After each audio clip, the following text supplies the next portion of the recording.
What up, Cheese? How you doing? I just finished doing all the social media stuff. Thanks for tuning in, as always.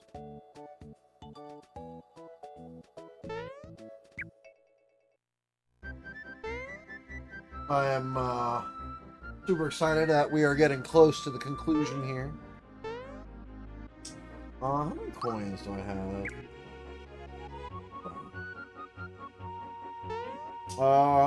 I'm going to do a quick run through. I want to see how many hidden chests I'm in. I don't know if I've ever gotten all the chests before. I appreciate it, buddy.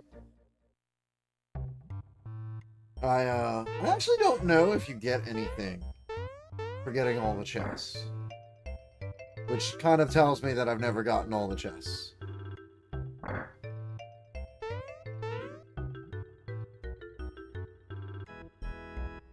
$11 left.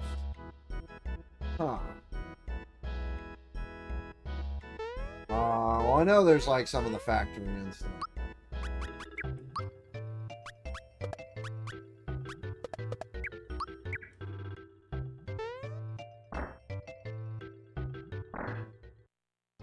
I know there were like a few areas where like,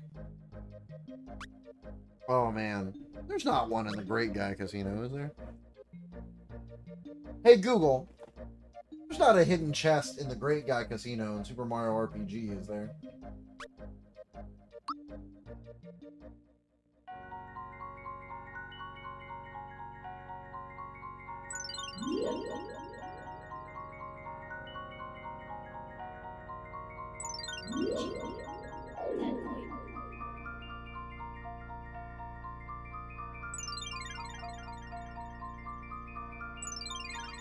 Okay, that's good. They're not in the casino. I actually don't think there's any on Star Hill either. But I'll check.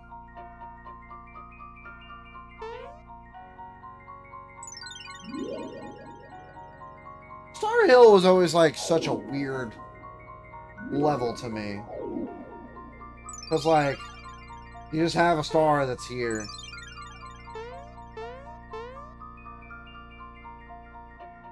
I feel like Paper Mario made Star Hill a lot cooler.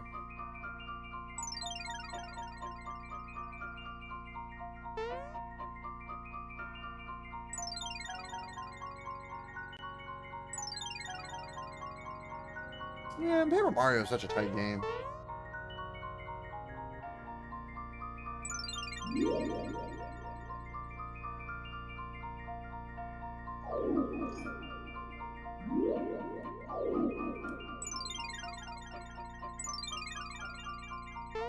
Bro, I'm so sad that Nintendo ditched, like, the Shaman enemy character. Because, like, those things were cool.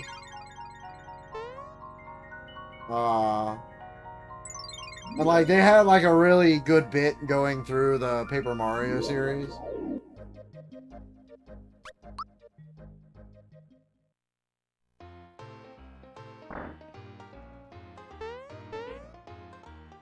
I often believe that Super Paper Mario gets a really bad rap. I think that game's actually pretty good.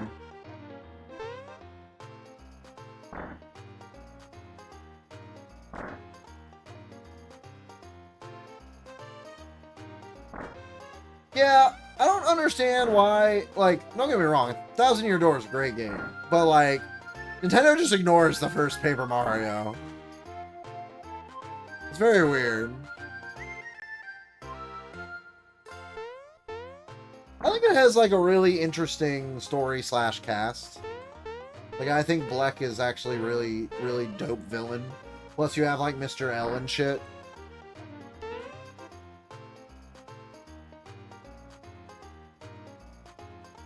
Well, like, I thought, like, the overwear and the underwear, which, the underwear, that's some good writing right there.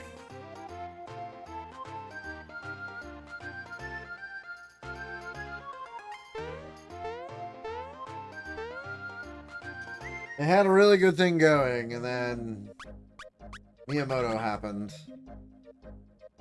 You know what? I'm gonna worry about chess.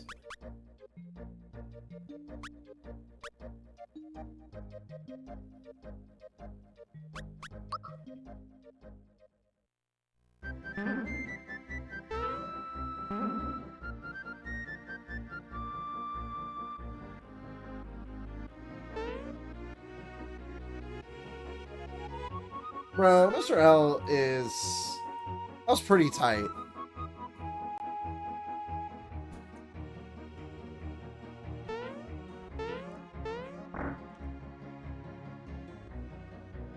Like, what a twist. I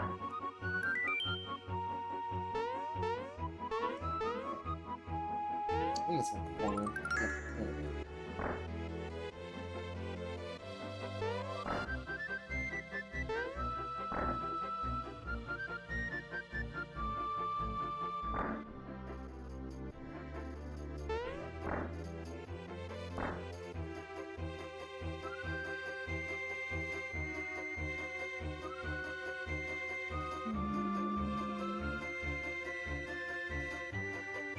Yeah, I agree with that.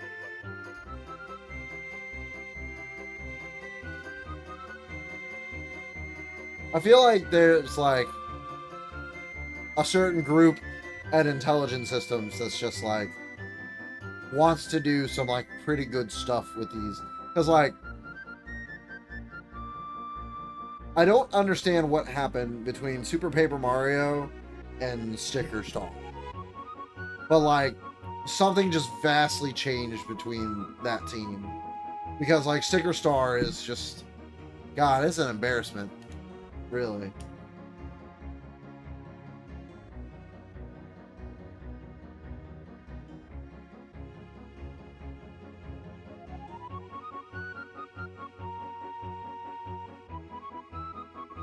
Though, I don't think the Mario and Luigi games should get their own props. Like, I think the writing for that is also good, and they have some really good, unique characters. Like, I think Fawful is great.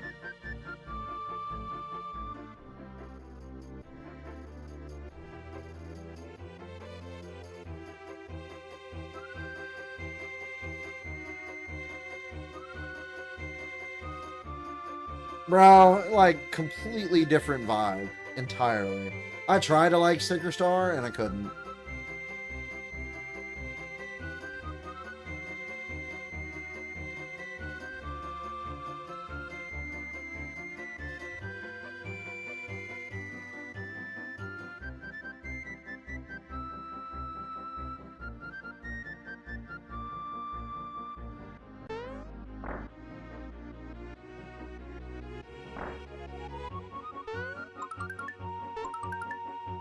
People are maxed out on something.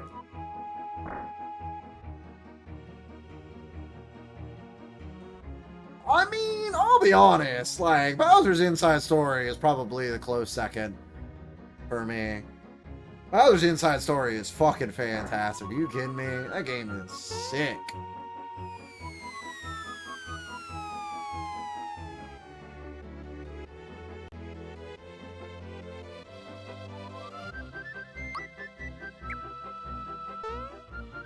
You'll get no argument from me. Like, I always ran the blue Bowser in, like, Smash Ultimate or Smash 4 whenever I was playing Bowser. Because, like, I'm like, that is clearly a reference to Bowser's Inside Story. Plus, Bowser's Inside Story has, like, the best final boss theme in the entire series? Brother.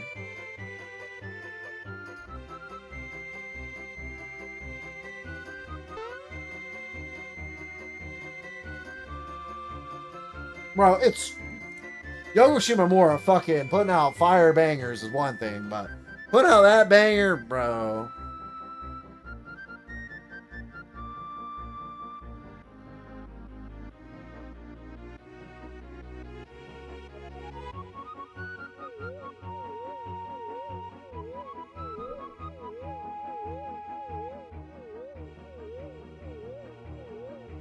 I want to revisit Partners in Time. I never beat that, and I never beat Paper Jam. Partners in Time, just, I don't know, something was missing with that when I first played it. But I want to give it another shot.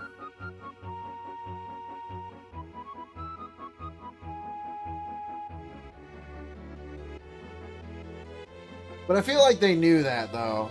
Because, like, Superstar Saga got remade, and then instead of remaking Partners in Time, they just remade Bowser's Inside Story.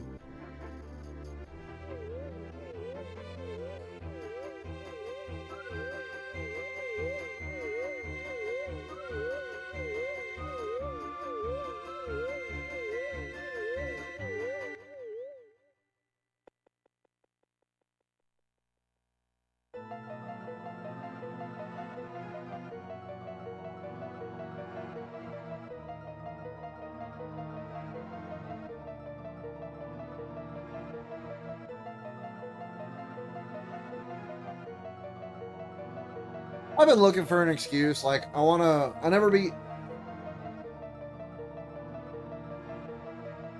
I never beat, whatchamacallit either, Paper Jam. So, like, I've been looking for an excuse to go through that series again. I am going to put some Bowser in the party. Who's messaging me? Nobody. It's Reddit. How dare you, Reddit?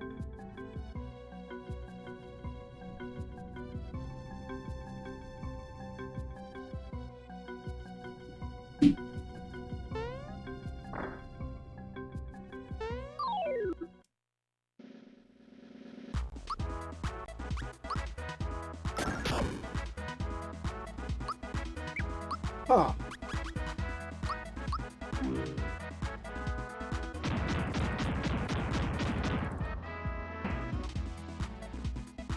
Bro, that's such a tight... like a little anecdote that you just put Bowser in the party and they run away. Great. What up, Chris? How's it going?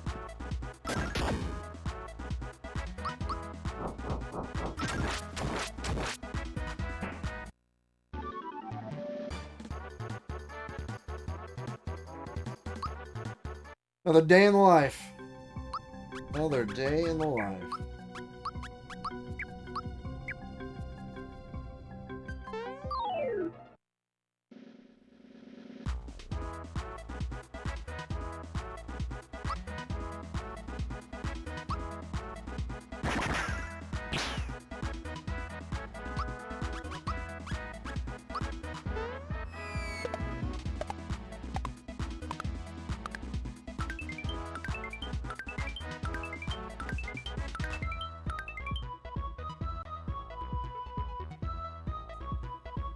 This anime is so weird.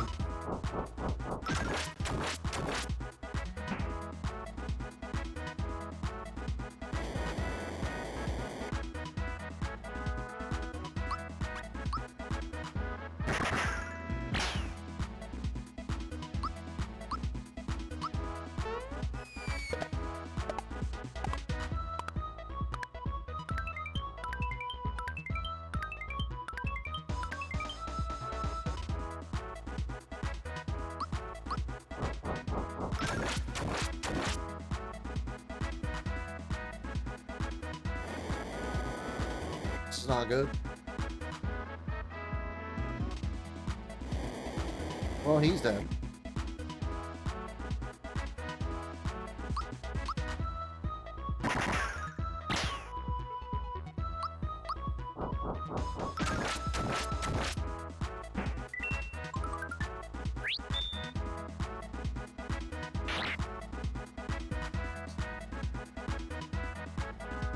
Bro, I am very pumped for that game.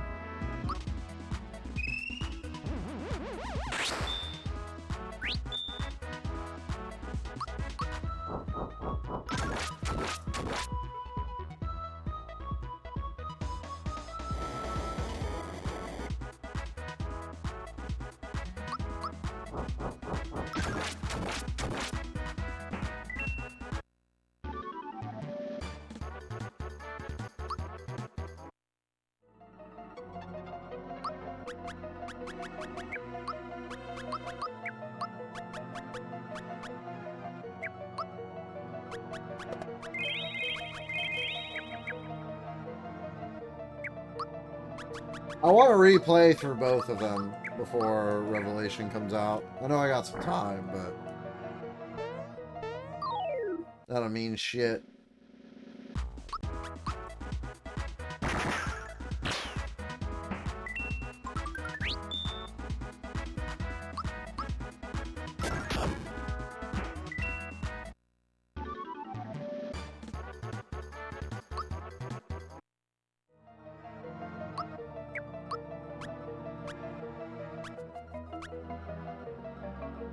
Well, I'm actually like really low on items.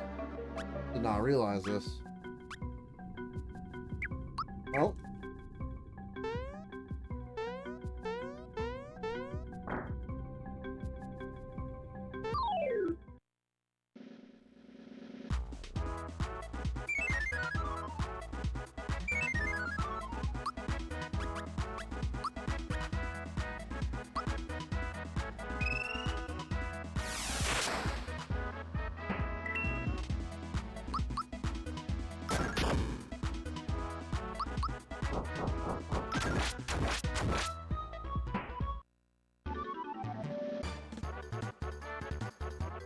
I mean, I'd probably just mainline it. I already did the side content once. I don't need to do it again.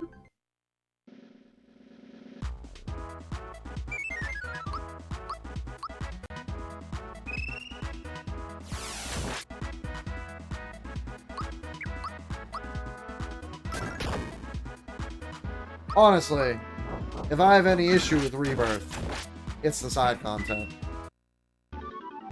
Which might be a wild take for some people.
Well, therein kind of lies a little bit of my issue. I don't want to go too much in depth since both you and Chase are still playing through it. And I have zero idea where you guys are at.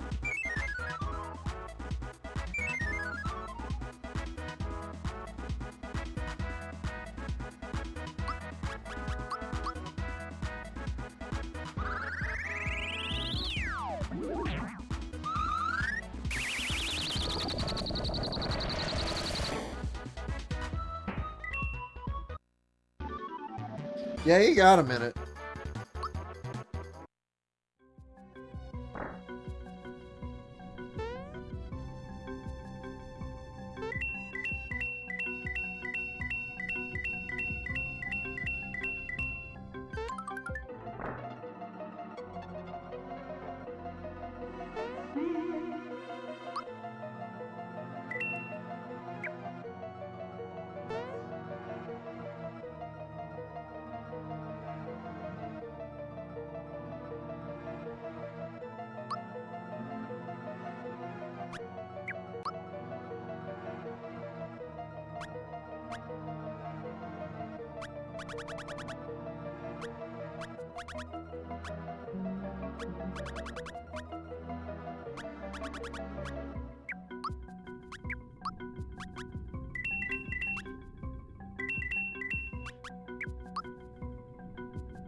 I don't think that the world's empty.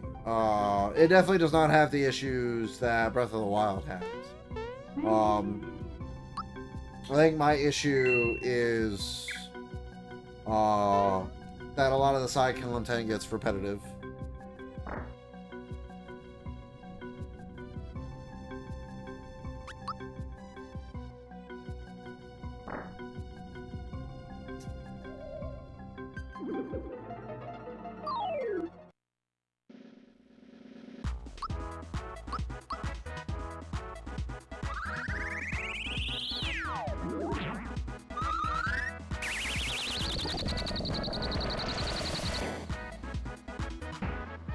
Like, there's something to be said by how straightforward Remake was that made me really like it.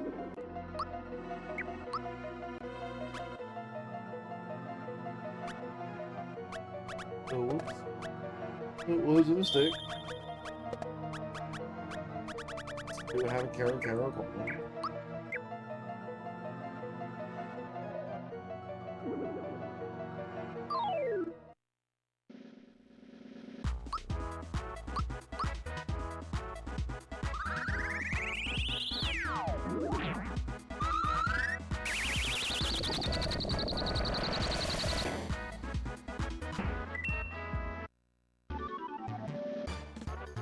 I don't know, like, so Konami's confirmed that it's in. So, like, I was looking at that and I'm like, okay, so Isaac's there, but where's Hector? And, like, has Konami confirmed that this is OG timeline and that Curse of Darkness is still canon? I assume it is, because I assume all of this is building off the Netflix series.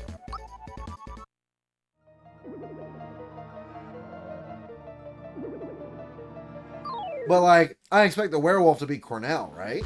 Like, that just makes sense. And, like, since Cornell isn't canon, then, like, this is a good way to introduce him.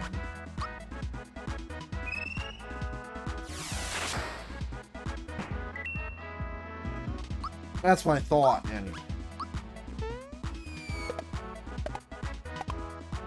But I wasn't sure if the dude with the long hair was supposed to be Hector.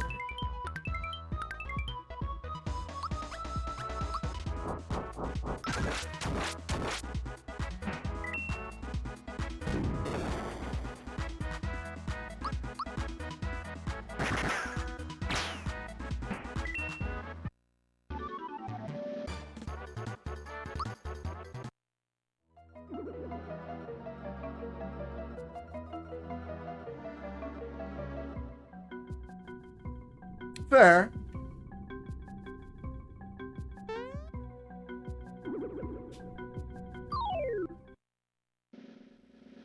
I mean, also Cornell's like a good guy, right?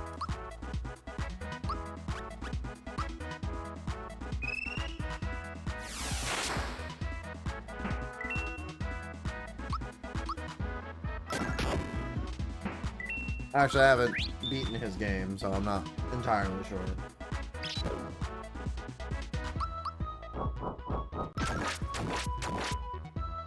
That's another one we'll eventually get to.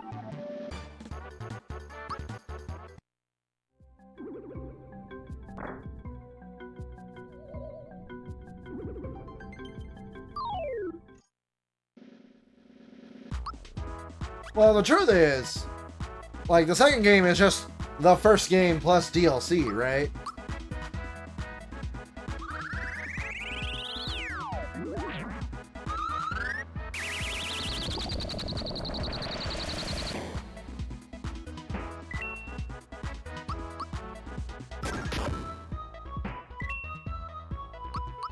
Yeah, so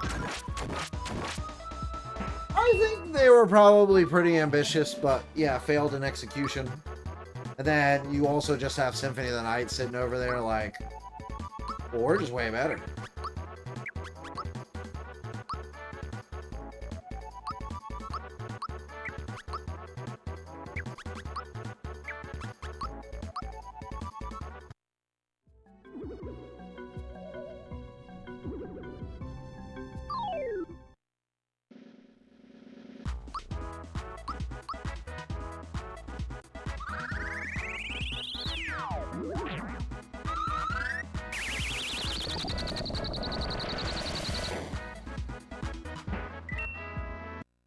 Good old Gino. I think the bait and switch of turning Sonia Belmont into Rose Belmont, I didn't see that coming.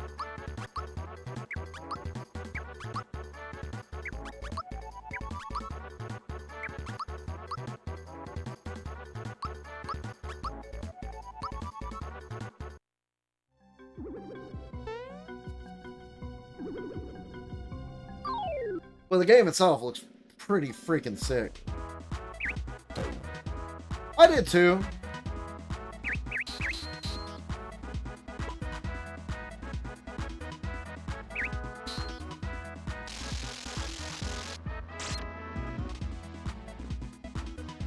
Wait, I missed the Trevor design. Can we put these in the chat, please? Because I was looking for Trevor and I didn't see anything in that trailer.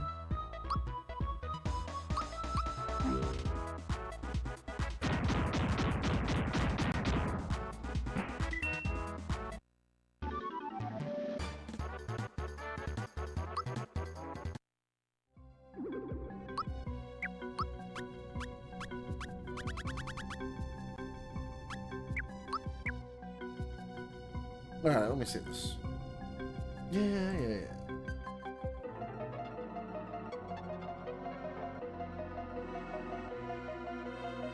Brother. Why he looks so tight, though? That dude looks fucking sick. Also, yeah, Curse of Darkness is definitely canon. Like, Trevor's got essentially the same design, but a sick-ass beard now.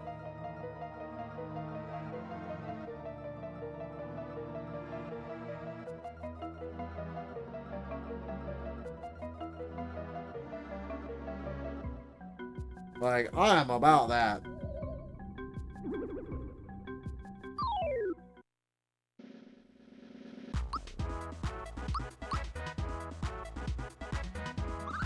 Also, found it very hilarious, by the way. So, the reason I missed out on the Xbox, like I was driving back from Bluntstown, so I missed out on the Xbox showcase, right? And so I had AI, or I had Gemini, sum it up for me, so I could see what was going on.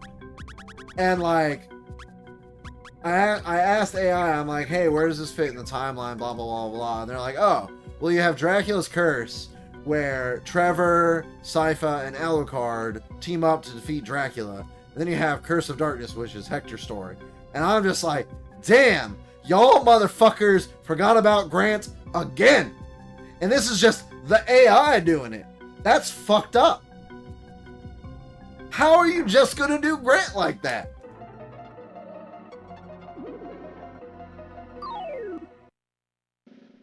Bro, I could not believe the audacity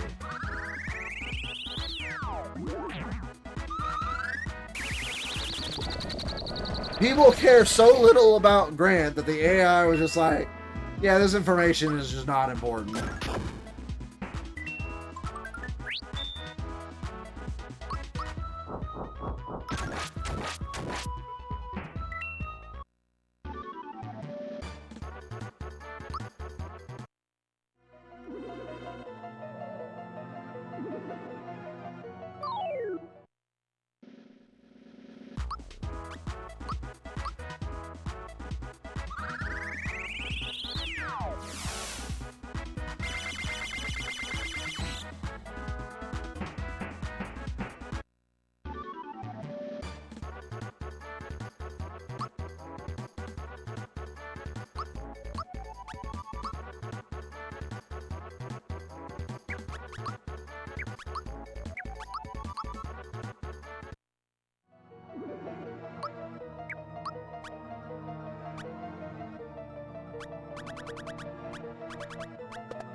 Oh, thank God.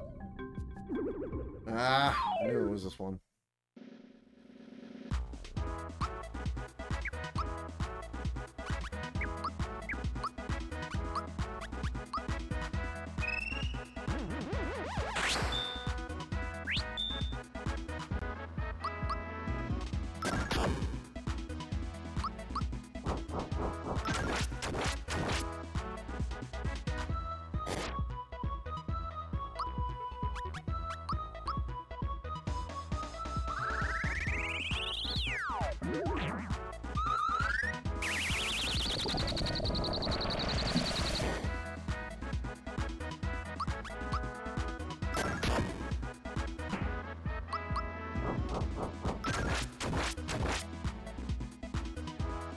Don't cast. That sucks. That also hurt. Good thing we have a freshen up for times such as these.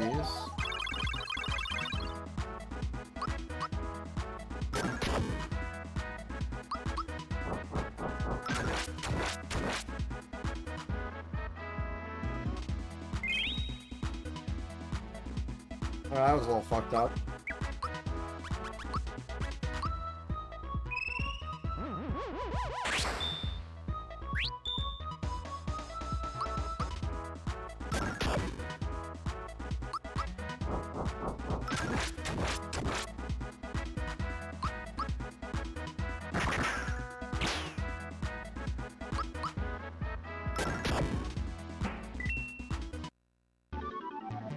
Clean. Dang, all those coins just going to waste. Nice. Bowser's is really sick.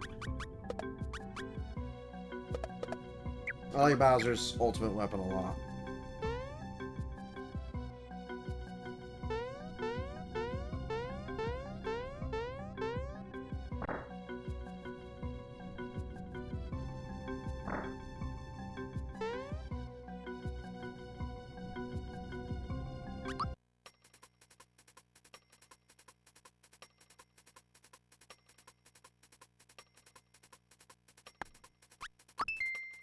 That's very true, actually.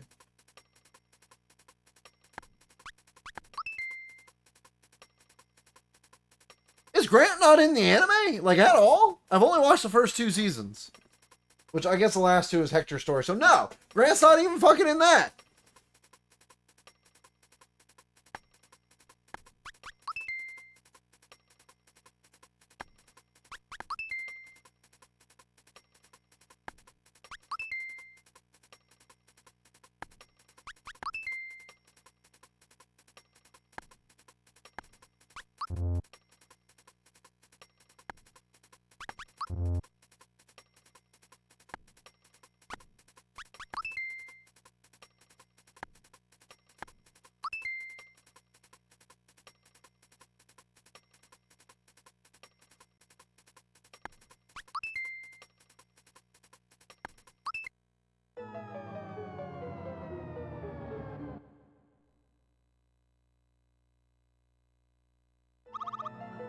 I'm gonna save scum. Oh, you can't save scum this.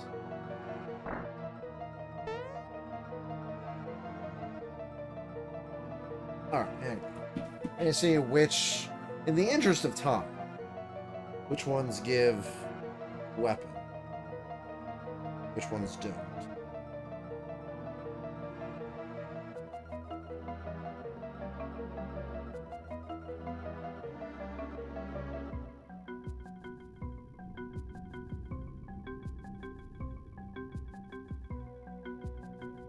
Okay, so Battle Course 1 is a Drill Claw. Battle Course 2 is a Star. So we want both Battle Courses. And then we want Action Course 2.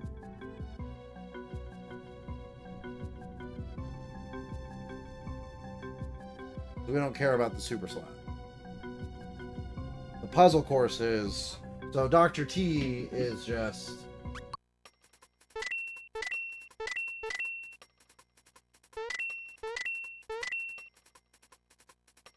8, 9, 10.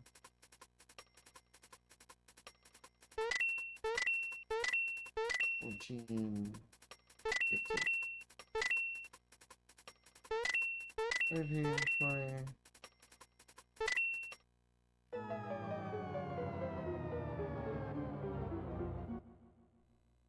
Okay, so we don't want 5 and 6. Which one's Action Course 2?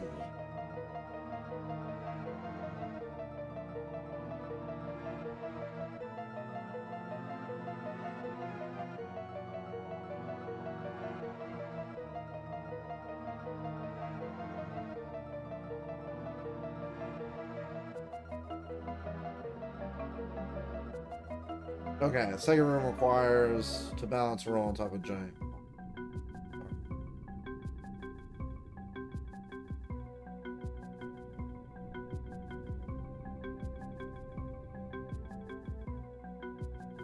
Oh, it's that one, I think. I don't think this is the correct one. But it might be.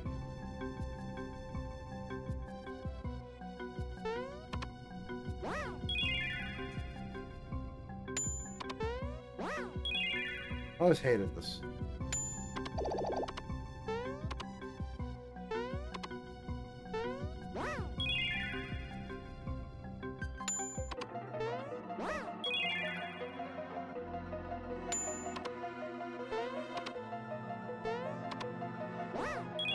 You little bitch.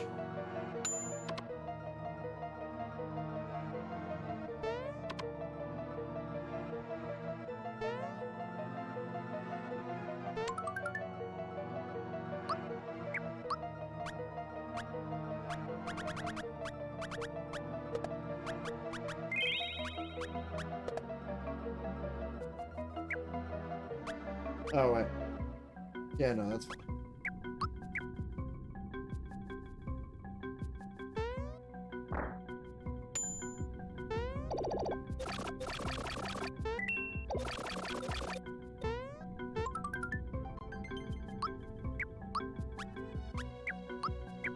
No, I think that's...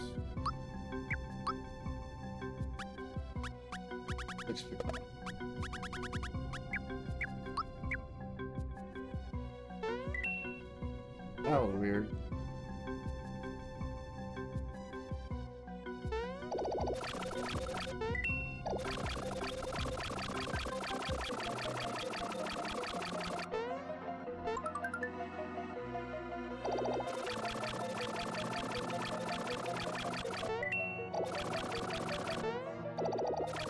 Fucking juked your ass.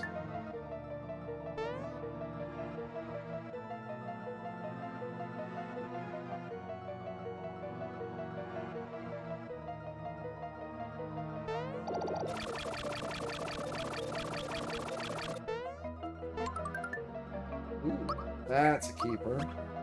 Gonna need that for the Culex fight.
Oh, are you serious?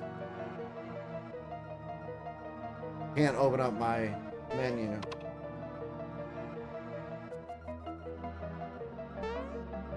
Ah, there we go.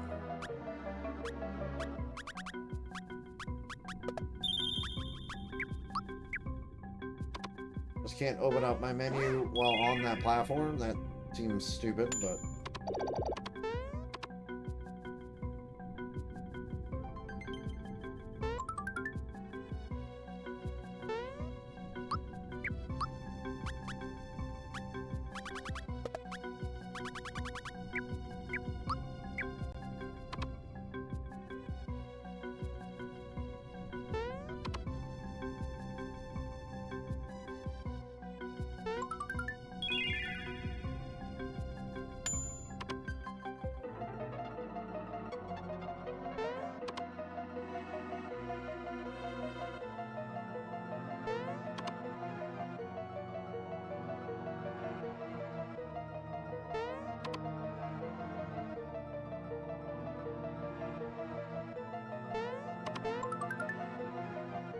Save that.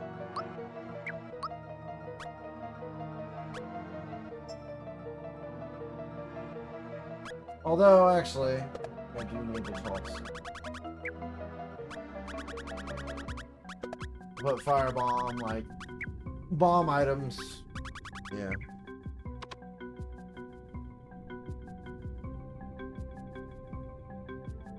So we're sticking to the 5 of everything rule.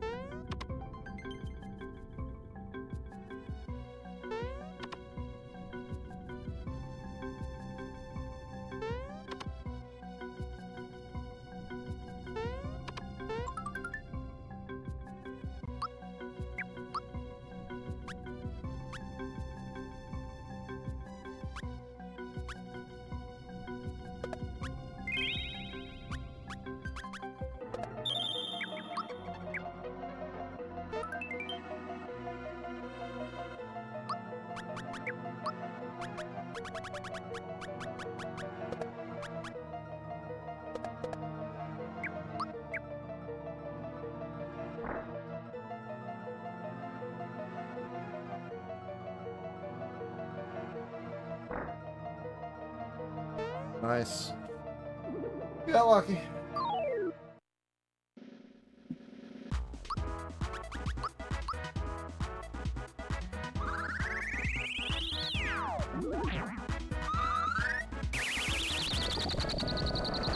Once we get the ultimate hammer, we're gonna try and attempt Culex one more time.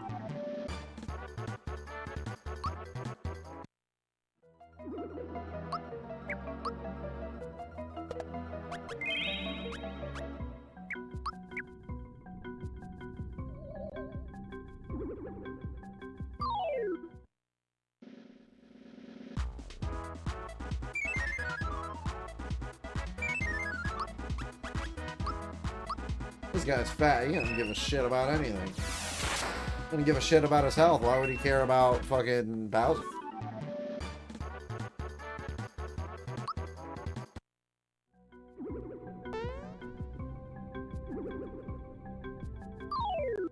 I'm looking forward to finally knocking Curse of Darkness off my plate now.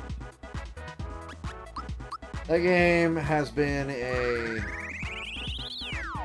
bane in my side. Like, it's a game I've always wanted to finish. Like, it's a good game. I just, you know, the whole thing with the main mechanic of the game being missable just really sat poorly with me.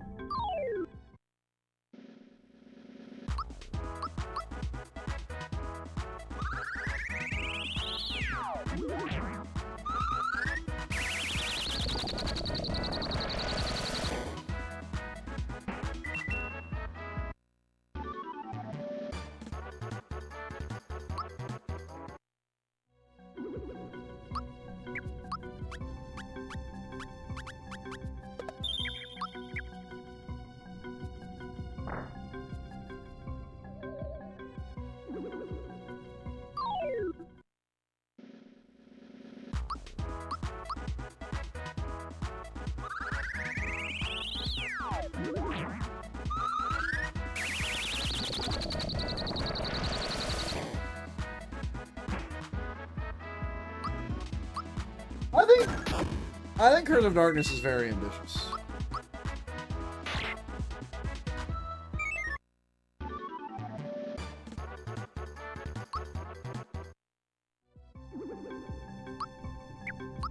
But, like, to some degree, Lament kind of feels more Castlevania-y.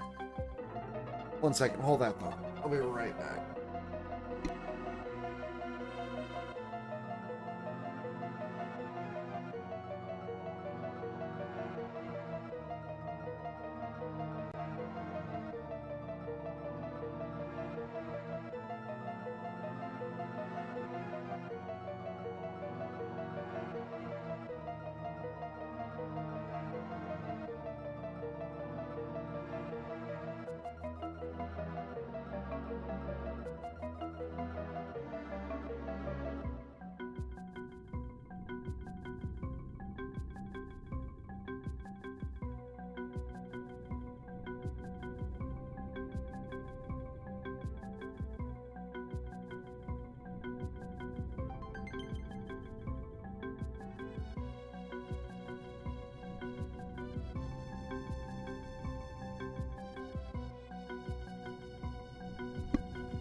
I need to get some caffeine and food. I am starving.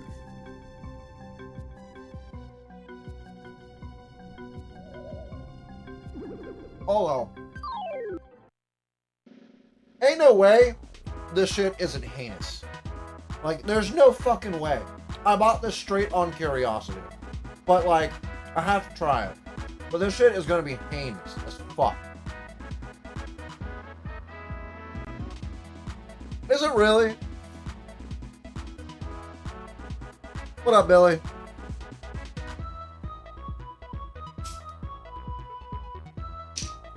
Alright, bottoms up, boys.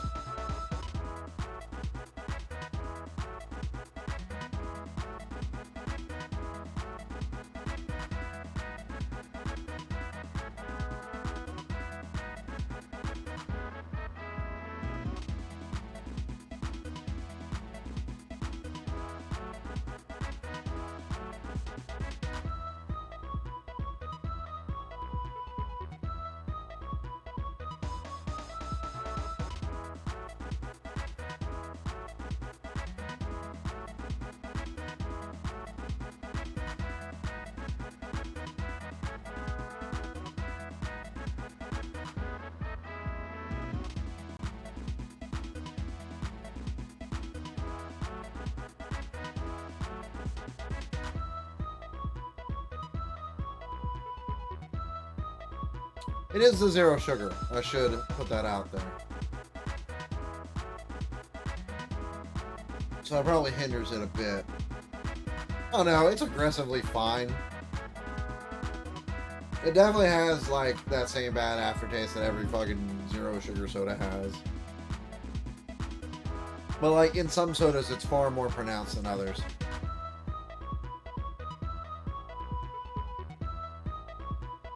Like, I love Baja Blast, and I'm happy that there's a Baja Blast Zero. That shit is nowhere near the same. It's fine. It's aggressively fine.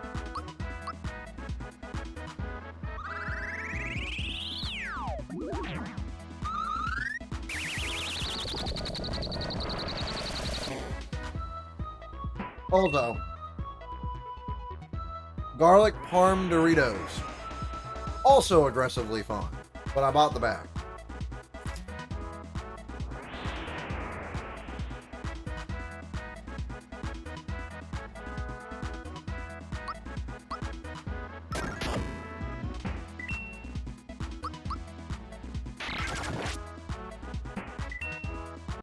Bowser's fucking ultimate weapon so tight. The sound it makes is just really satisfying.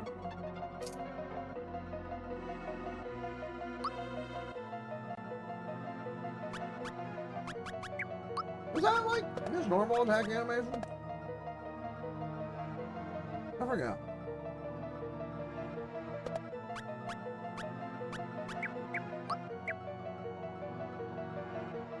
Does he have a normal attack animation?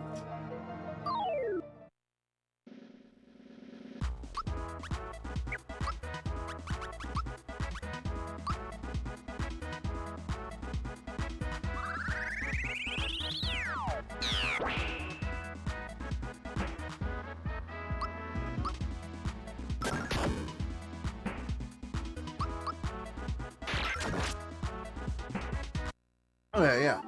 It is unarmed attacking.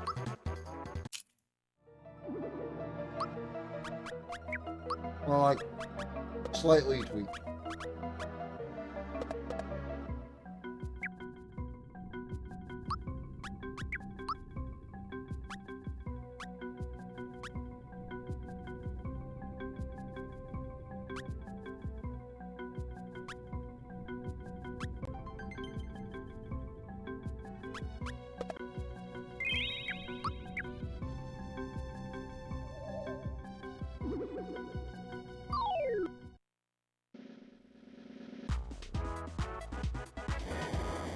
Dude.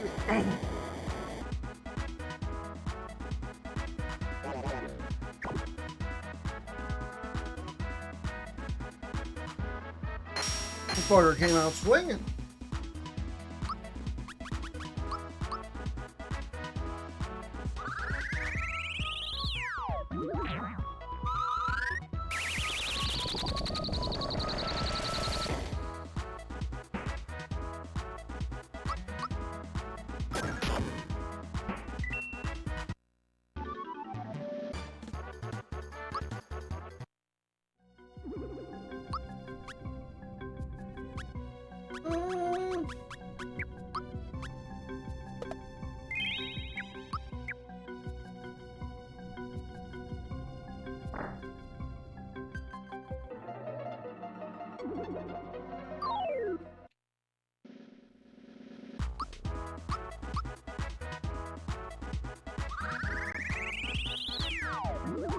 I do hate these battle hallways because, man, they just take fucking forever.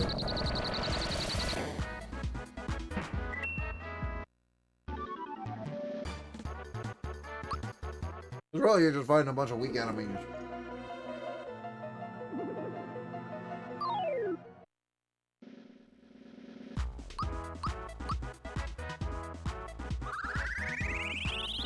I don't know, I'm just casting Geno Flash a lot.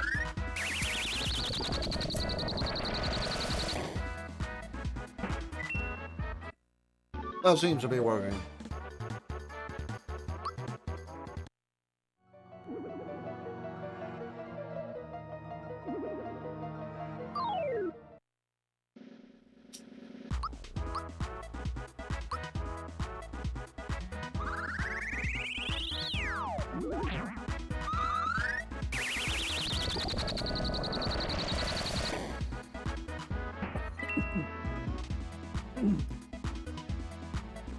Yeah, for sure.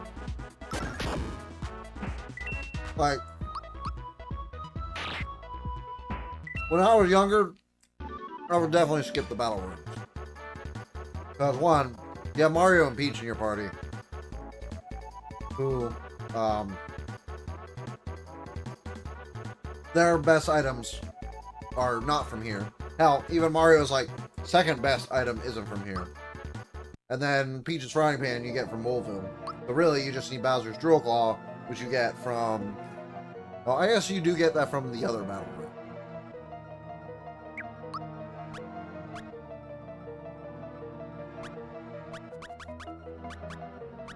Oh.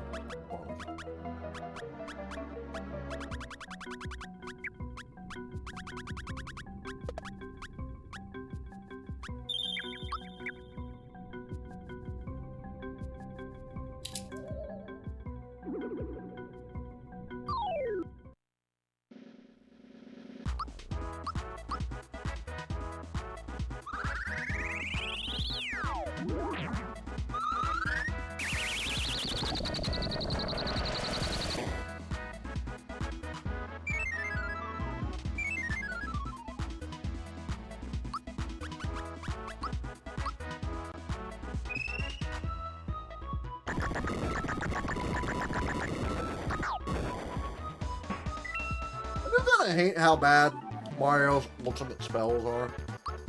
They're pretty middling. Like, of all the characters, Mario's, like, spells have the least amount of thought put into them.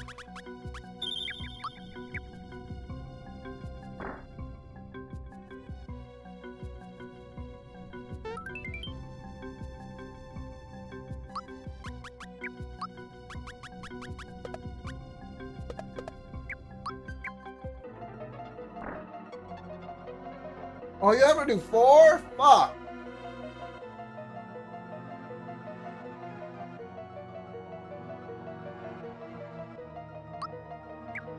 I guess I'll get a rock candy. Makes no sense.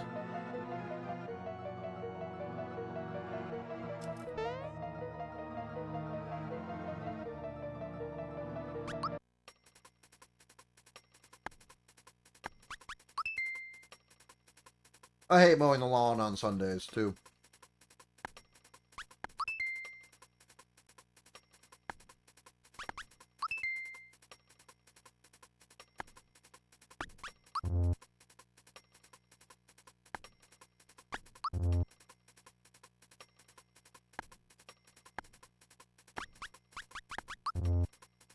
Oh, I wasn't even paying attention to that. I'm pretty sure I just lost, so I'm just gonna mash.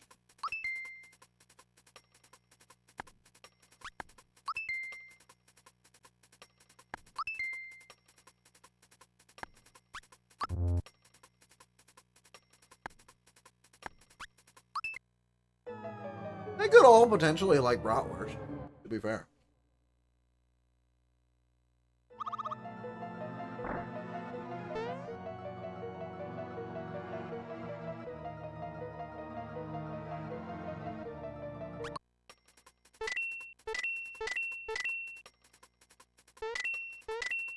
Seven, 8, 9, 10, 11,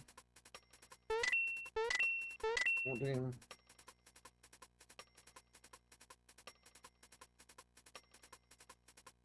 15.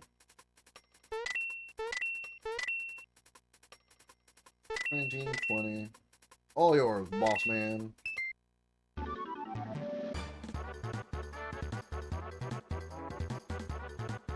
Well, it's real good.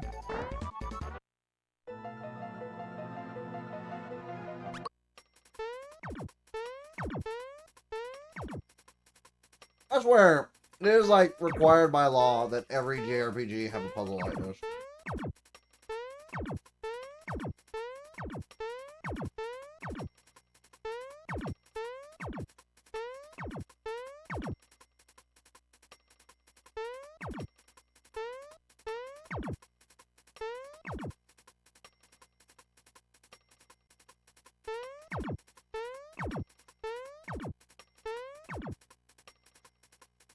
Somehow have made a mistake.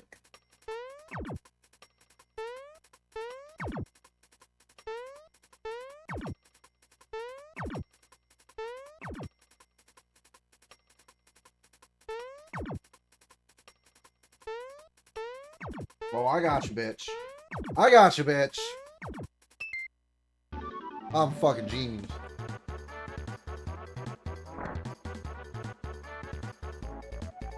Yeah, I guess that's true. Oh, I fucking hate this one.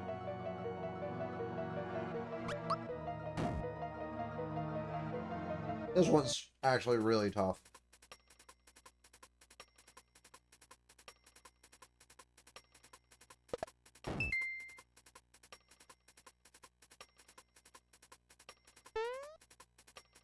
I think I have already fucked up.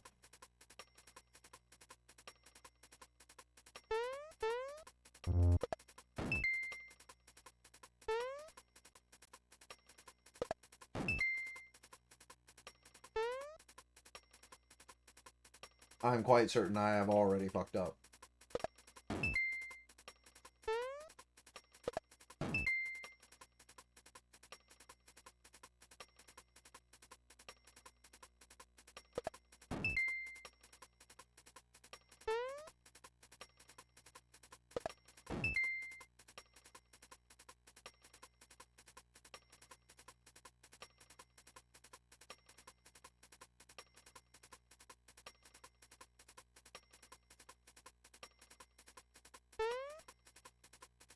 I have royally fucked up.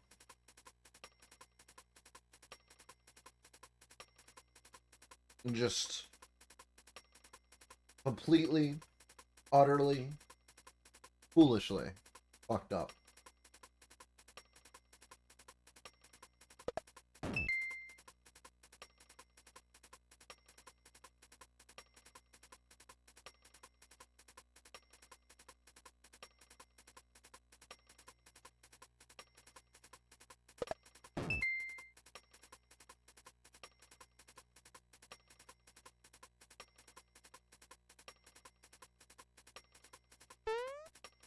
Nah, this is just simple logic.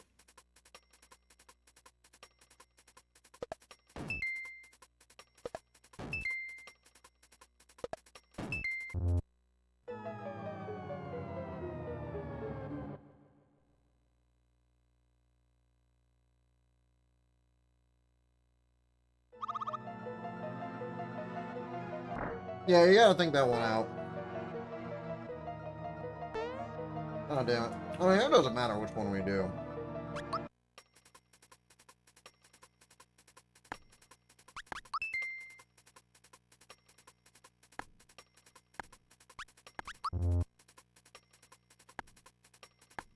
A new breed of cattle. 3.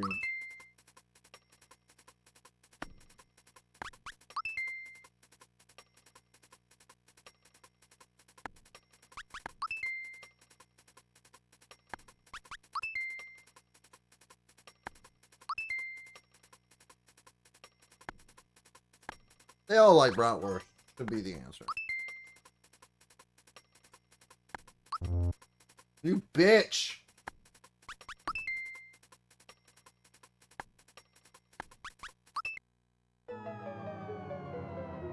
Bro, I should not be talking to these.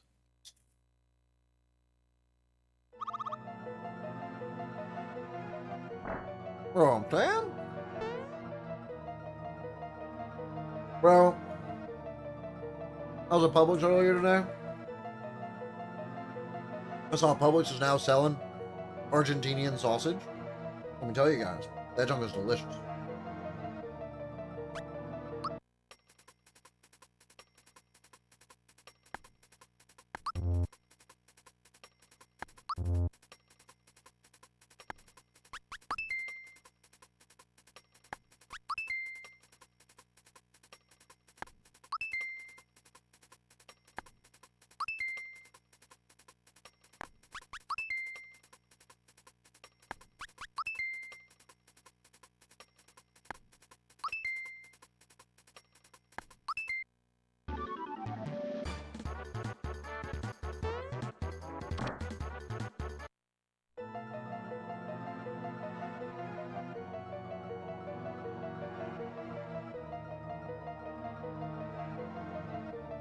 Do 3, 7, 11, 12.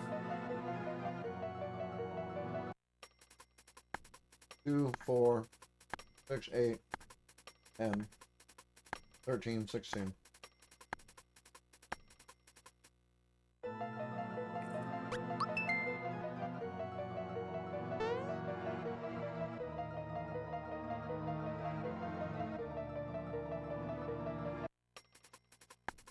Three, 6, 9, 12, 24, 33, 5, 39, 42.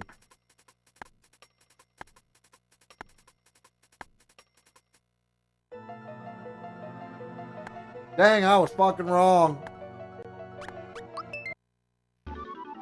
When in doubt, fucking make it till you make it, baby. I hate this one.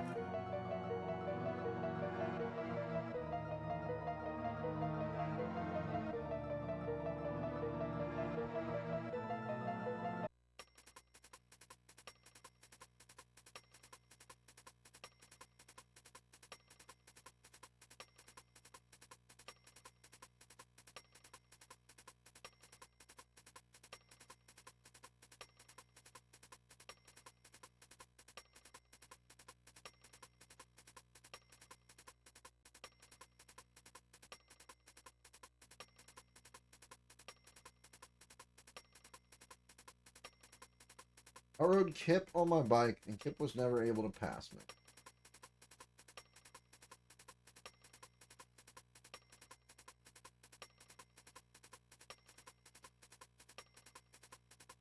Okay. Oh. You were third for swimming. Well,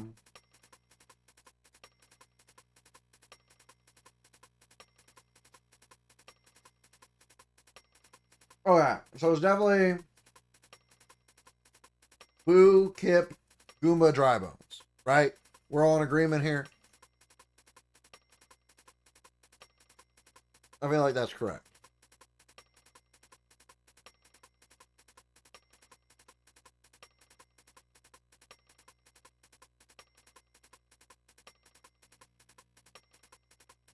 Oh, I don't understand what you meant by fucking up front. I'm like, what?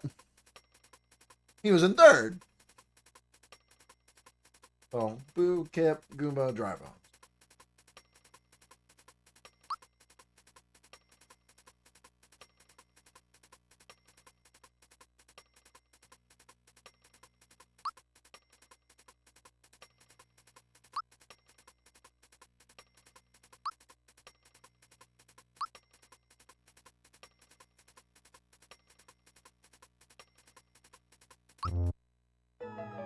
That was not it.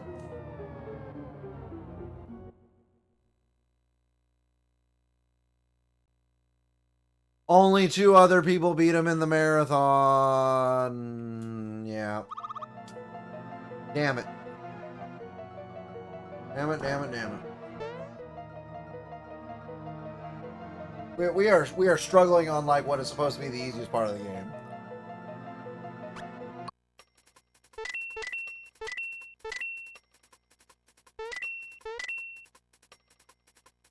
Seven, 8, 9, 10.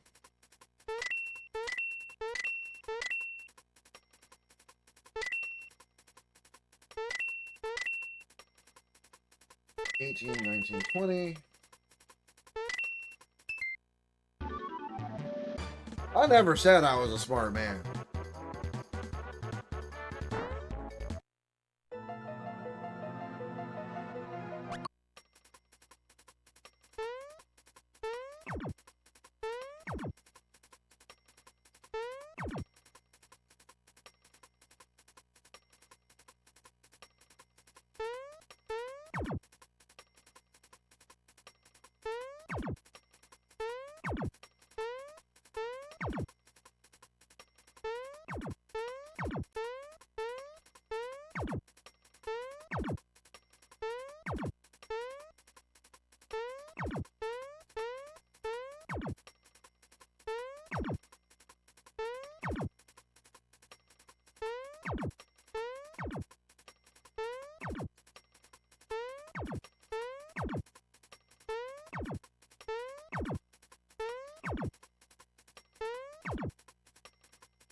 You know what timed hits are.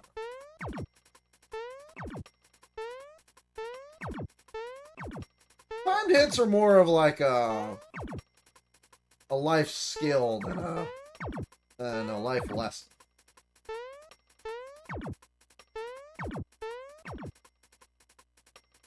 Aha! We got it.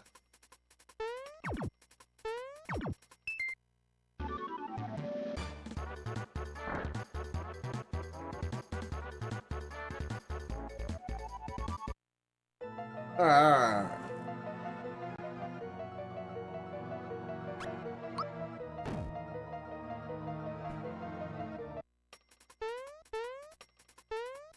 So, I think we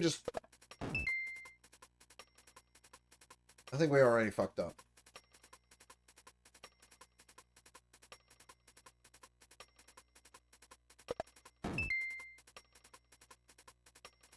I feel like I've already fucked up.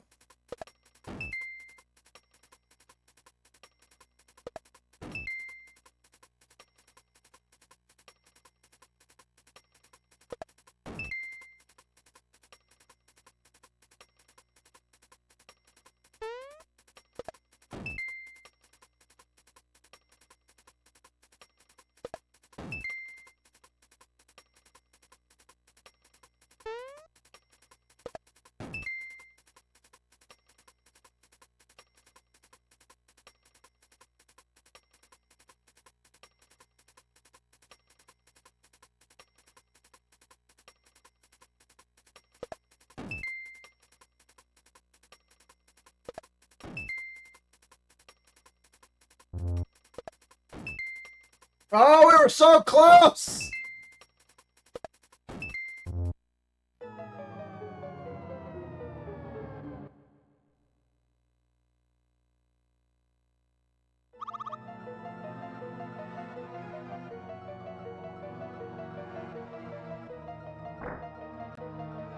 Gotta go do the action stage because it's just pissing me off. I want the rock candy though.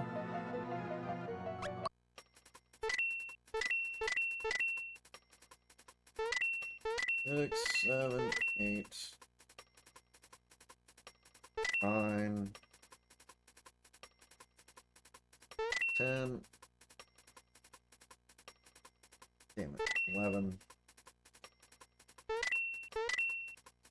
Ah, you fool. You have to end on 15.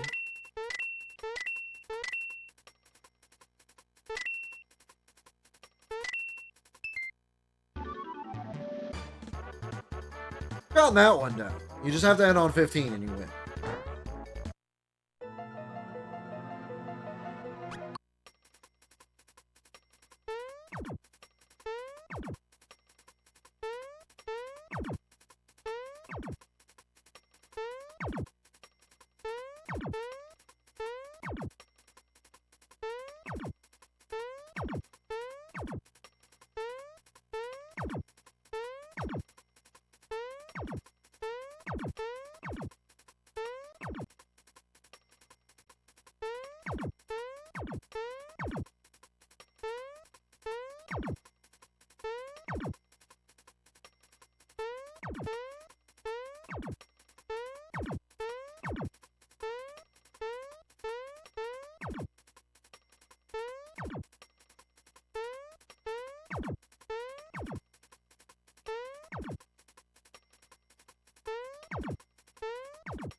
Somewhere I had it, and then it was gone.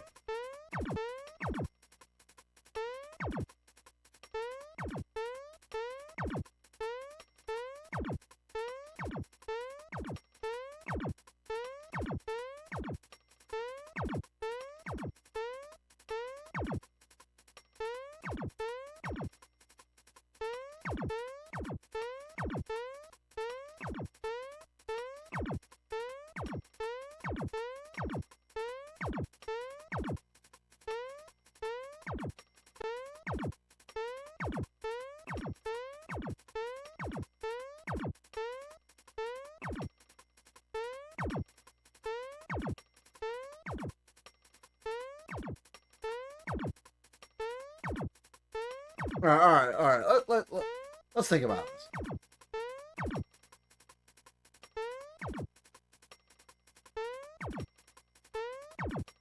Okay.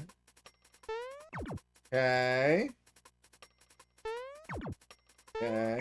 Okay. Damn it. No! How did this happen?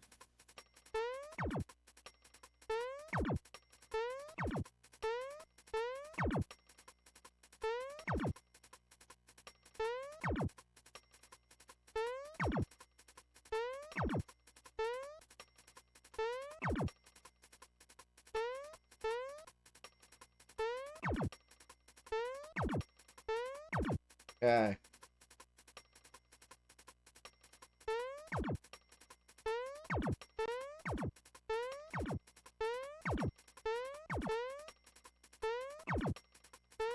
Ah! My fucking brain hurts.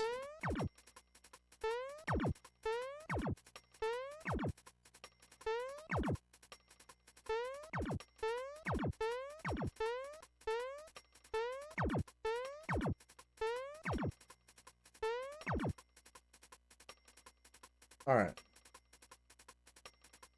Those three go up. Those two go up. Perfect. That goes up. Those two go up. Perfect. Those two go up. Okay. Hit that. Damn it. Hit that. Damn it. Hit that. Hit that. Hit that. Yes. All right. All right. All right. Jesus Christ.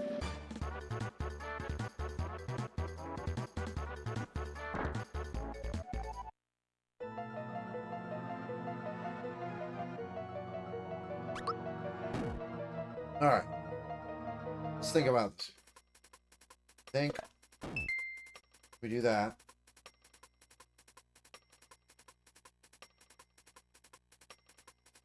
And then we do that.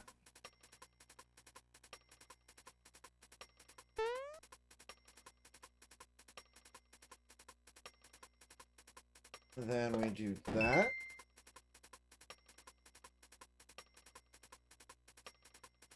And then we do this. And then we do this. And then we do this.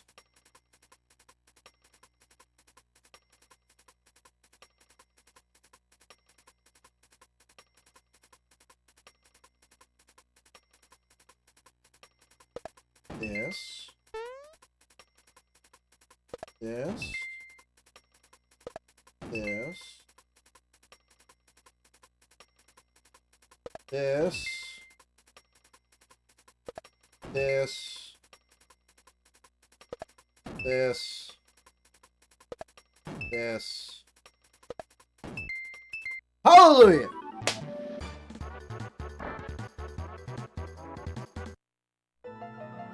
Hey, no, I was stuck on the button one for way too long for me to be like, damn, I'm good. That's supposed to be like the easy one.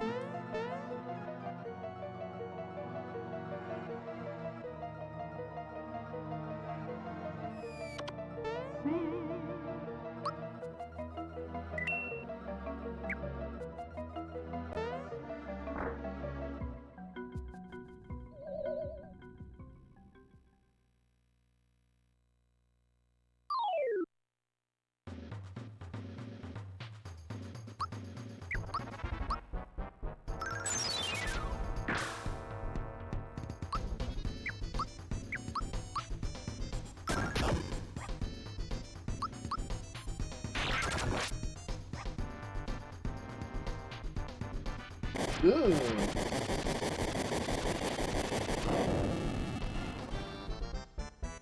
That hurt.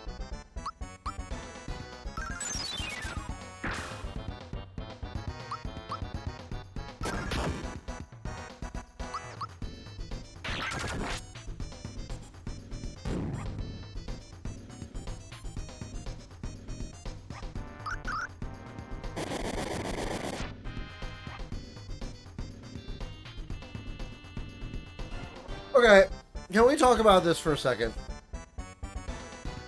How is he hiding?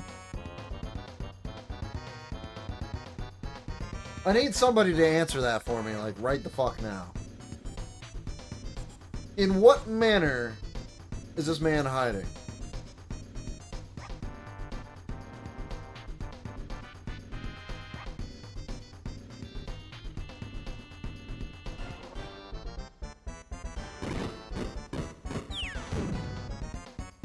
Well, shit.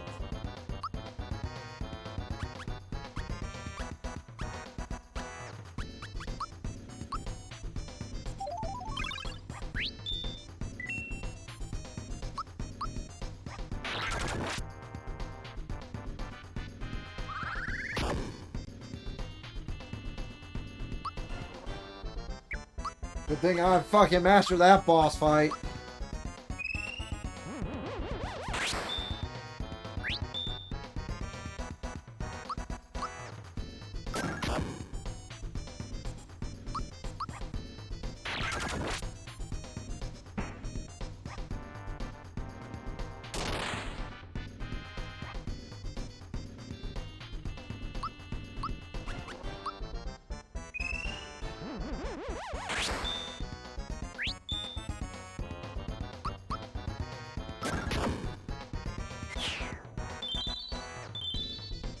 That was pretty easy.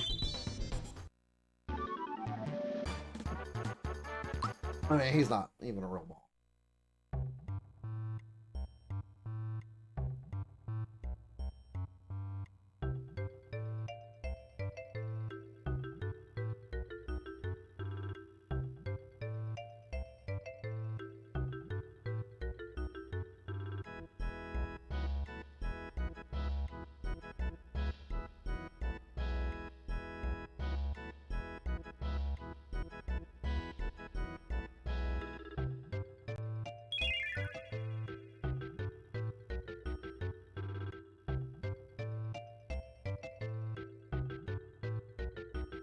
How's the game just gonna be like, here, have infinite money, whatever.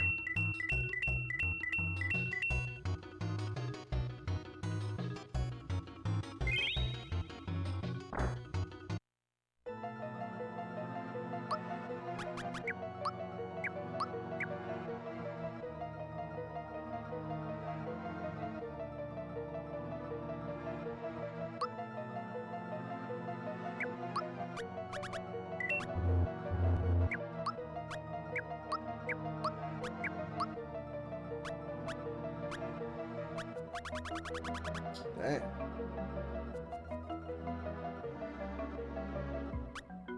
Yeah.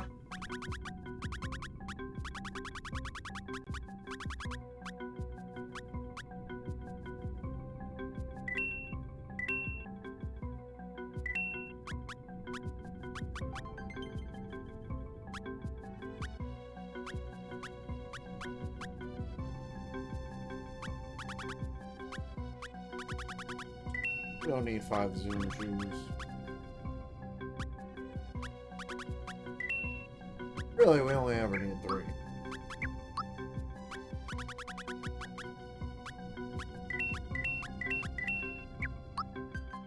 I just want to buy it. Just buy it.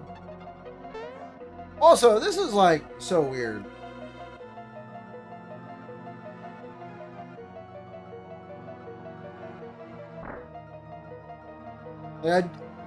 I don't know why that's in there. It's very weird.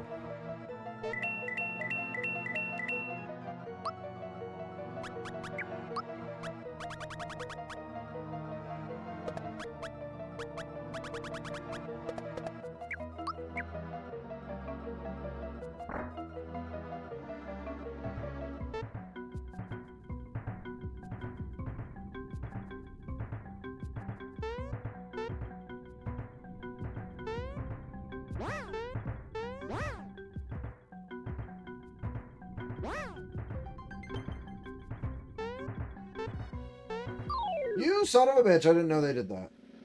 I mean, I'm pretty sure I did.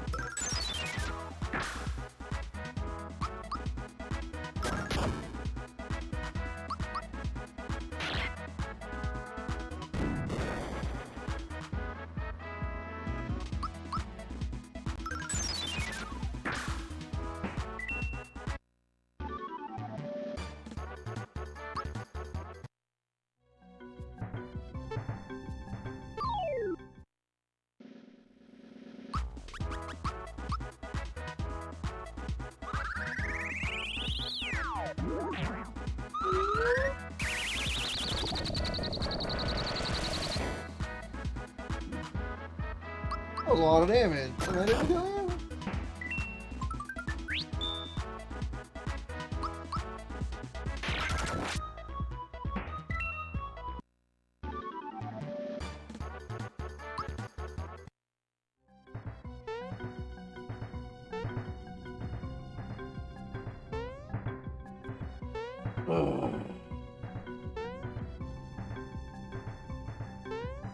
Oh, there was no fucking point to that.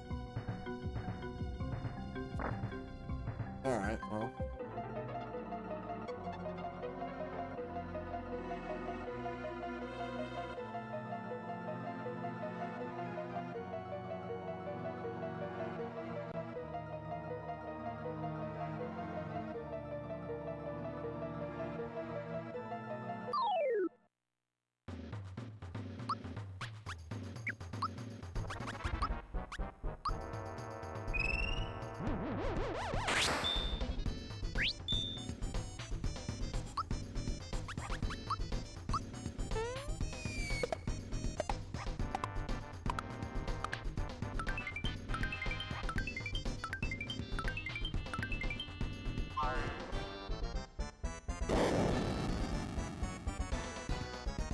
Oh, that sucks.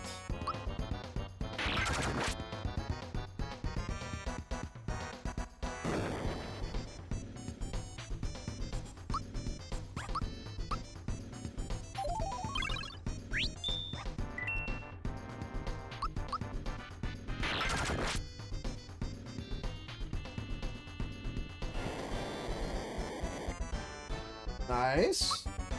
Take that.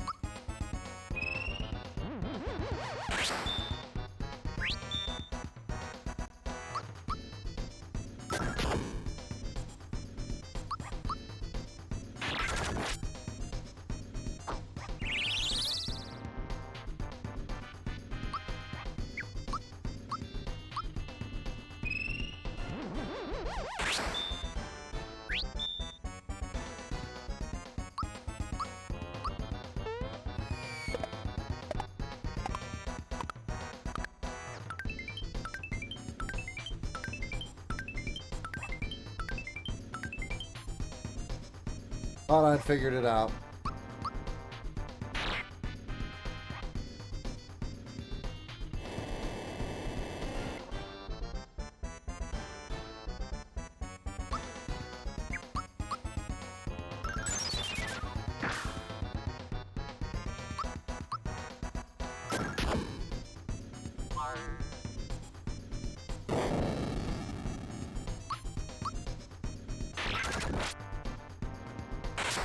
Oh, there we go. That was a pretty easy boss fight. I love this moment, by the way.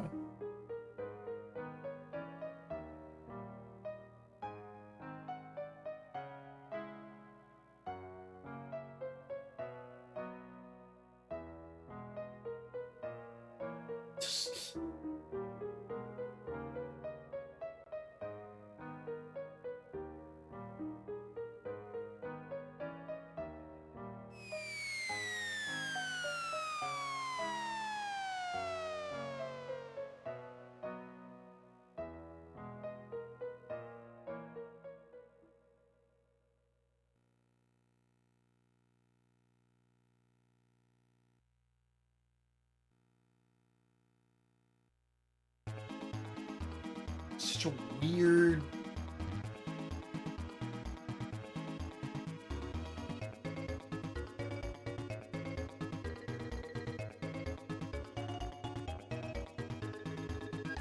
Such a weird, like, section.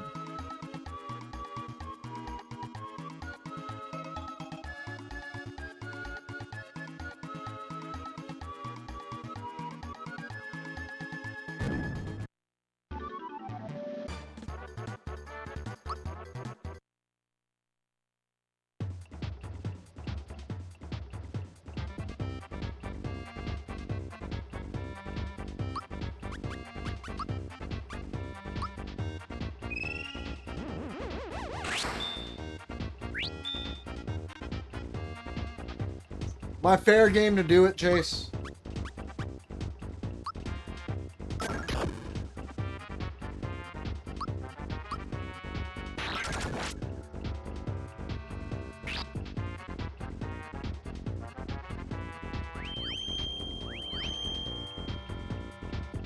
Ooh.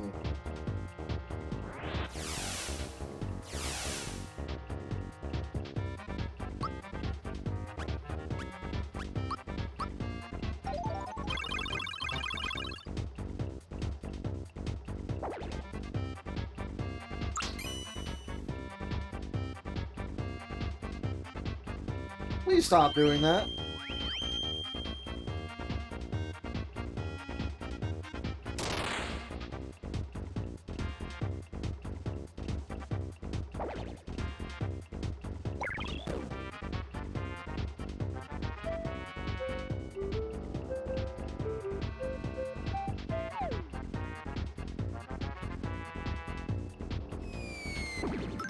What the fuck, my guy?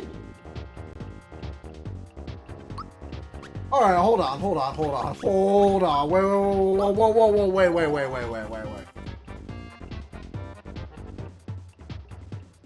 Wait. Somewhere we made a bad decision and we just got fucking tanked.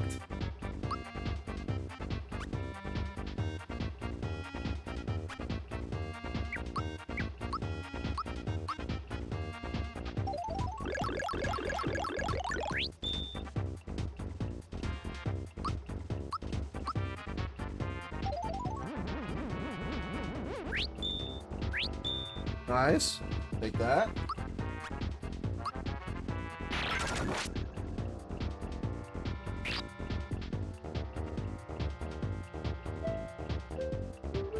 At least that only hits one dude.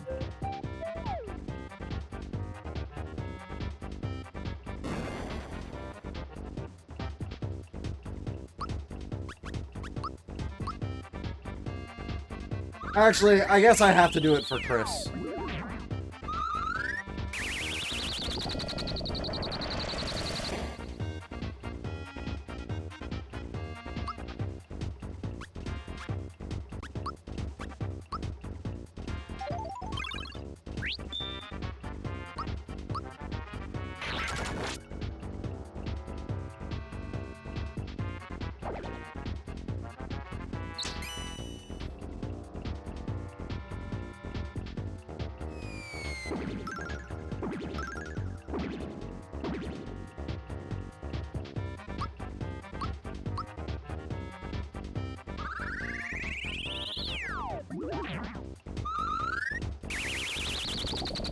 So, Chris, you're familiar with Geno Flash at this point, right?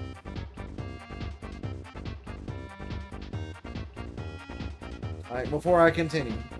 So, yeah. Okay, so normally, you cannot Geno Flash bosses. But, in this case,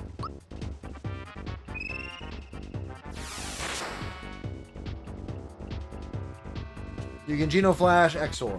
I have no idea why, but you can.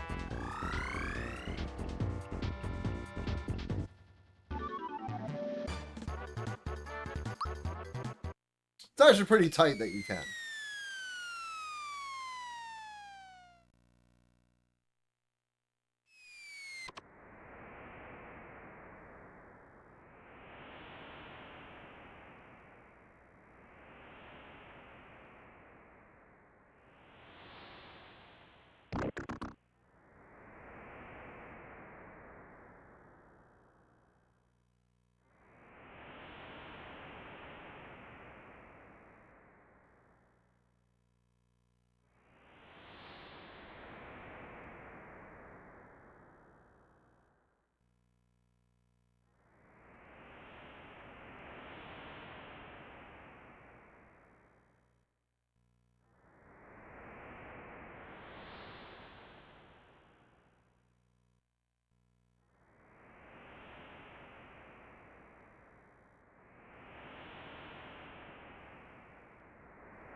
Respectable.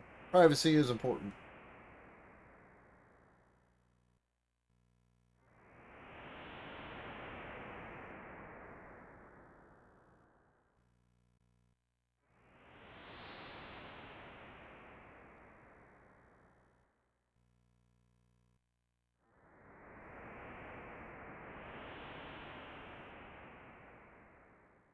Bowser's so good in this game.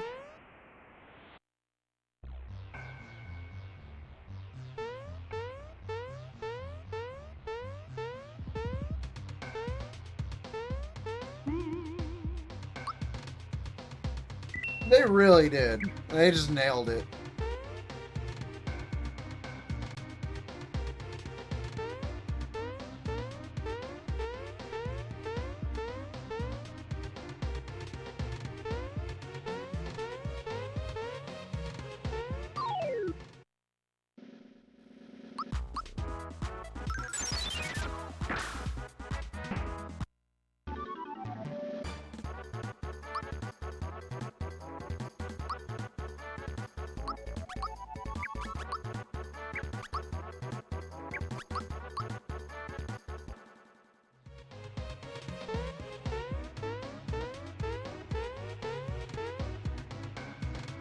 Oh, you son of a bitch. Wait, no. I think that is... Yeah.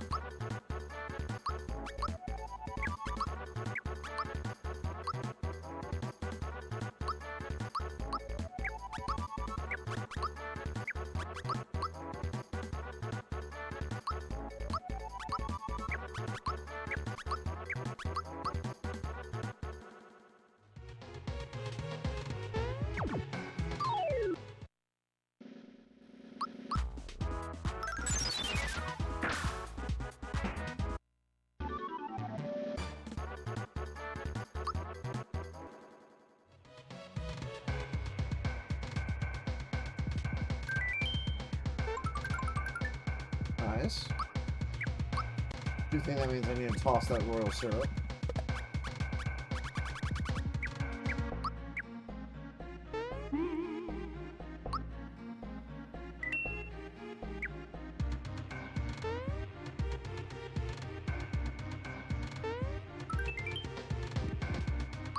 Mario's ultimate weapon.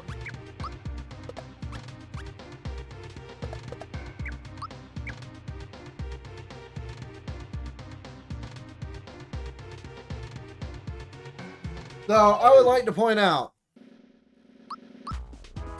this animation, you can go through the entire game without seeing this animation, because this animation is tied to, like, Mario's worst items, because you will always find better items for Mario before you have access to items with this animation.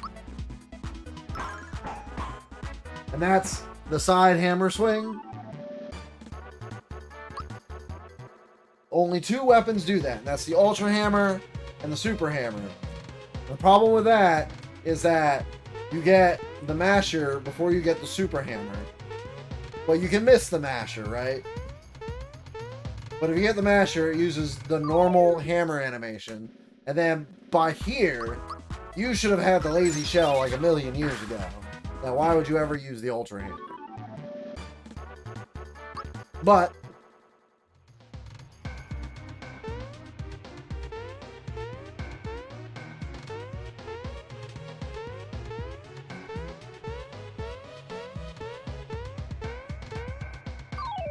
yeah, it's wild.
Alright, so we have all the ultimate weapons, pretty much. So it is time to tackle Culex once and for all. Or attempt to. I do think I need to grind frog coin. Real quick. Let me check. I have 17. I think they're 5 apiece. I think I have enough.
I think I want to get one more crystalline.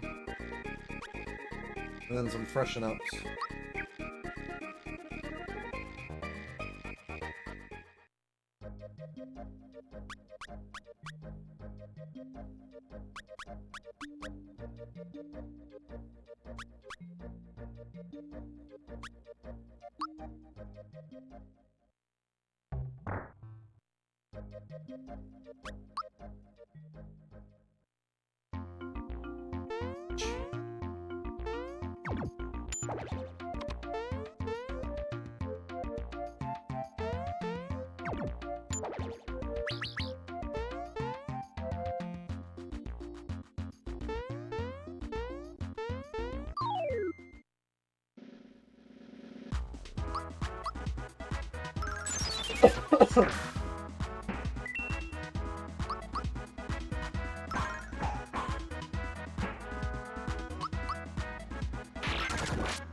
Oh, nice.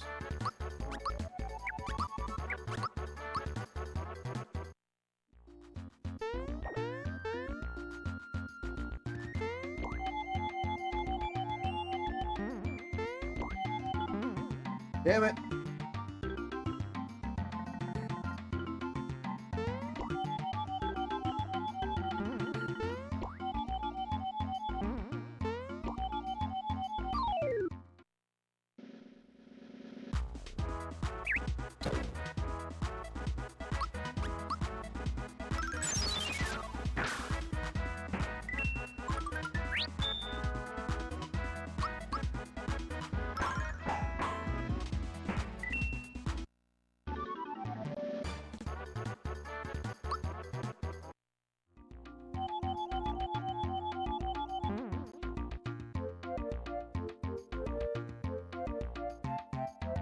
There.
No, I make the argument that that's actually, like, it gets easier as it goes on.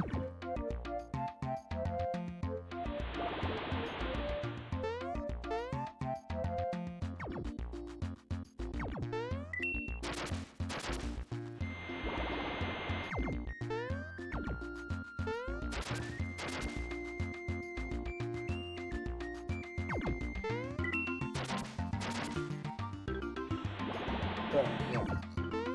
It is simply just faster doing the bridge, but I should have, like, what, 6? For one more crystal on it. That'll be good. And we'll just worry about it if I need to buy more before Smithy, because I imagine I will need more for Smithy.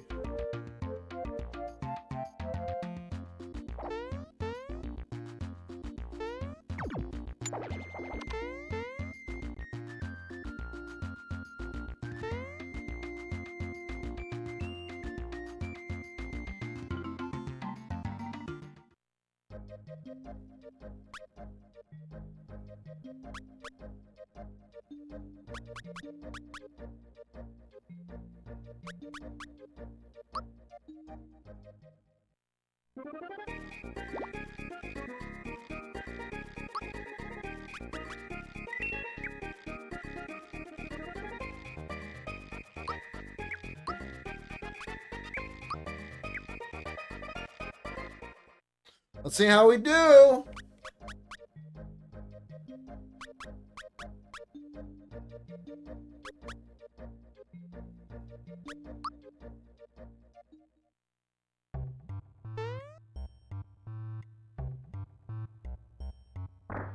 I mean, we're what, like 4 levels higher than our last attempt? That's gotta mean something.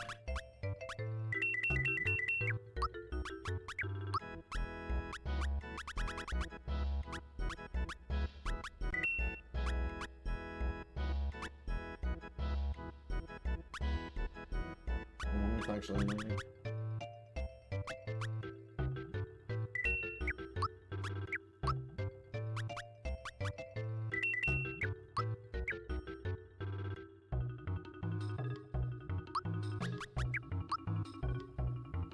All right.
I don't know.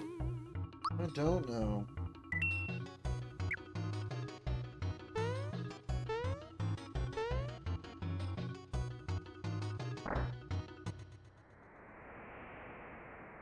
Here goes nothing.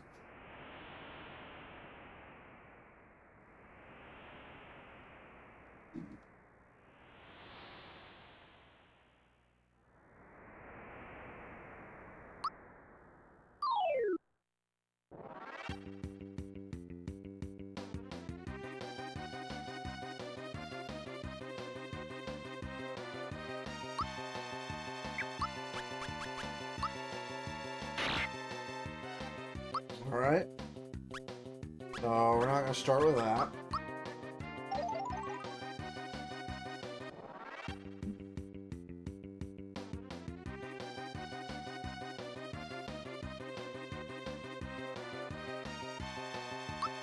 of curiosity.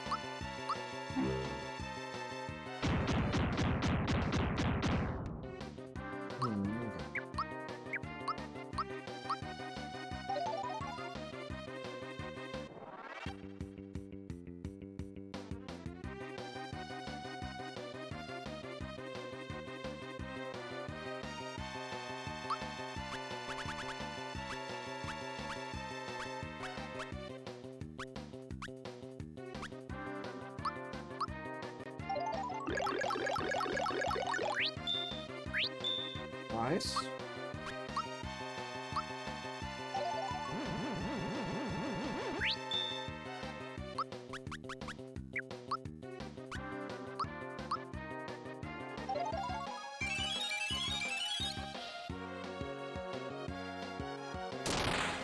Okay. Okay, that's good.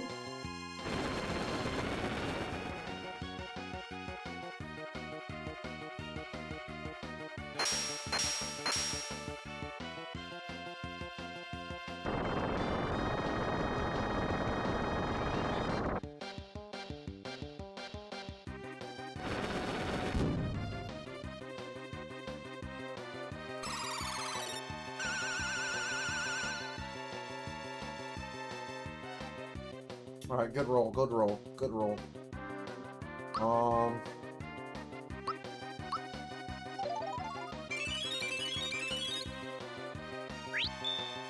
Nice! Love to see that. I think I'm just gonna go ahead and throw up a Mega Elixir.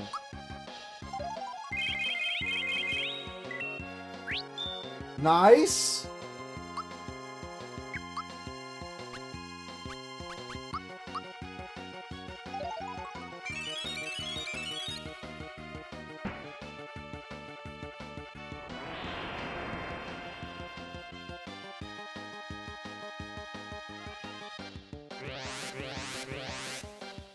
Y'all want to not laser target this dude? Oh, fuck.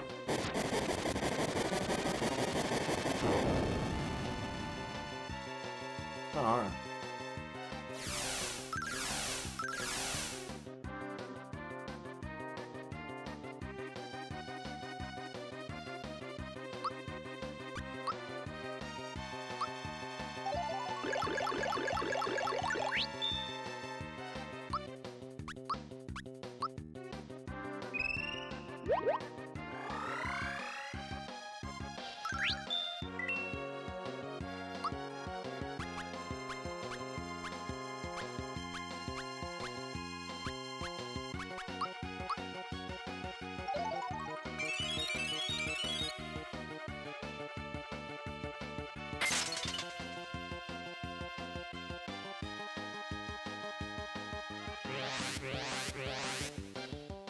Ew, that still hurt. Fuck.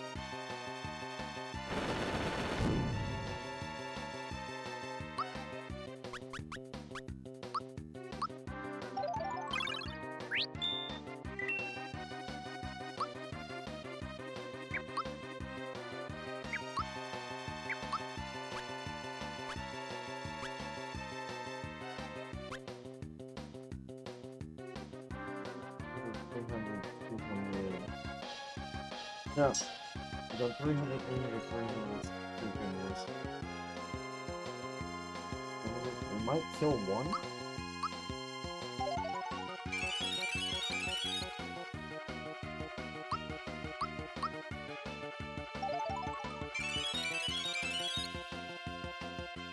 Dang it.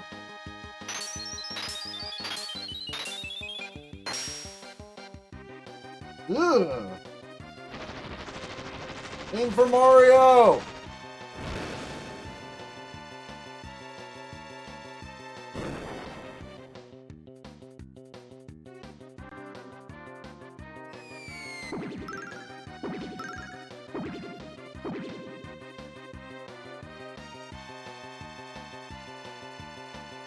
Oh, we were doing so well.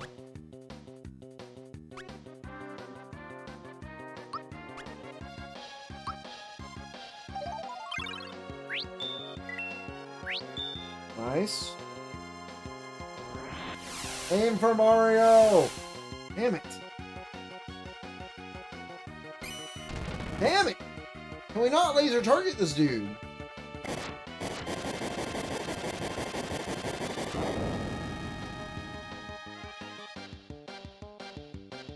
Yeah, there it is. Mario's not living through another turn, I don't think.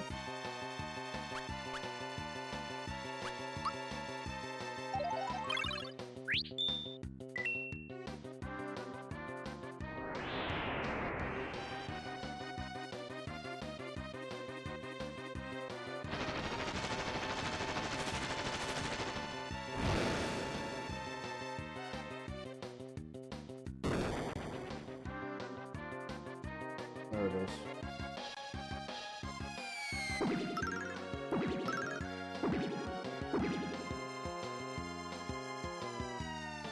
It was looking good for like a split second. I'll run to the restroom. I'll be right back.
Alright, I've returned.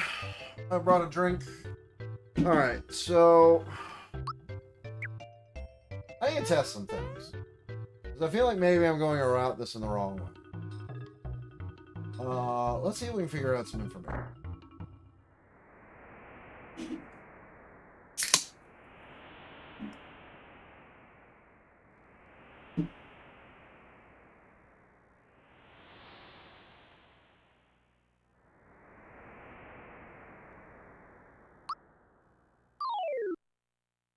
I do think, you know, blitzing down the wind crystal is absolutely essential, because otherwise you just get Aurora Flash or Petal Dance again.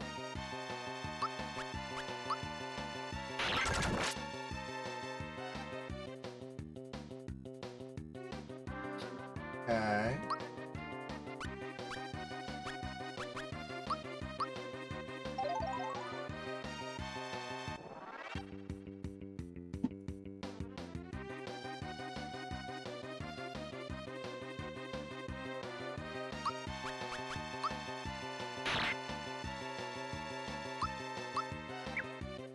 Which HP are we dealing with? Earth is like the biggest.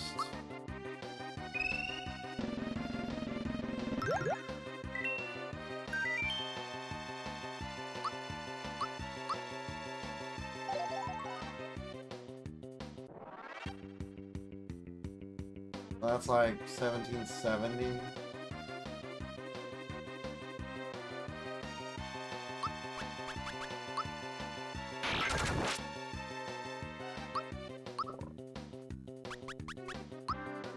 There's not like one that I do a ridiculous amount of damage to.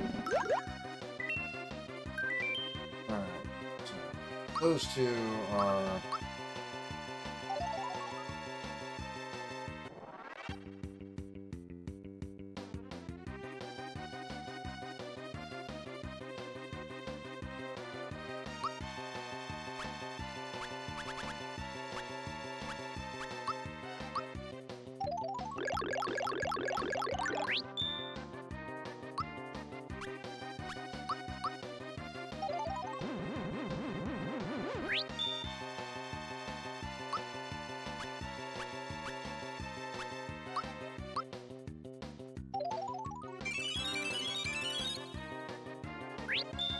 Nice.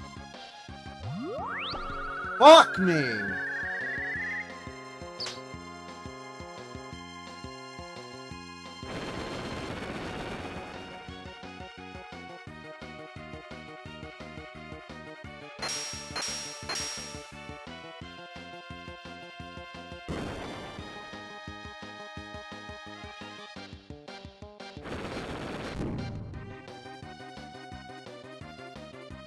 Oh. Alright.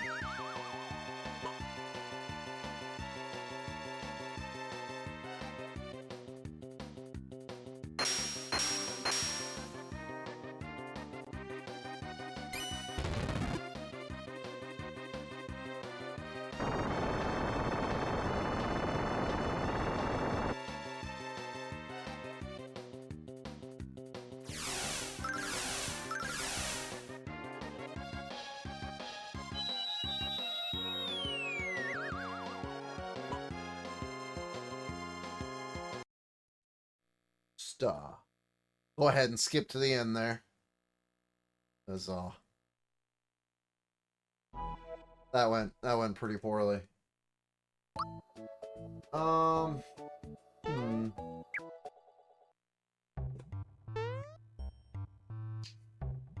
There's a part of me that's like, do I have to be really good at super jump in order to do this? Do I just have to man up right now?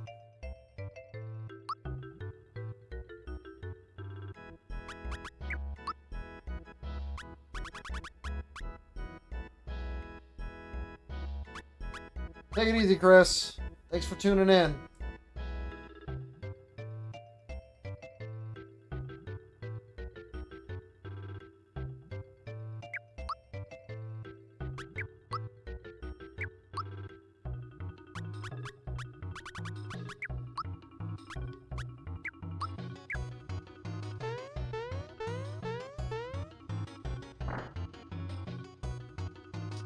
be honest. I don't know that I do, but I appreciate it all the same.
Can we not mess that up, please?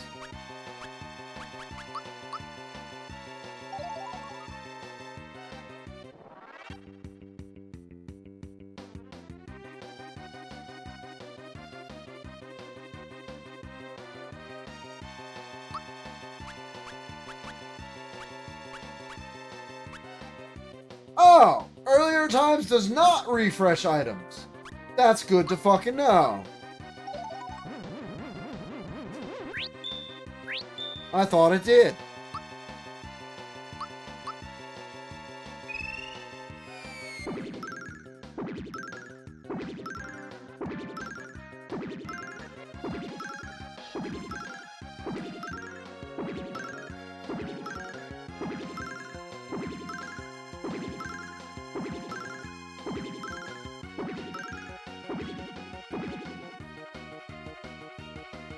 That did do more damage.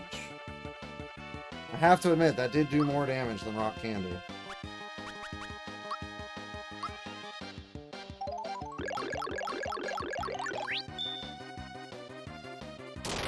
Okay.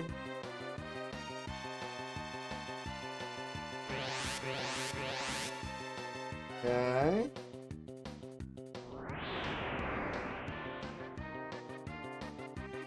Okay. Okay.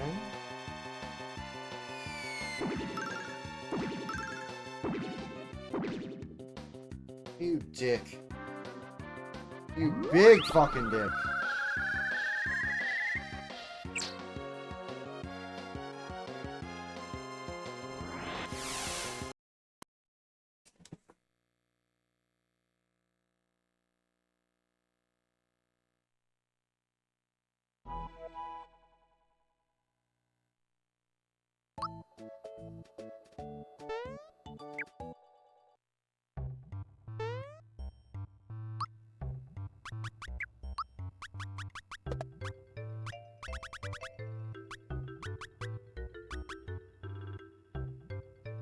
Where's my phone? Hey Google, is there any accessory in Super Mario RPG that negates all status effects besides the safety ring? Yes, there is another obtain it by defeating the Hydon to chest monster. Additionally, armor. You sure about that? Because the safety badge just says mute and poison attacks.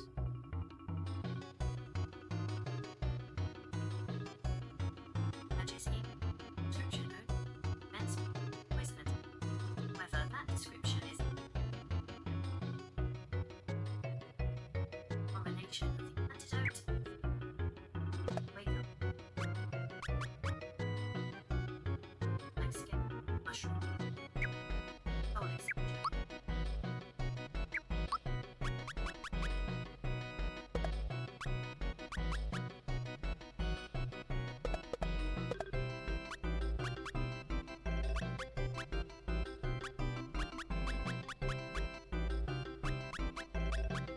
It's a huge, significant decrease in magic defense.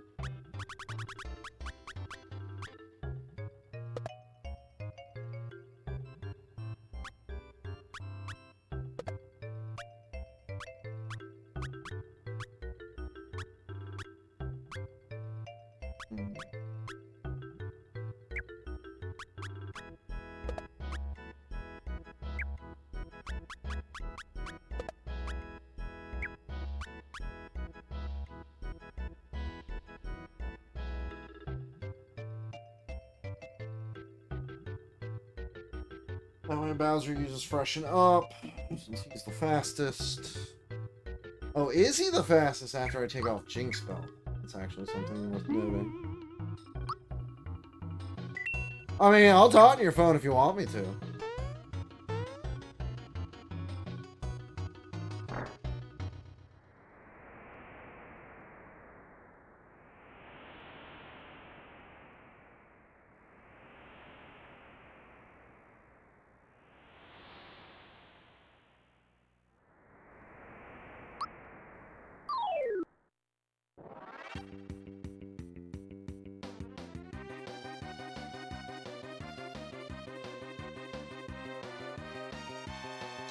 Okay, so Mallow goes first.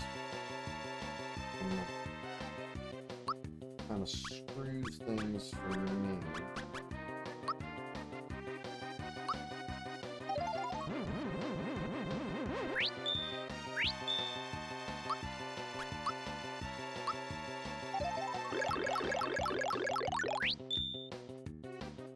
I think what I should do is I should get Mallow the safety badge, get Bowser the rare scarf.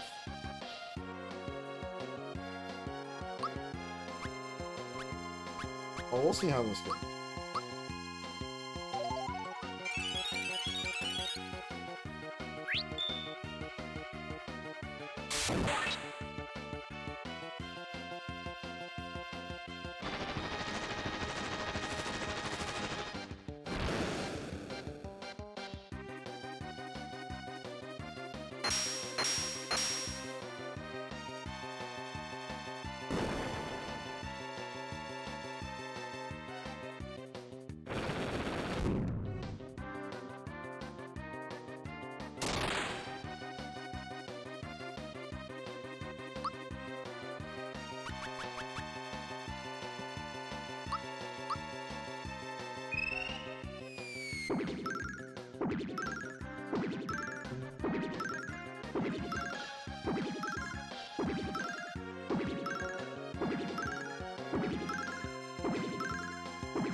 Fine.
That's 2!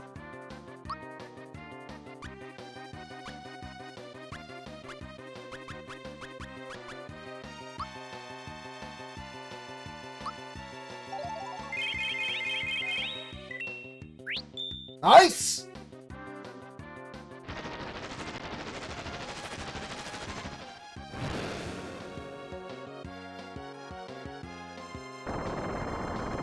Alright, that one's a little rough. Ugh! That fucking hurt.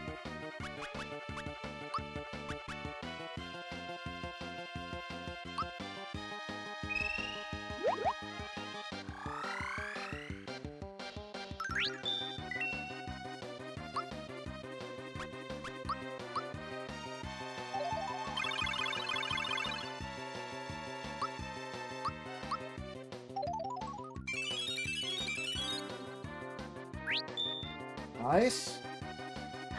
Rona sucks.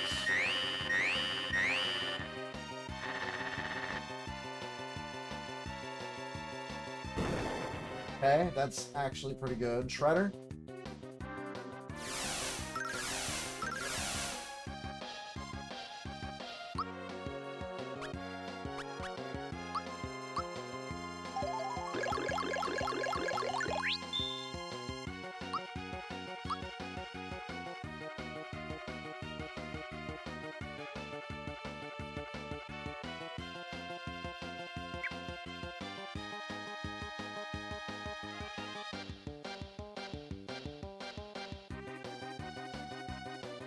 Debating on if I want to use this Power Blast.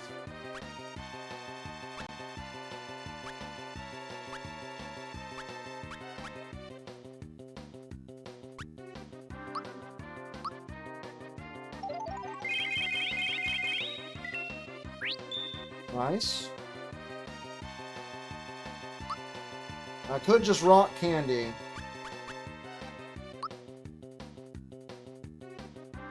I think that's the move.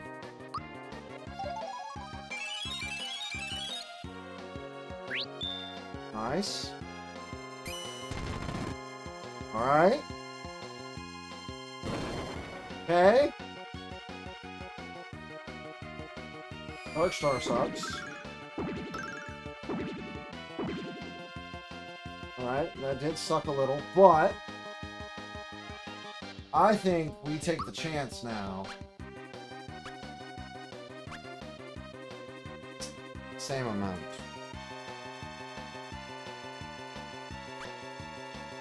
My Power Blast or not.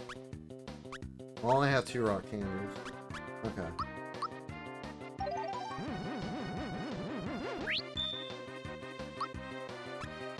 I'm taking the chance.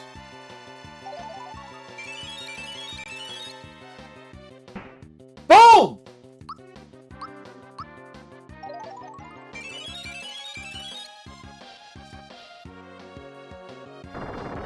That does suck.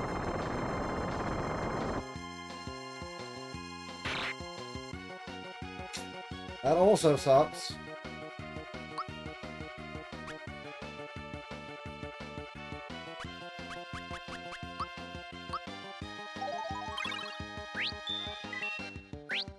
Nice.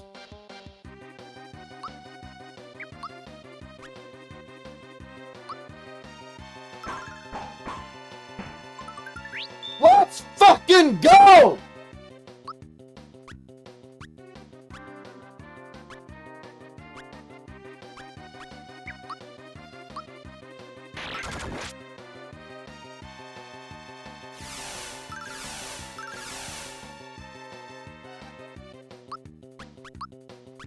From here, it just should be smooth sailing.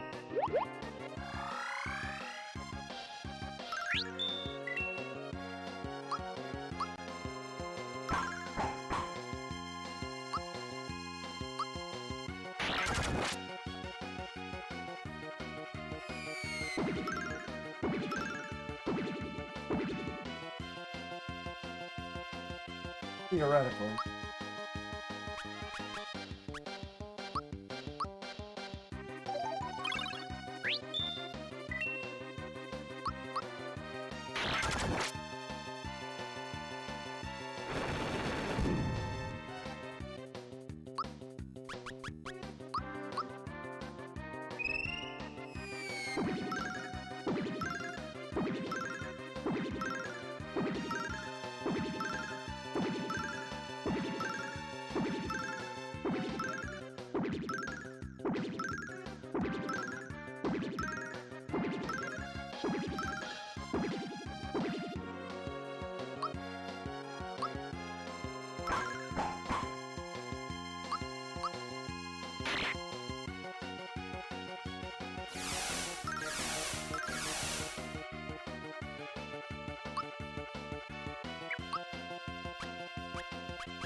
Let's go!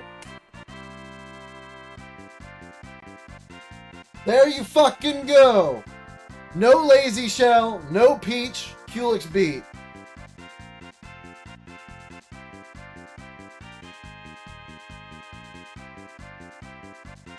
There were some fucking critical decisions made there. I mean, there's definitely like a little RNG on it, right? Depending on like what spells the crystals use. But like, you still have to navigate it best you can.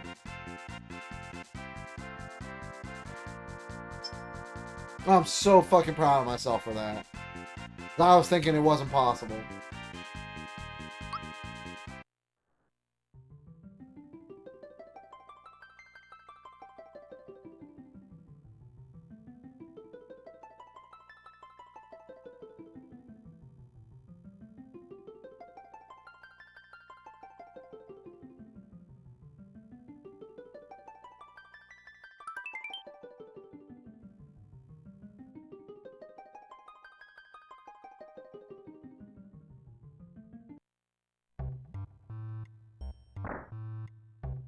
Oh.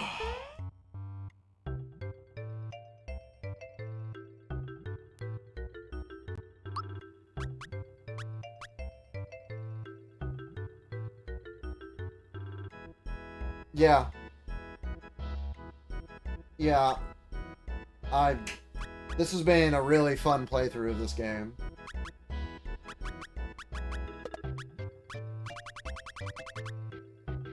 What does the Quartz Charm do?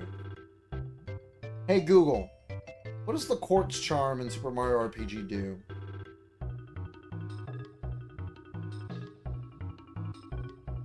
This charm is a powerful accessory that master damage data. Is it the same boost as the Ghost Medal and the Troopa Pin that can be deleted by Shredder?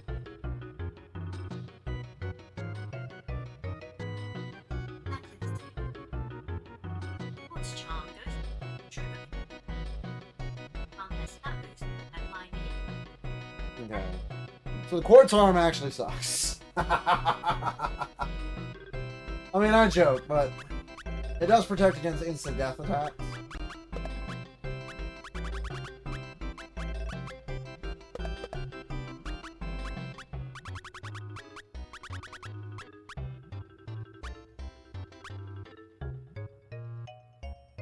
I think by not getting greedy on that Power Blast and just like playing it safe, I think that that was absolutely the right call.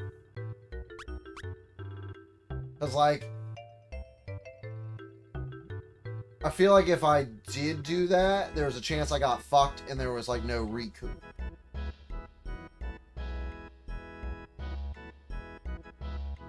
Because it would have given him an extra turn. And that extra damage wasn't necessary.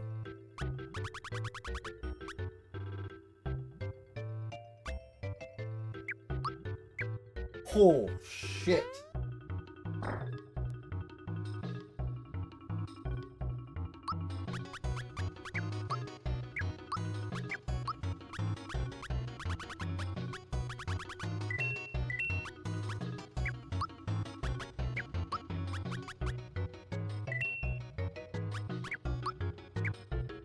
Also, for what it's worth, we got lucky on some of the freebies. Like, I'm pretty sure we got an extra, like, 2-3 rock candies out of that.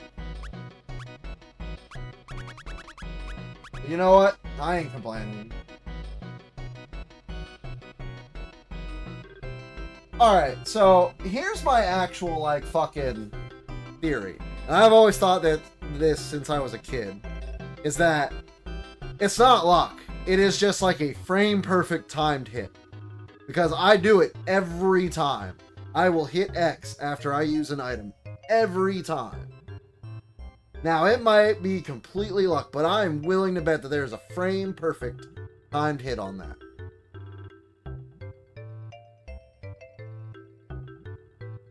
Because my luck with freebies is just too good.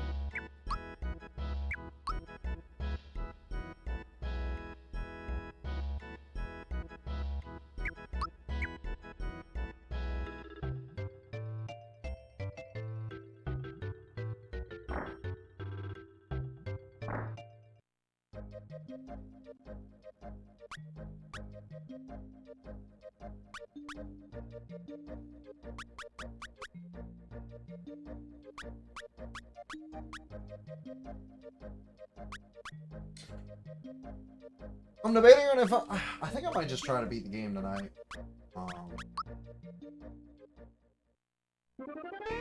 Because, like, there's just not much left. It does not take that long to get through Smithy's factory.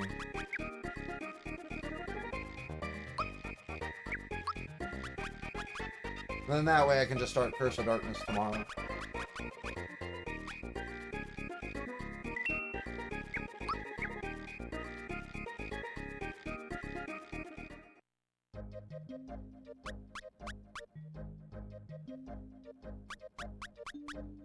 I mean, it probably is random, but I am just coping hard.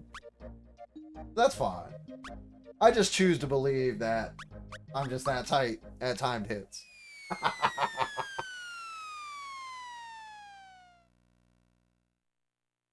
Oh, man. That just feels like a fucking moment, my guy.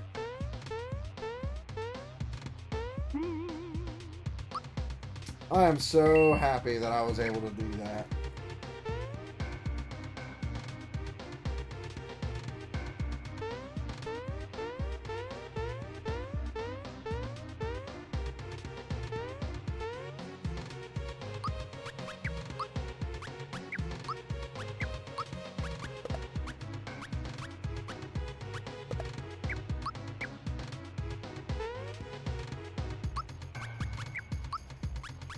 Actually, I'll just go ahead and throw Focus Charm on mine.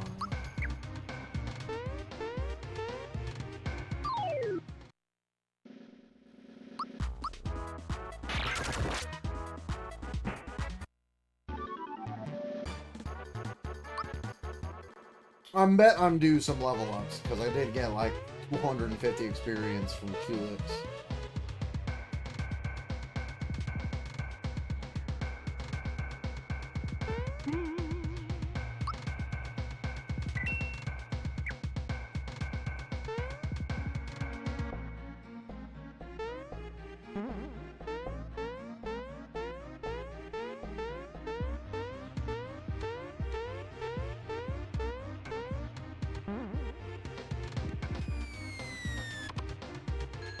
Oh yeah, it is possible.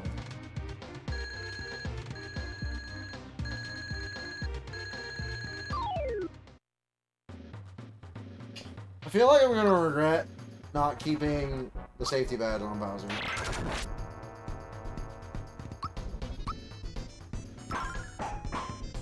Although I'm just fucking shitting out damage right now.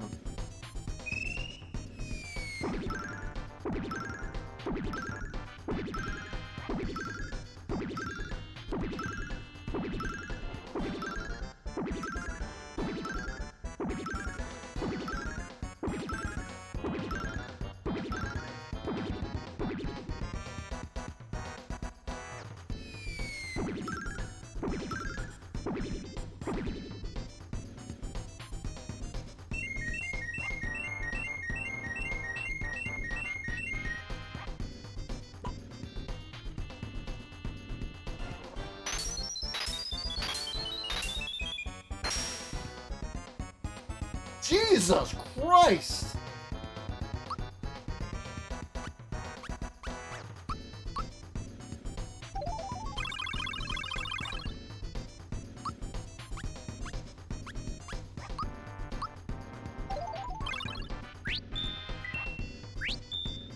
Timed hit, by the way.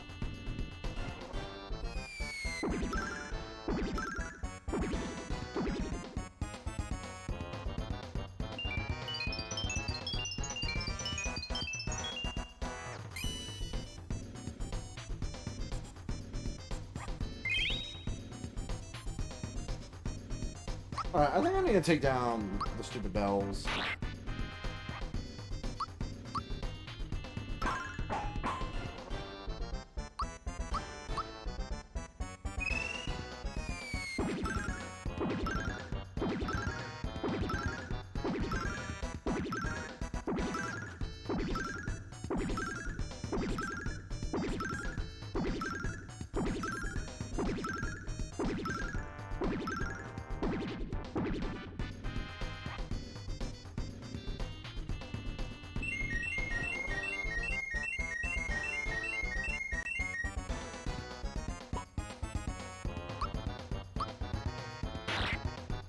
Can I please get my timed hit? Shit.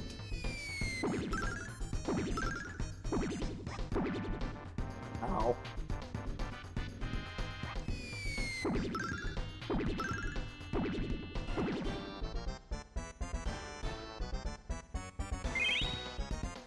You fucking dickhole.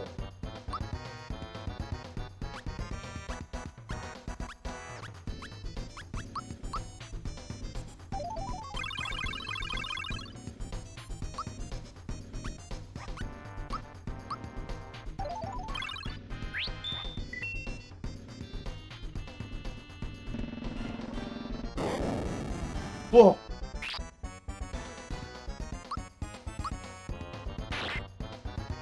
Bro, that shit is fucking killing me.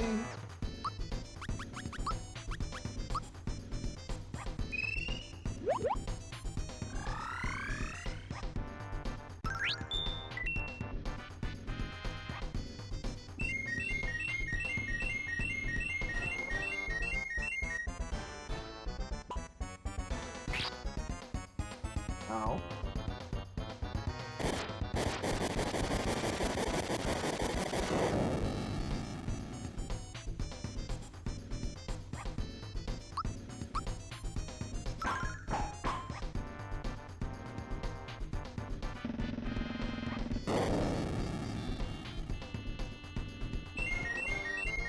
Fine.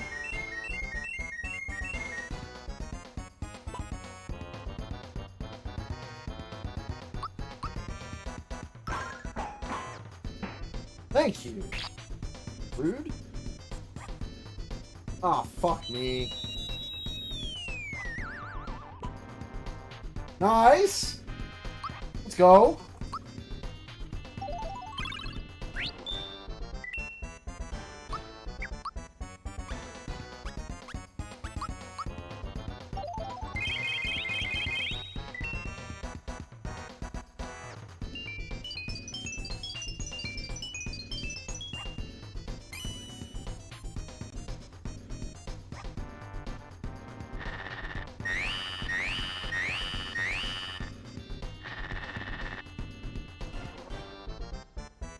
That hurts.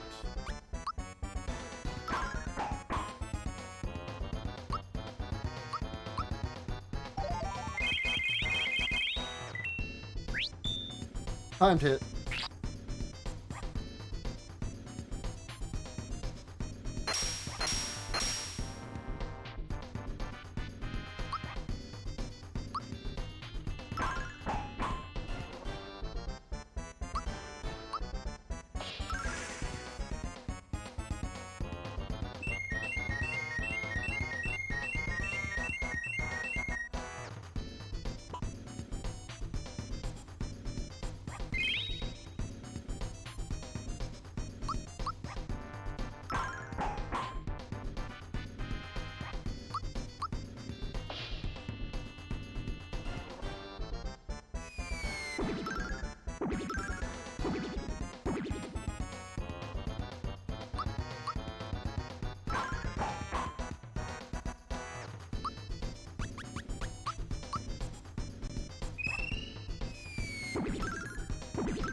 Oh, you piece of shit. Nice.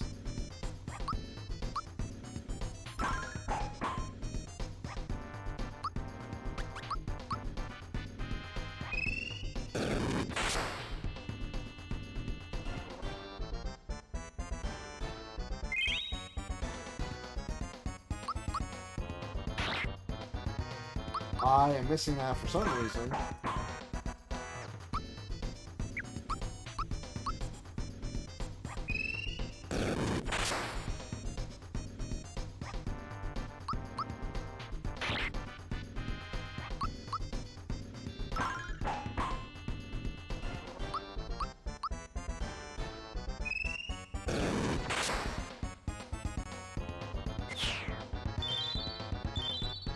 Whew.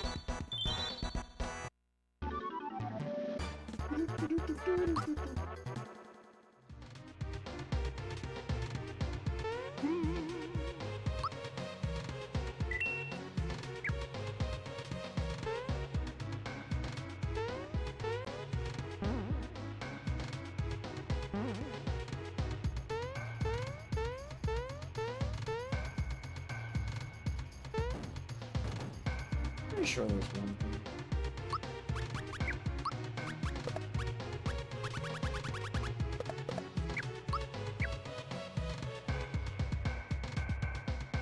This one.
Easy.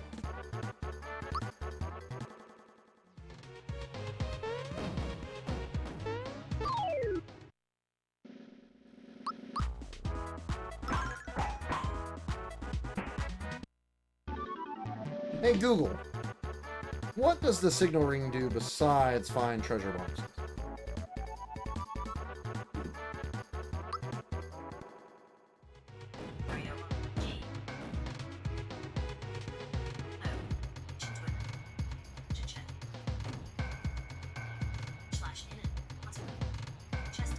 Oh, you can? Wish I had known that.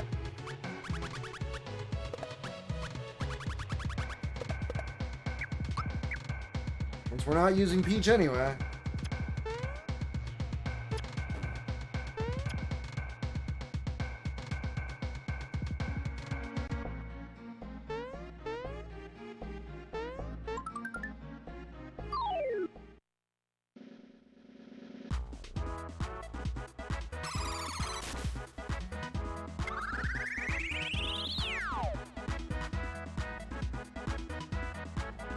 I do think the remake offers more timed hits against spells, which is something I wish this game did. Because, like, that's something that's difficult about the Culex fight, right? It's like, it doesn't matter how good you are at timed hits, because nothing in that fight you can really, like, defend against. It's just a traditional RPG fight. Which, you know what? Maybe that was the intent. But I think, in terms of the game's mechanics, I would prefer if you could use timed hits against spells more.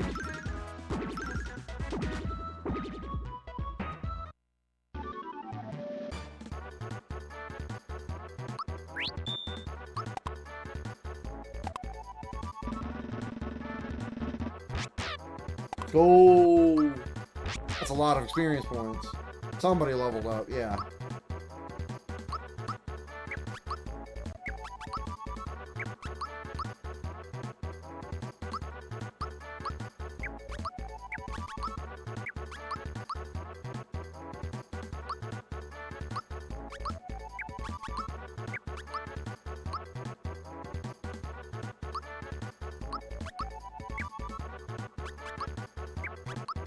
I will show you. So, new Castlevania trailer dropped today at the Xbox Showcase and gave us a release date. So, starting tomorrow, we're going to go through a Castlevania game I have never beaten, which is Castlevania Curse of Darkness. Also, sequel to the game, the last Castlevania game I played on stream. PS2 game, so PlayStation Drew, PlayStation 2. Plus, it's a more action-y game. So I'm looking forward to playing that.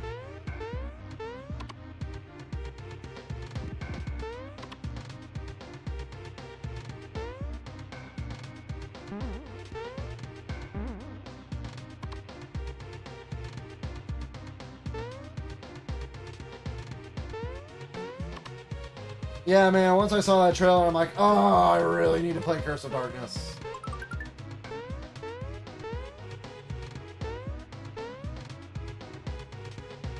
Hell yeah, that sounds tight.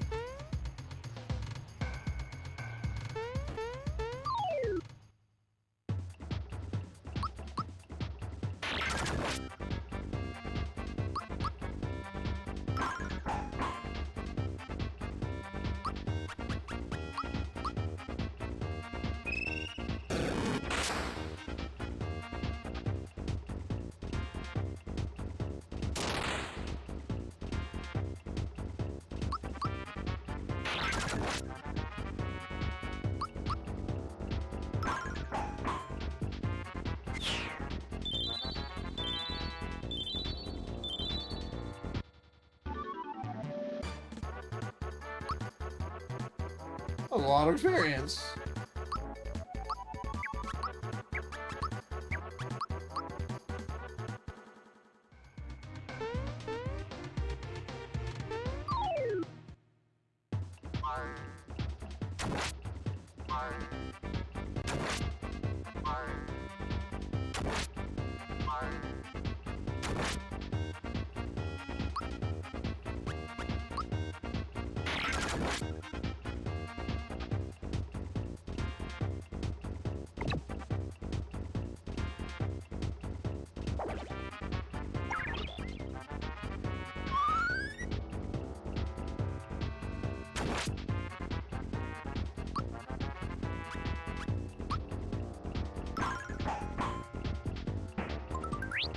Nice. Not nice.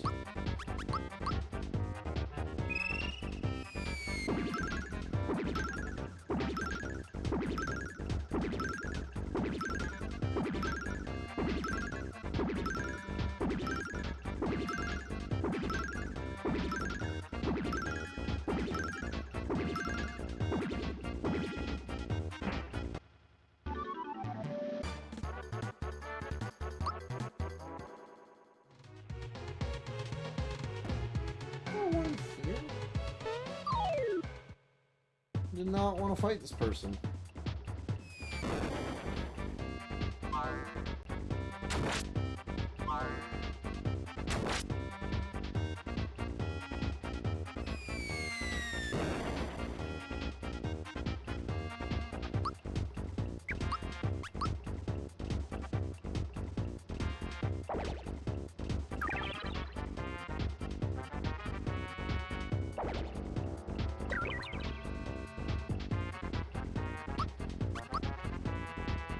Thank you.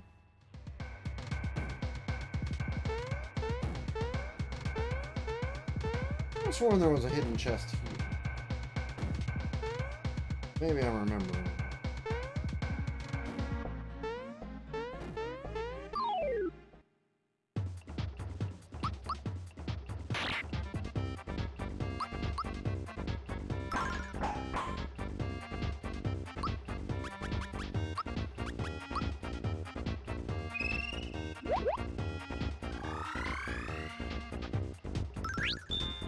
Yeah, the PS2 soundtracks, because I have not played those games as much as I've played the others, because I've only played Lament once, and I never finished Curse of Darkness, that I don't know those soundtracks that well, but I do remember really liking them when I first heard them.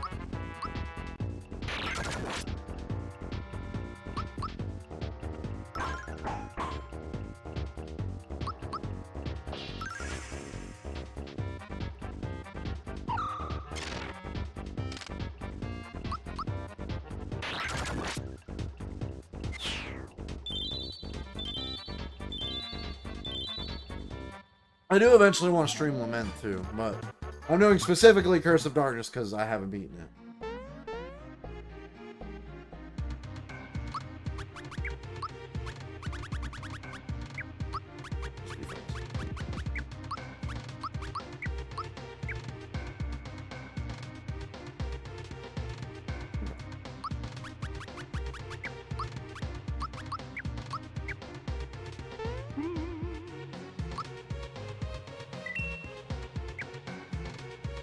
I do believe this is a boss.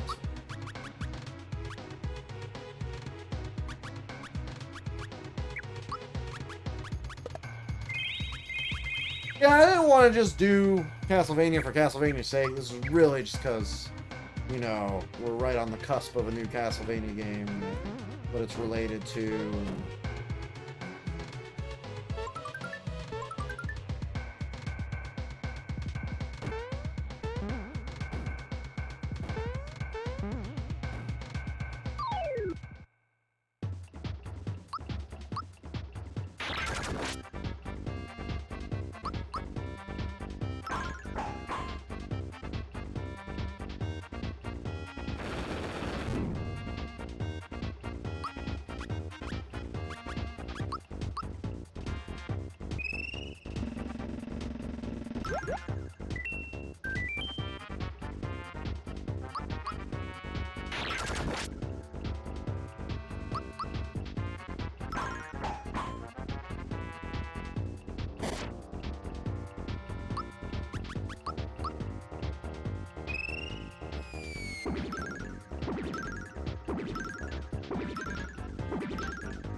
Oh, the boss fight was after this.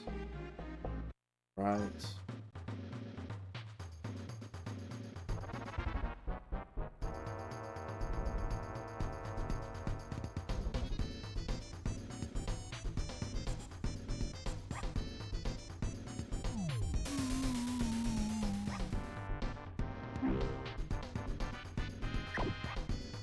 Bro, I totally understand. Trust me, I get it. Anytime I think about my backlog, it just stresses me out.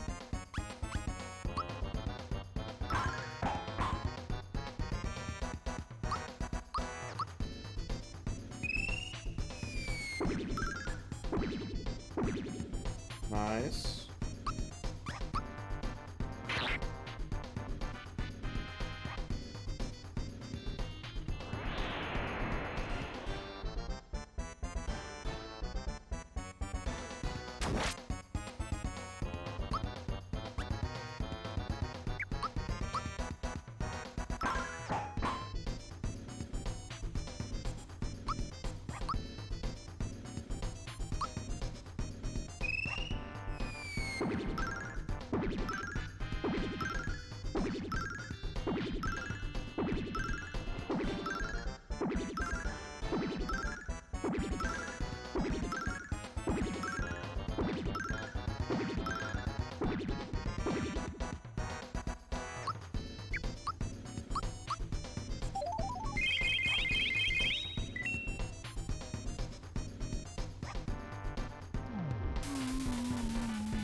Bro, for whatever reason, that sprite is just getting jacked up.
I'm definitely messing that time hit up.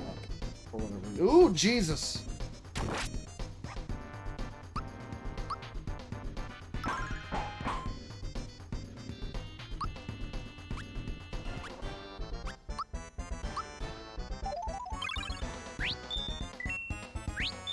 Nice! Timed hit, by the way. Ow.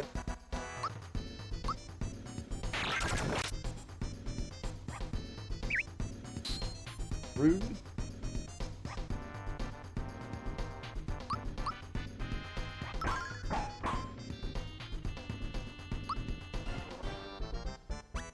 Wow, freshen ups. Not a freshen. Not Mega Elixir. Well, somebody's dead. Yep. I was focusing this asshole.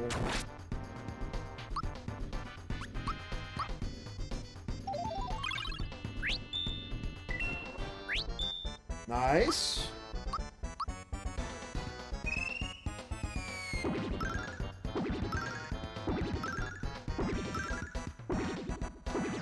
Hey, you fucking that up.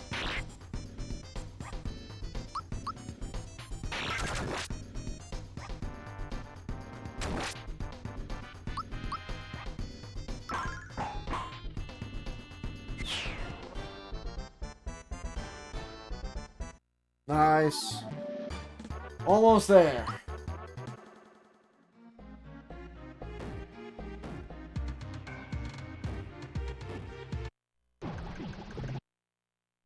Definitely gonna go hit that save point real quick.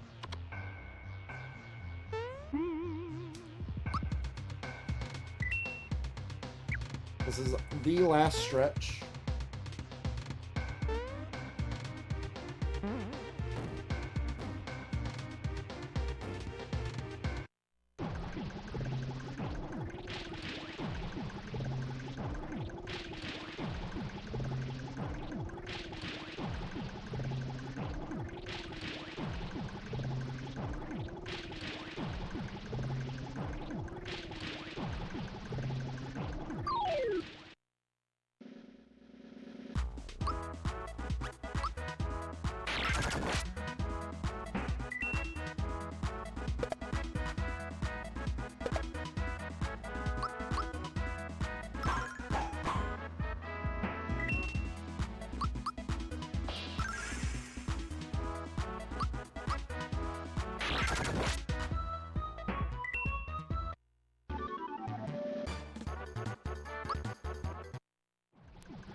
You know what? That's fair. I agree with that sentiment.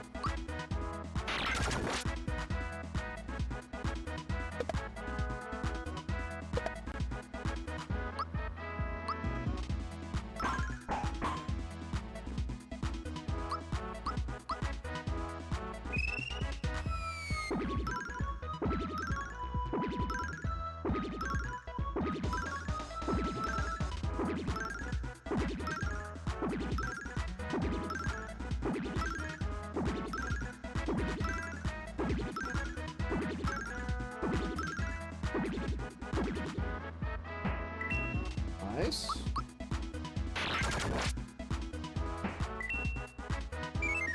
Yeah, that's right. You better fuck around, bitch.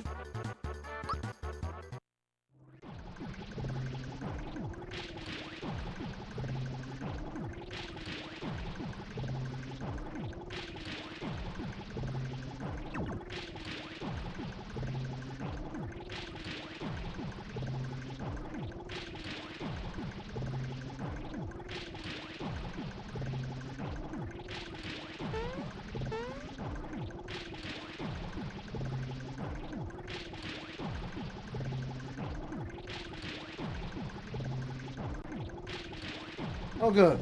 Here is Toad.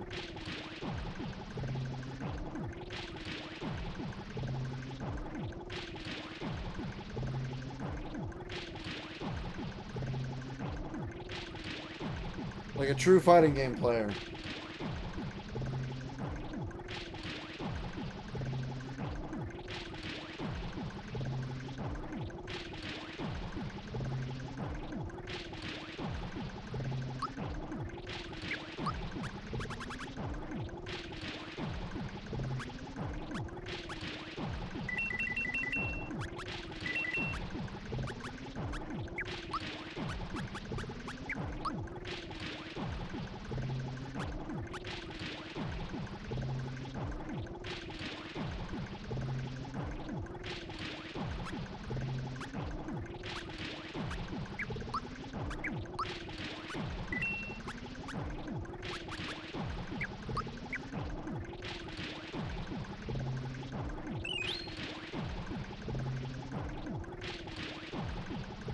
I'll take the free rock candy.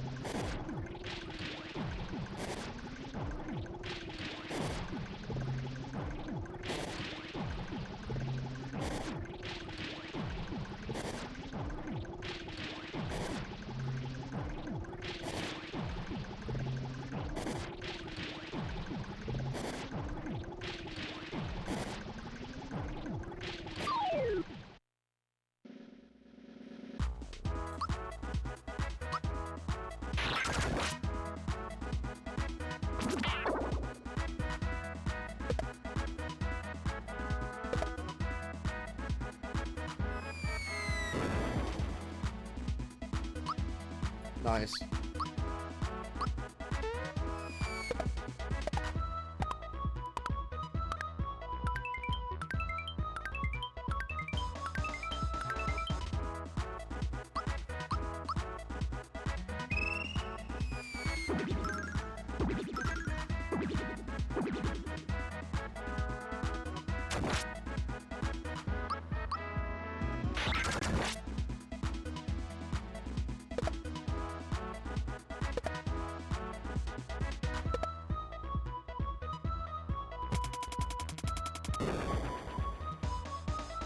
Ugh.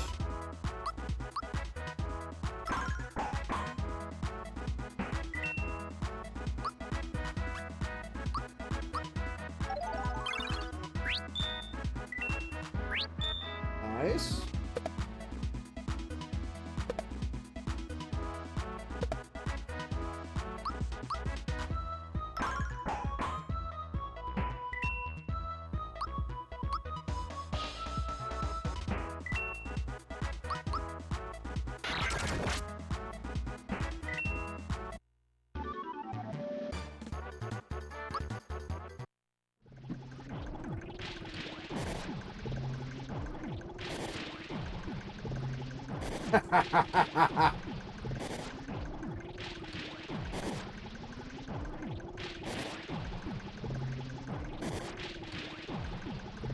I love Bowser, dog.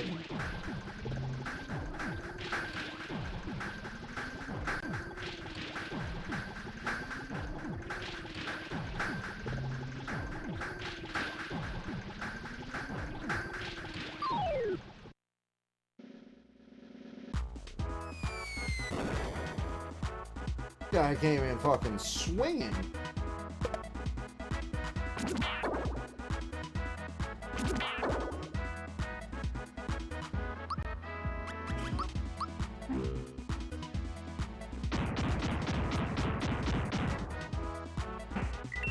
Alright, I'll take that.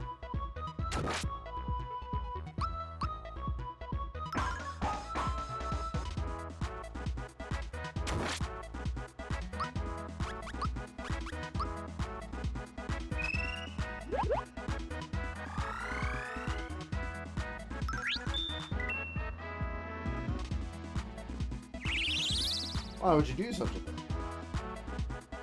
Why would you do such a thing? That was unnecessary.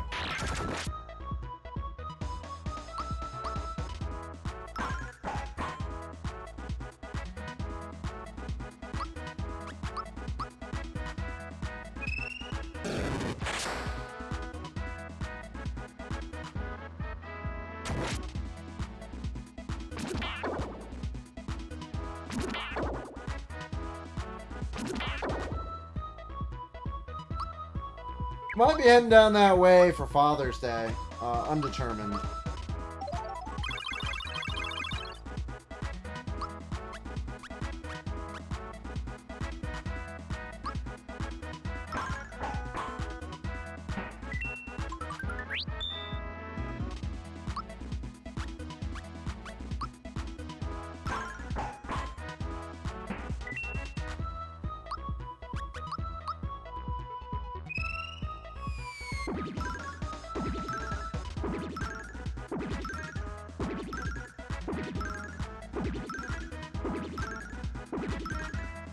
I do need to swing by a dungeon and offload a lot of the extras I've been getting from my pickups lately. I had the craziest pickup the other day. I hit this dude up on Facebook Marketplace because he had like a PS2 lot with Castle Shikigami 2, which was like, okay, I want to pick up Castle Shikigami 2, and like the lot was $50, so I'm like, cool, I'll pick up Castle Shikigami 2, and then I can just get my money back by selling everything else. Easy peasy. Then, when I get there, he was just like, hey, are you gonna ship more games? I'm like, yeah, why? And he just keeps bringing stuff out. By the end of it, I had 2 Xbox Ones, 2 Xbox 360s, PS4 Slim, PS3 Slim, PS2 Slim, an original Xbox, a DSi XL, and a Wii. And every single one of these consoles had games. It was insane.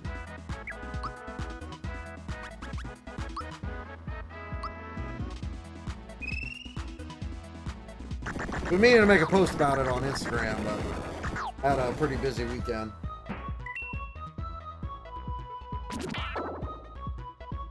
Oh, you son of a bitch! Oh, this fucker's pissing me off.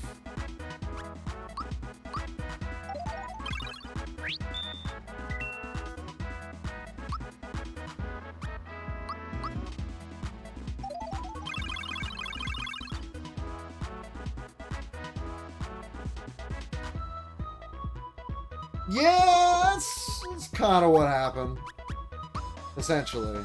He's like, oh, you like video games, huh? And I'm like, yeah. Yeah, I do.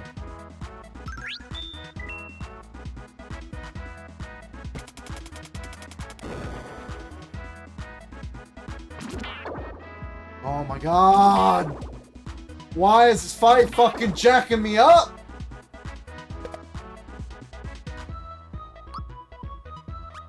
Fucking fighting for my life here.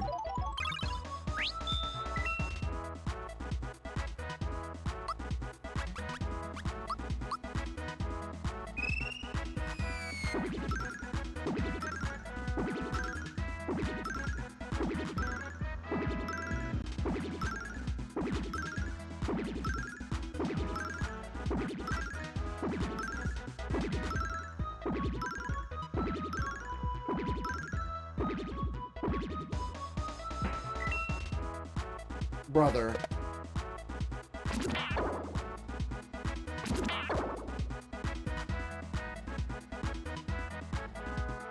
Alright.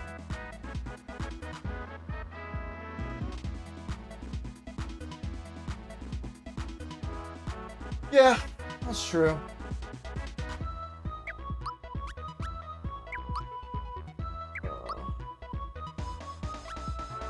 You know what? I'm so tired of this. Okay, I'm gonna get a freebie. Did not get a freebie.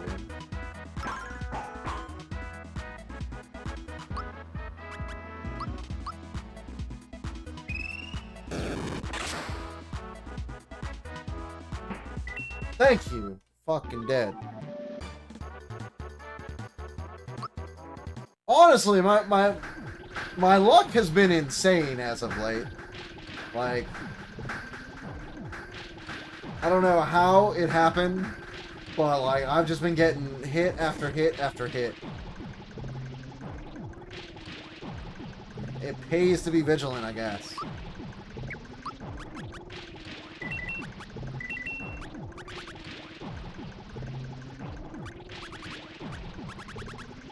I appreciate that, man. Yeah, I mean, it's... I love hunting for video games, and I love, like, you know, building out my collection for more games that I want. And, like, right now, the retro game market fucking sucks. It's the only way that you can do it without breaking the bank.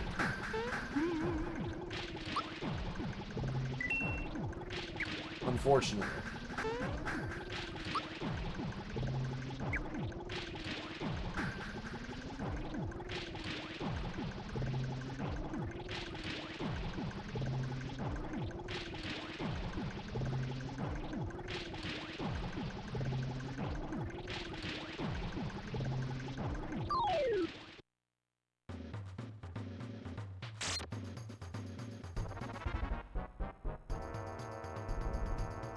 I mean, kind of. Underneath my bed is like 7 totes of video game shit. It's just extra. Like, what? Let me just check something.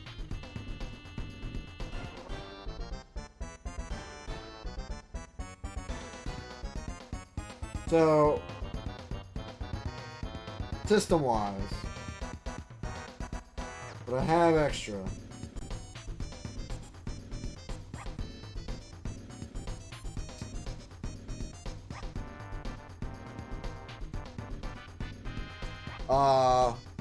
So we have an extra Pokeball 2DS XL, an extra Mario 25th Anniversary DSi XL, 7 NESs, 2 Wiis, 2 PS2 Slims, technically 3 PS3 Slims, a PS4 Pro, a PS4 Slim, a PS1, a Sega Dreamcast, 2 Sega Genesis Model 2s, a Super Nintendo Junior, 2 360s, 1 360 Elite, and 2 Xbox One X's.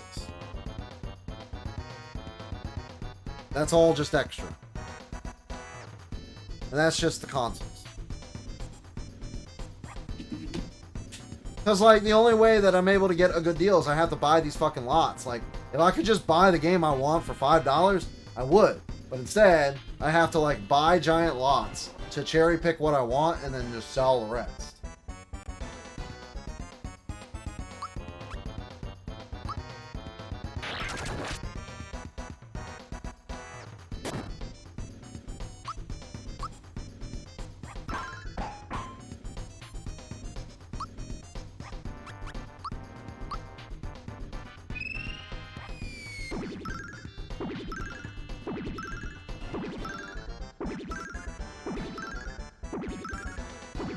I mean, like, I didn't have a 360 Elite, and now I do. So I'm pretty happy about that, because, like, there's a few exclusives on the 360 I want to play. And I apparently learned that the DSi XL is the best way to play, like, So I actually ended up picking up 2 of those Mario 25th anniversaries. So like I have one to keep, and then the other one I'm just gonna get rid of. But like the first one, there were 2 listings on Facebook. And the first one I picked up was cheaper, and like I went and I picked it up, but it was like in pretty rough shape. So I was like, that kind of sucks because I was looking forward to having this. And so I was like, you know what? Let's hit up the other guy. Let's see if he takes 90. And he did. So I'm like, all right, sweet. So I go and I pick up the other one, and it's in way better condition. I'm like, all right, sweet. We'll keep this one. We'll get rid of this one. Easy peasy.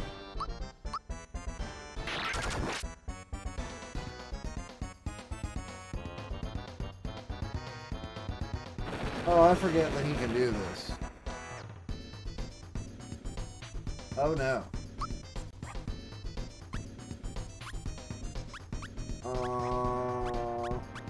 Huh.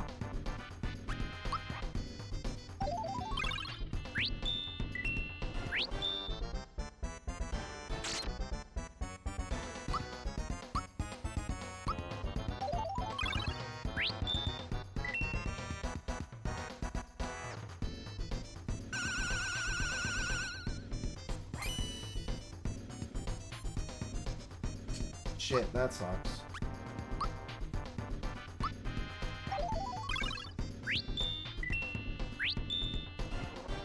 By the way, back-to-back freebies on the pick-me-ups.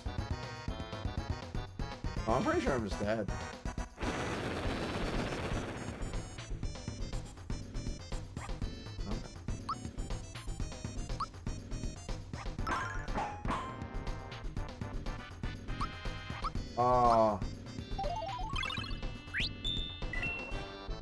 Okay. I didn't get it that time. But I'm still convinced it's time pit. Thank you. Jesus. Ooh, nice.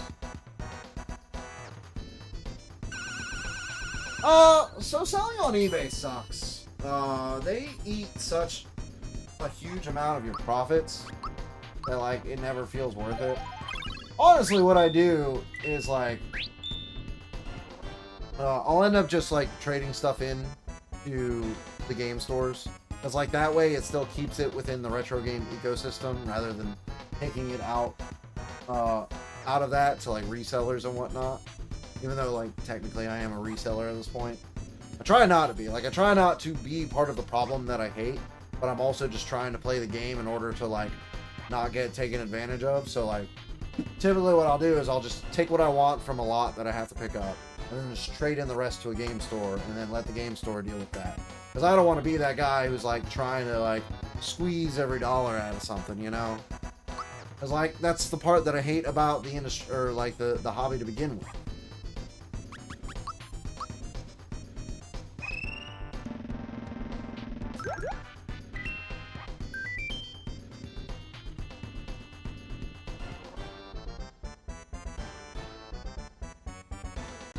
Yeah, that's the way I look at it, at least.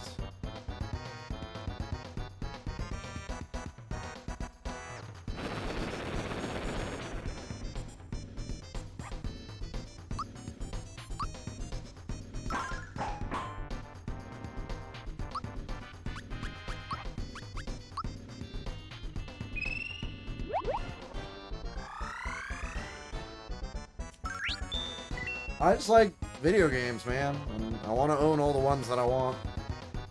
And, like, it's getting harder and harder.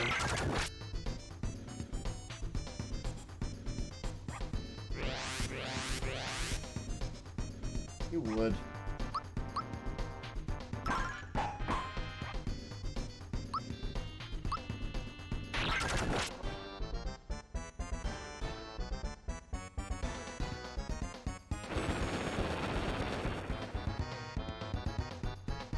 Well, okay, so, like, the argument is right. If it's not me, it's gonna be somebody else, right?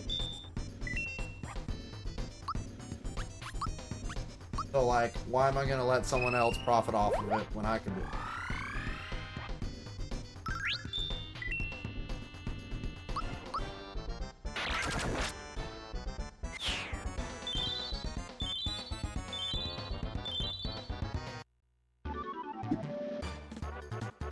But, to me, like, it's not like it's not a job. It's not a business. Like, I'm not trying to make this a side hustle. I'm just trying to get video games that I want, so I can stream them and hang out with people. And...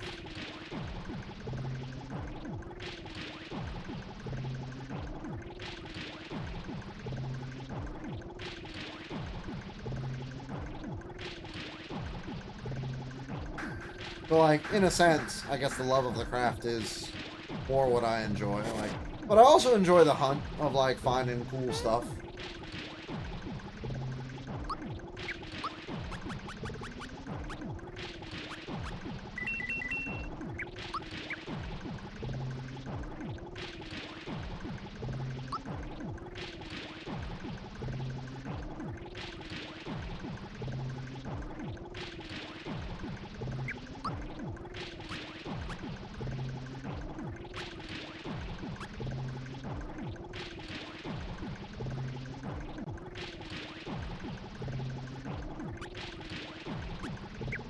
I'm gonna use Gino for last boss.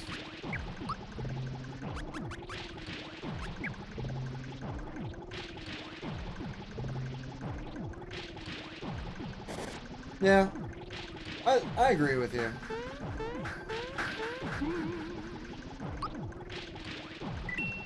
I mean, it is what it is, right?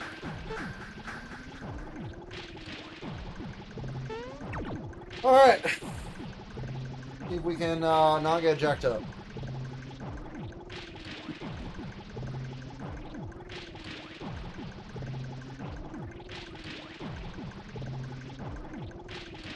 Well, like, I had an N64 lot I got last month, where, like, I got an N64. So I paid $150. It was an N64, a PS3 Slim, a Super Nintendo Junior, and a PS2 Slim, and something else, and then, like, 17 N64 games, and, like, every single one was a banger. It was, like, Mario 64, Mario Kart 64, Paper Mario, Pokemon Stadium 1, Pokemon Stadium 2, not for resale cart, South Park, Duke Nukem, Perfect Dark, GoldenEye, Jet Force Gemini, like, pretty much almost every, Smash Brothers, pretty much every N64 game you would want outside of, like, the rare, GoldenEye and Perfect Dark. You just didn't have, like, Donkey Kong 64 and, Banjo and Kazooie. But you had, like, literally everything else. I do want to play Jet Force Gemini. By the way, I did successfully mod my N64 to do RGB. I'm just waiting on a new cable because the cable I bought is no good. But, like, the N64 now successfully outputs RGB, so I can start streaming N64. So I do want to stream Jet Force Gemini at some point.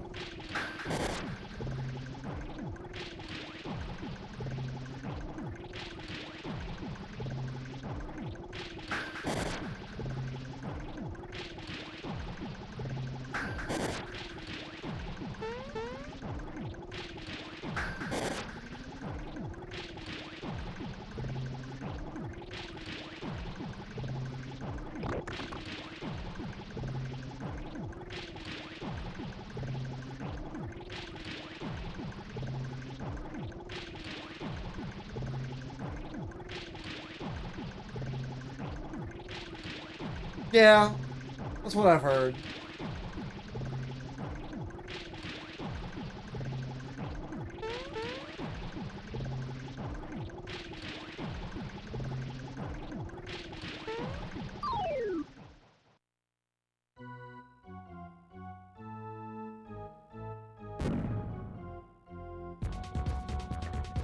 I would have laughed if that just killed everybody.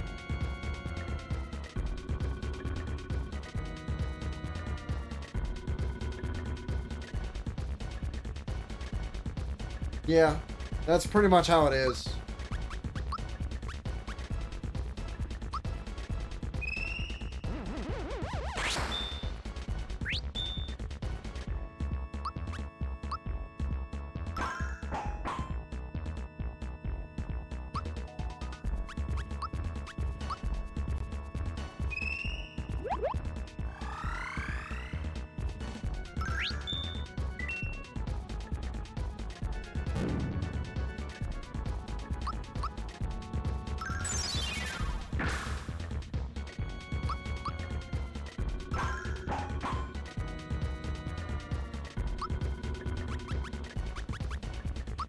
I probably should have buffed Milo too.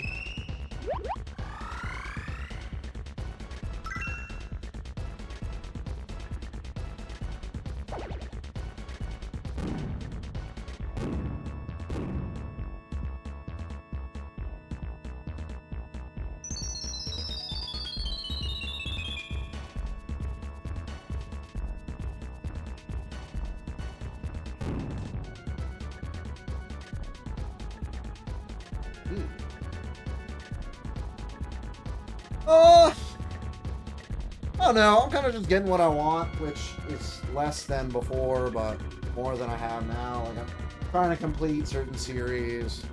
There aren't like a few high ticket items, I guess. Cause like, trying to think what that would be. I'd like a copy of Castlevania. Like, I want to own every Castlevania game. I'd love to own them all boxed, but I think that's probably a little bit out of my reach.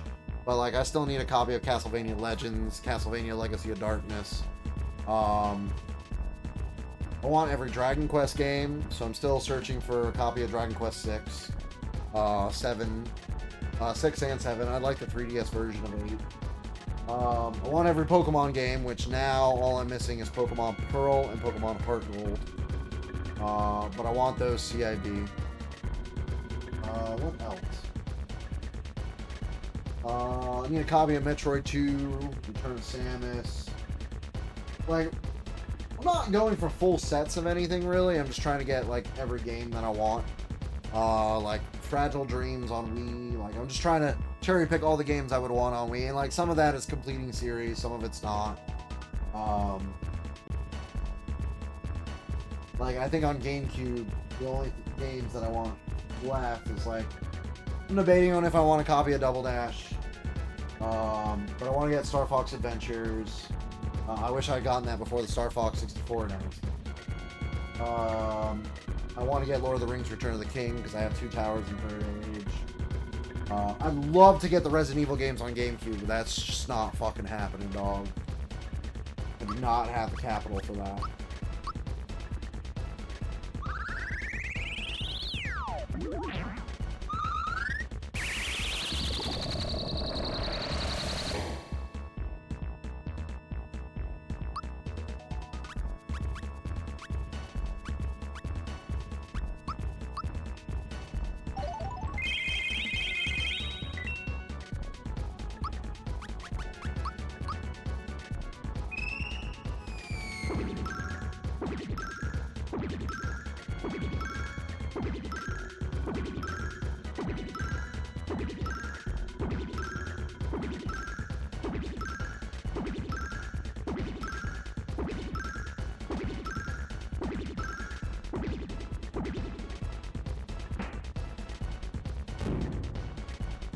But also, I'll just pick up interesting games. Like, I was at a thrift store the other day, and they had Indiana Jones and the Emperor's Tomb for like $5. And I'm like, I've always been like somewhat genuinely interested in this game. I'll pick that up. You know, like, that's a game I could stream one day if I felt like it.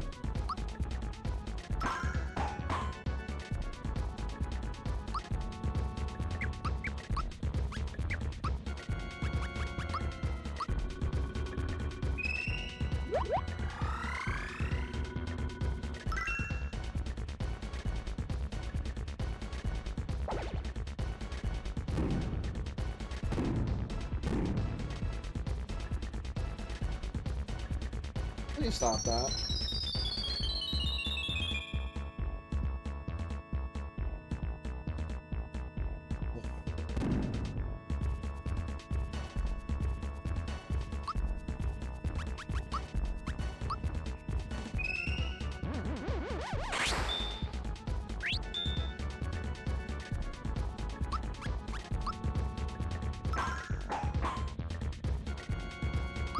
He's still not dead?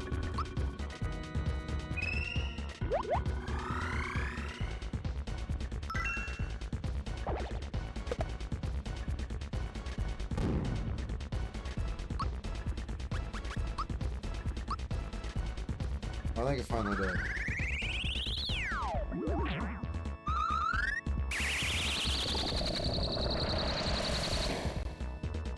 Oh yeah, no, for sure. Like, and then N64 lot. I already had a copy of Pokemon Stadium 1, but in that N64 lot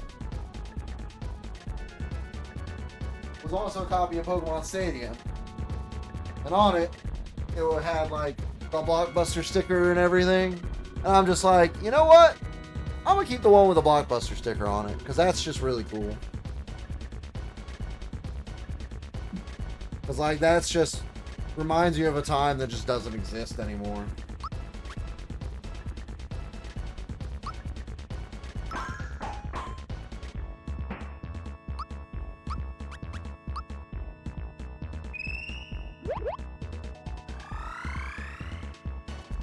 And like a couple of the N64 games that I kept had the Blockbuster sticker on them.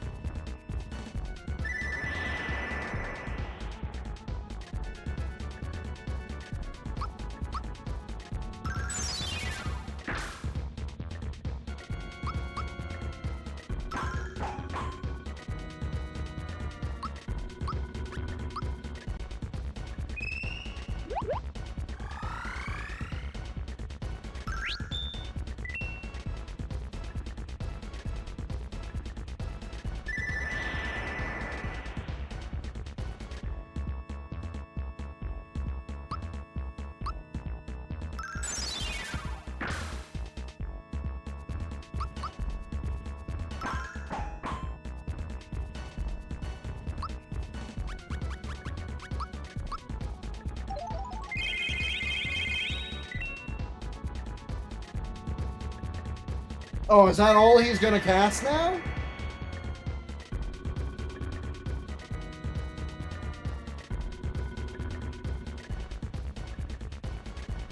Damn, that sucks. I understand that.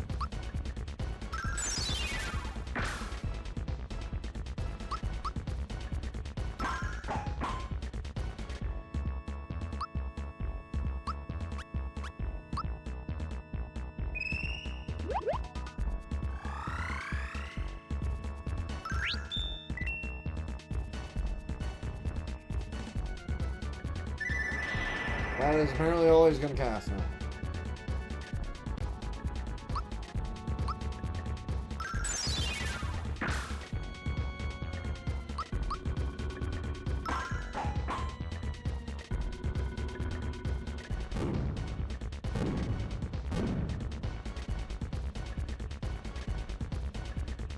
I definitely rented that copy several times.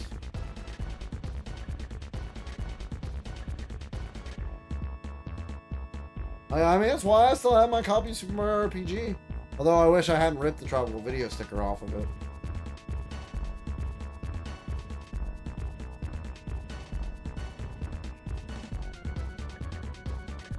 It's alright, man. It's alright.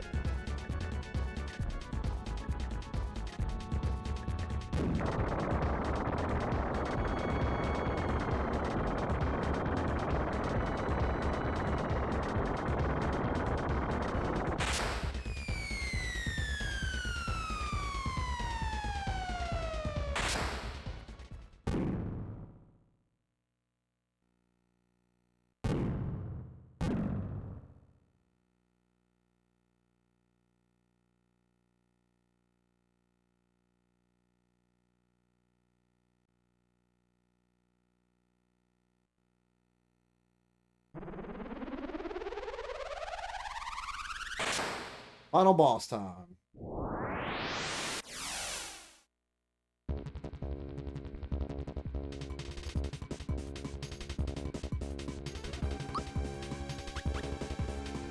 Oh dang. No health?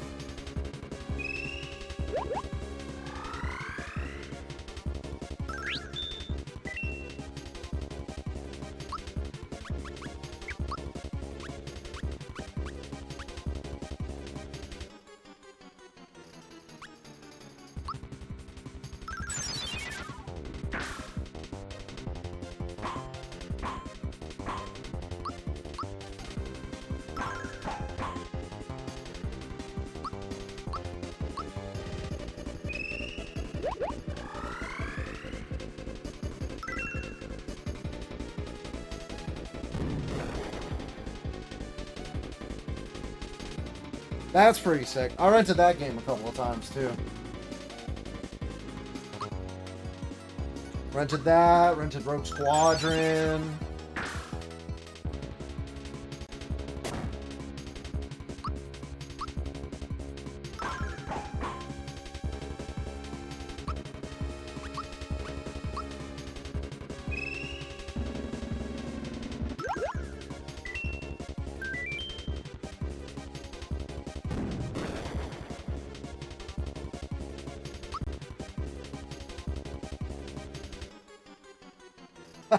I appreciate that.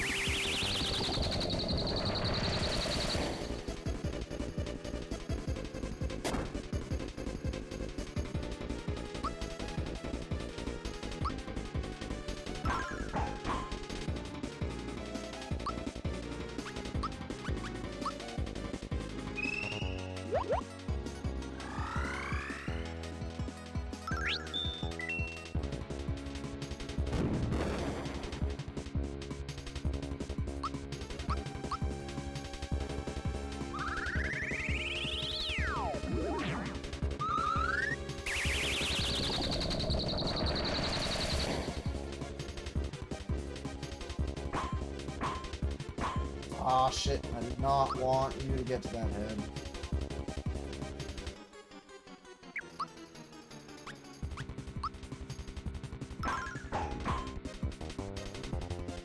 That does take a ton of damage.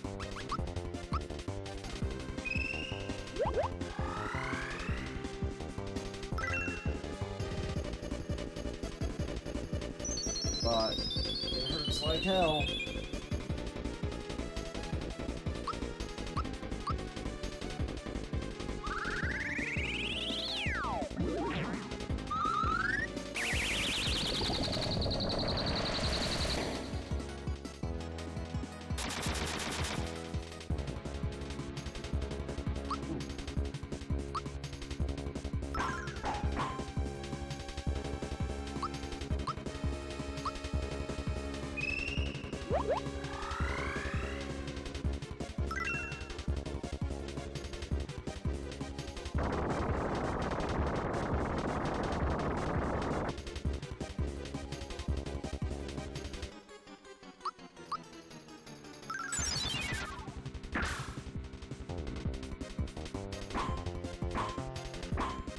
Aw, you son of a bitch.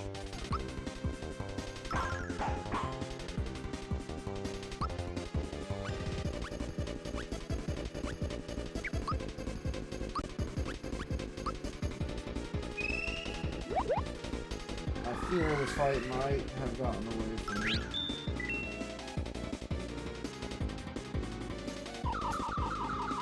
Yeah, that's not great.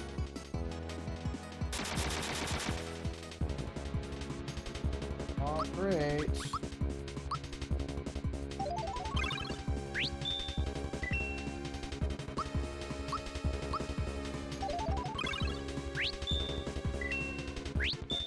Nice. Please don't kill whoever you hit. Damn.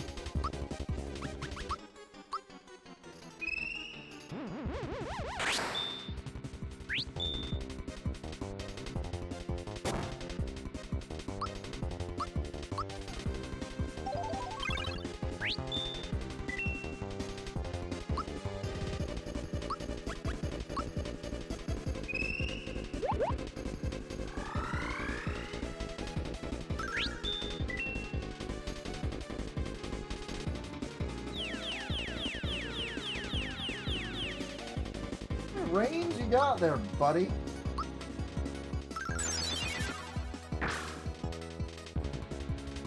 I was about to say, please get off the fucking... Okay, how much do I care about the fox head?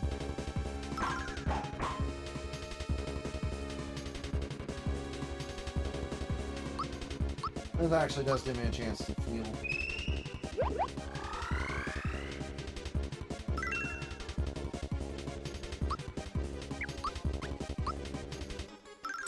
he does have like pretty duper defense.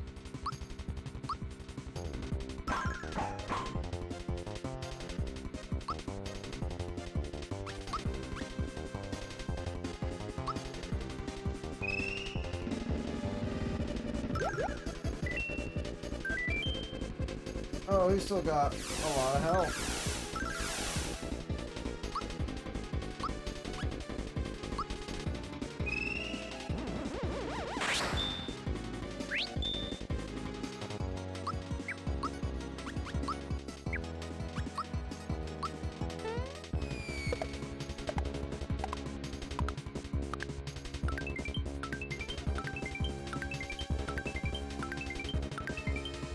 Nice.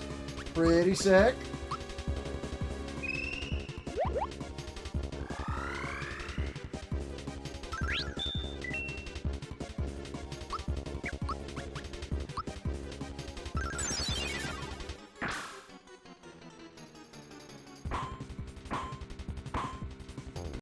Oh, I don't like that.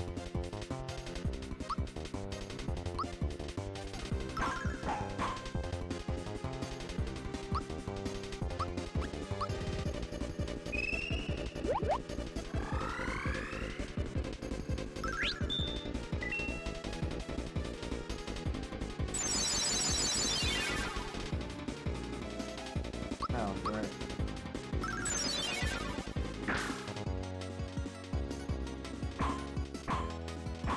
Oh, yeah. Tank's fine. For the most part.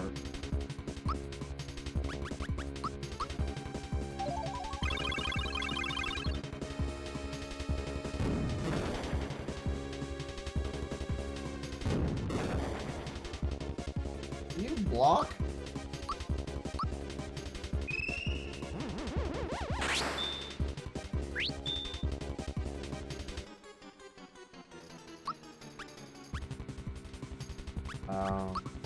Move again.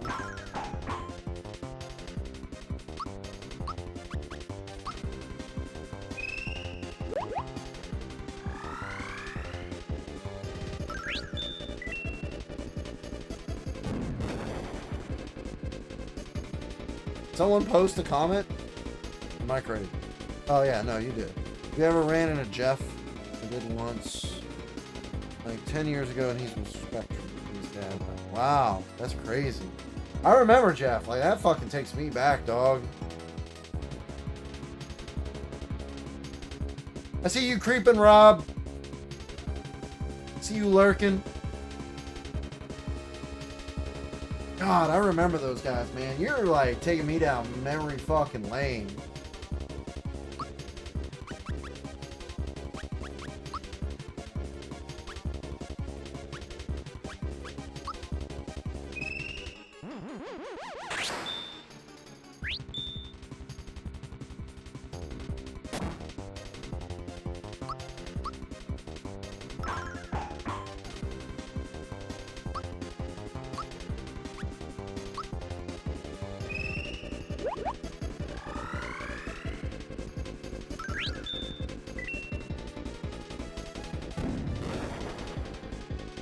I'd love to know what happened to all the unsold games of Tropical Video, man. I'm sure someone picked them up by now. Not one.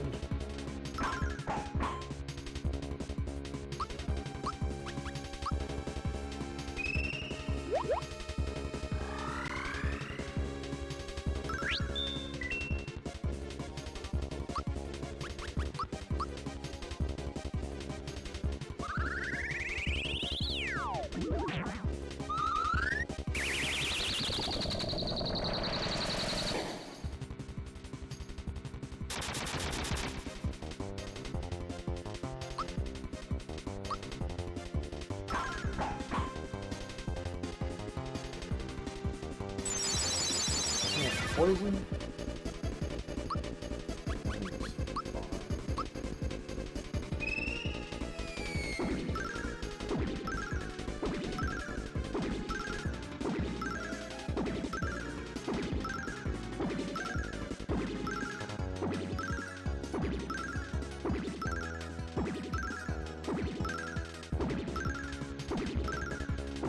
get him off his head ASAP.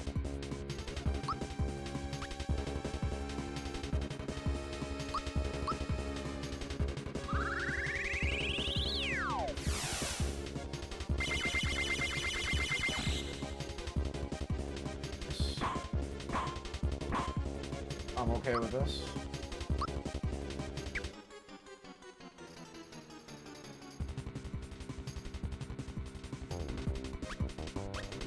Yeah, man. It's wild to think about. I mean, to be honest, I think about Tropical Video quite frequently, if I'm being perfectly honest. It's like, there's just something about, like, a summer with a Tropical Video that, like, just sticks with you. And I miss it so much.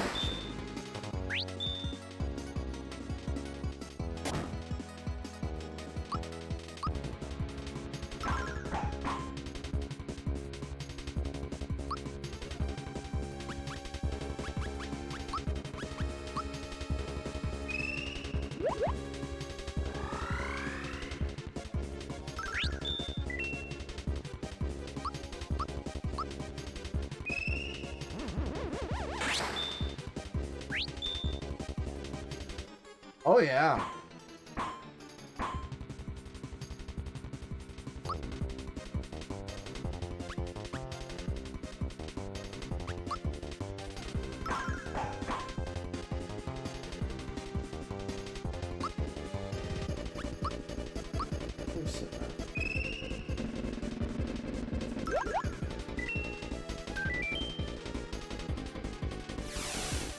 You piece of shit.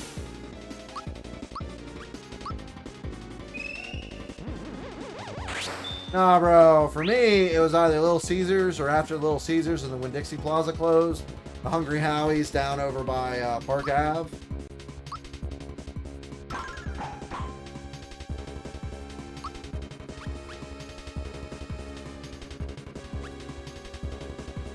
I miss those days, man.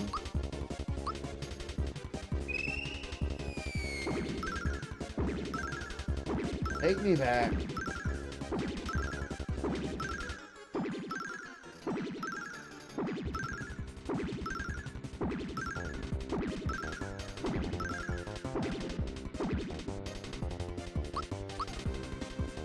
I rented Mega Man 64 a ton.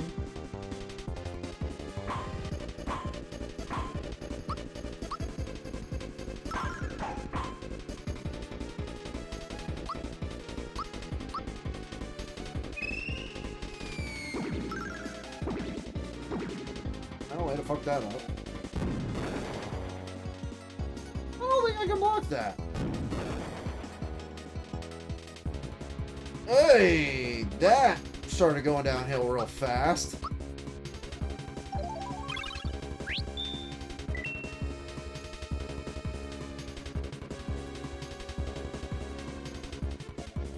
What? The Howie's on Park off of Park Ave closed?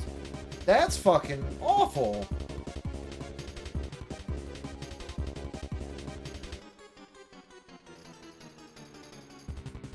That's awesome, Chase. Like, being able to, like, just have that, like, core memory of, like, cool Blockbuster video game rental, and then it's, like, pizza night, and it's, like, that's, like, quintessential.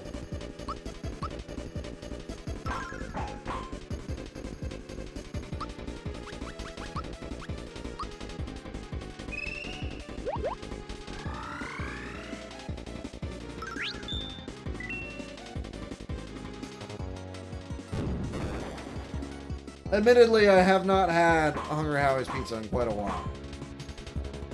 Oh, that's terrible.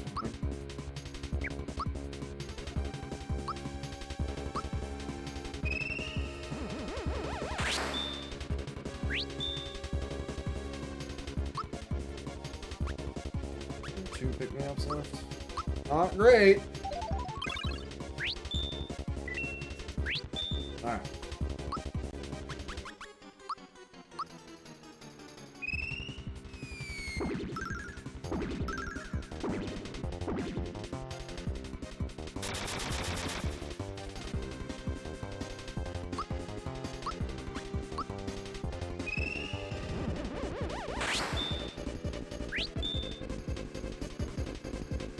Yeah, it was a different kind of vibe, absolutely.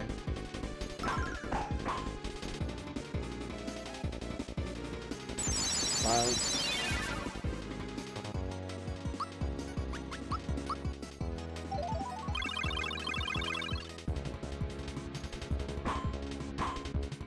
Oh, you need to fucking die, like, right the fuck now. Pretty sure this is it. Because either I kill him or he kills me.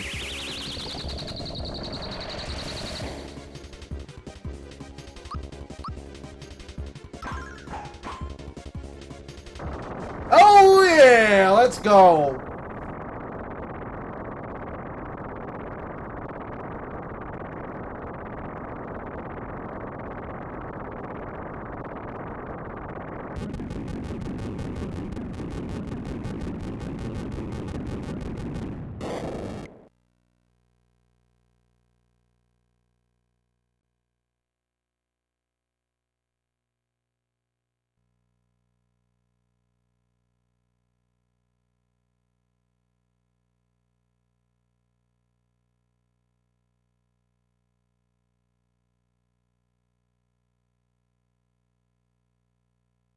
Bro, like just getting down and playing like an old game together would be sick.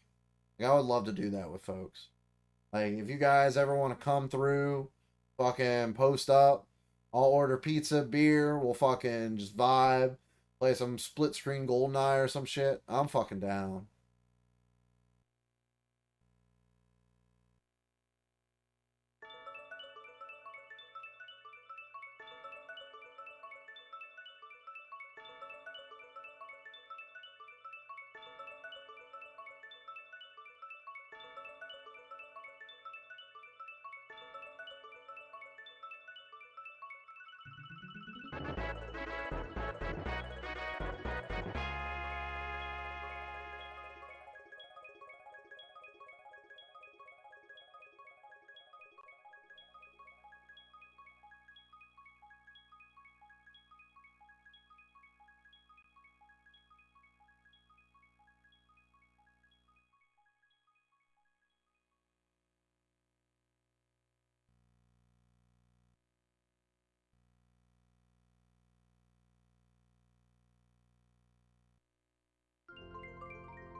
Bro, I'm telling you. Shit fucking just hits different. And I'm serious when I say this. Like, this generation of games is like my golden age. Like, this game fucking blew my mind. Beating this game and seeing that happen, brother.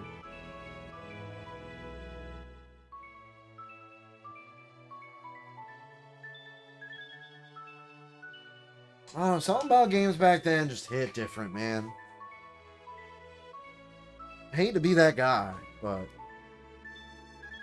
not to say that there aren't amazing games out today. There are. But there's just a feeling that I felt like I haven't captured in a very long time. That I always feel when I play like a game that I grew up with.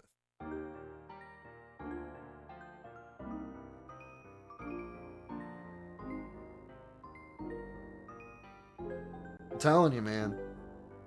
God, this game is so tight. Love it so much.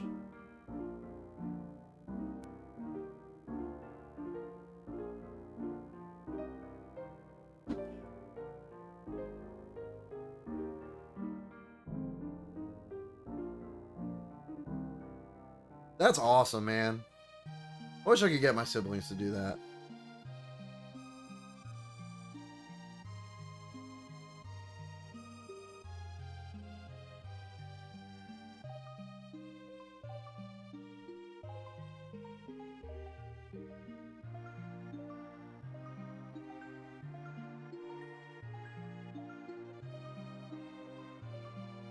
This character did not get enough screen time, by the way. Jonathan Jones is fucking sick. Like Yoshi's Island? God, I used to play Yoshi's Island with me and my mom all the time.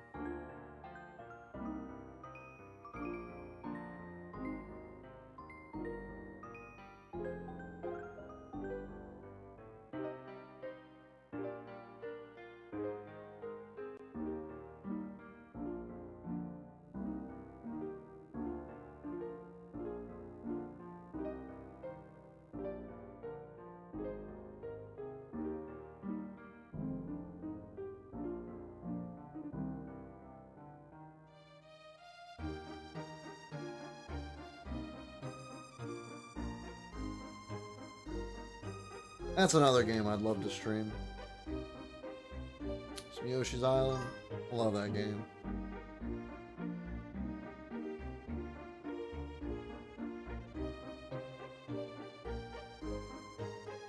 I'm really sorry to hear that, Chase. That's a tough situation to be in, but I hope you're able to make it happen one day. Like just for old time's sake, you know?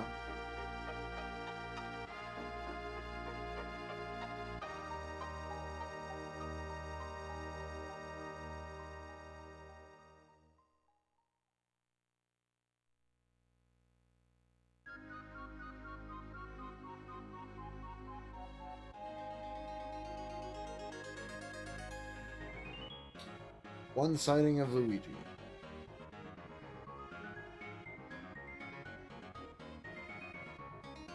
For sure, I get it.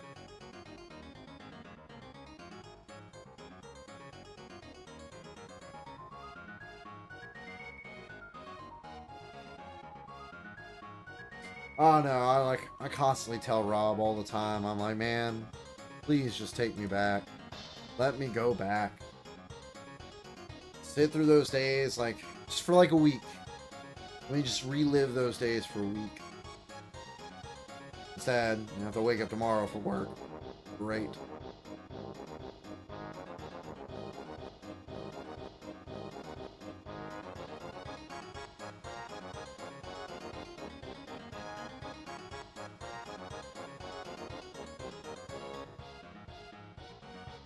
I'm telling you, if I could find a way to capture that feeling and like just bottle it, every millennial from like 1979 to fucking 2003 would buy it right up. I'd be rich. Bro, let me tell you. Let me fucking tell you.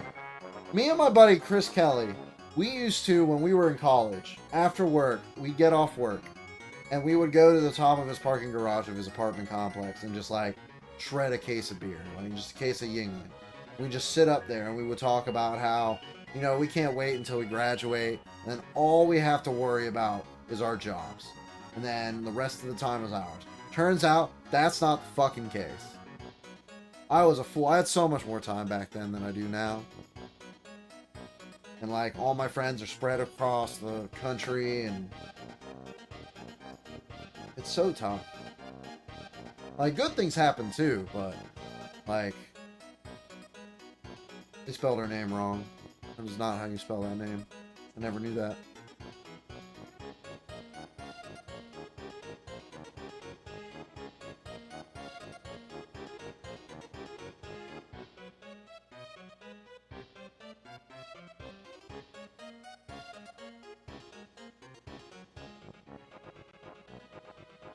I remember so many times. So in my bedroom growing up, there was like my bed, my brother's bed, and then underneath the windowsill was just a couch. And I remember every time getting home from school, I had a Game Boy that my mom didn't know about because she would only let me game on the weekends. I had a Game Boy Advance that she didn't know about, or I snuck it out of my mom's room. And I would just sit there and chill on the couch after I got home from work when I'm working on homework. and like it's 3 o'clock in the afternoon, the sun's coming in out of the window, and I'd just be lying on the couch playing like Golden Sun or one of the Oracle games or something like that.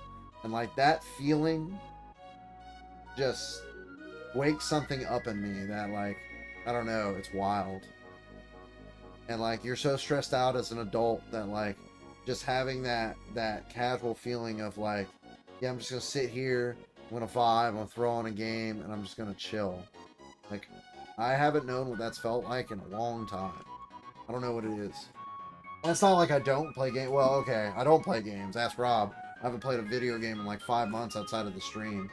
But like when I do game, there's something about that feeling I haven't been able to capture. I don't know, it's weird. I can't put it into words.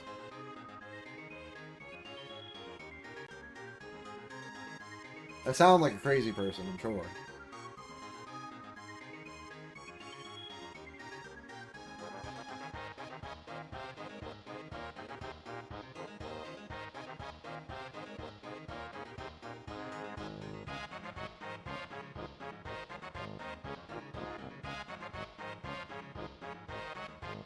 It's like the feeling of like when you went into Walmart, like as a kid, and you're like your mom's there to do grocery shopping or whatever, she's looking for whatever, and you'd be like, Mom, and I just go wait in the electronics, right? And so you go into the electronics, and like you play the same demo that you've played 60 times over, but it doesn't matter. Or you'd sit there at the end of the rack where all like the Game Pro and Nintendo Power and player's guides are. And you just flip through them while your mom's shopping, like that feeling. Or like walking in a Best Buy where they have the like 9 giant CRTs that are playing Mario Kart 64 or GoldenEye or whatever.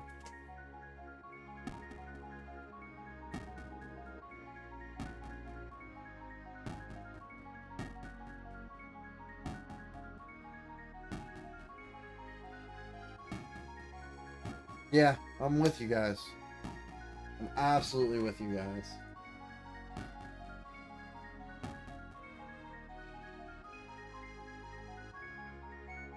And I mean, I'm hoping that this stream kind of recaptures that for a lot of people.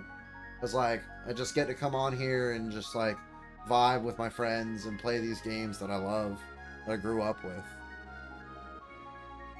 Hell yeah, man. I'm so down for that.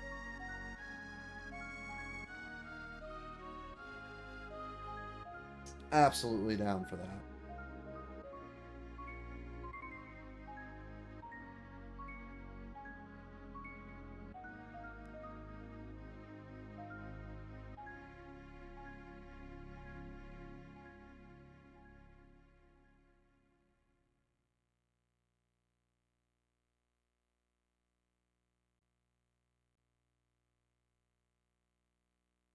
Oh, well, there you have it, ladies and gents.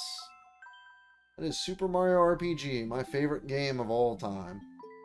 A masterpiece from start to finish.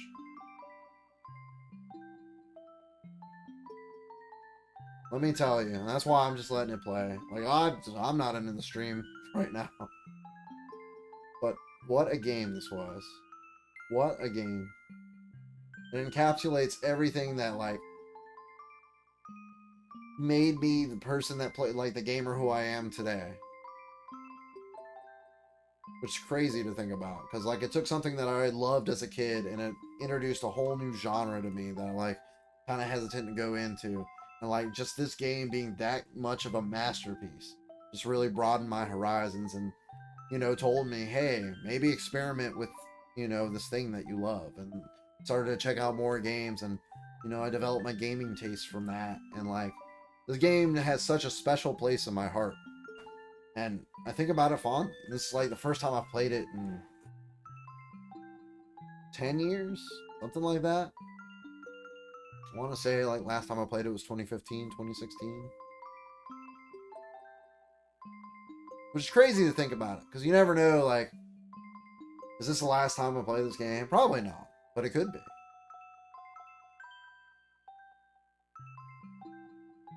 I don't know. It's a little wild to think about.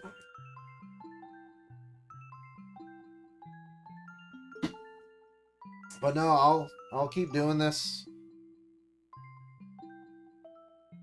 Is it really? That's crazy. That's so crazy. That's a good fucking first game to like remember though. Like to have like such a core memory for. And like this is one of those games that's like I remember very vivid moments like this. Like the first game I remember is Super Mario Brothers 3. I remember vivid moments of that. I remember vivid moments of, you know, the original Legend of Zelda. I remember vivid moments of this game, Majora's Mask. Like I can think of so many like things that have just stuck with me over. So like I understand. Yeah, for sure.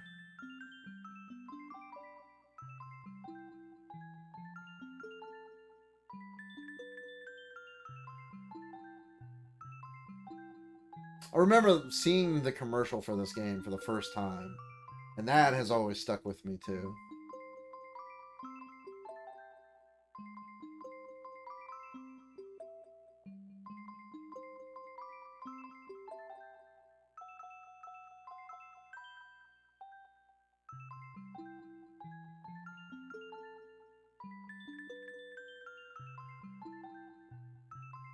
Yeah, those are some good starters right there. See, by the time I can remember, my family already had an NES and an SNES because I think they bought it for, you know, my brother and my sister, but they didn't really end up playing it that much. I ended up playing it mostly. I just fell in love with it because, like you said, I would just get lost in a world. And I would always go and like replay Super Mario World, Link to the Past, like that junk just like encompassed my being.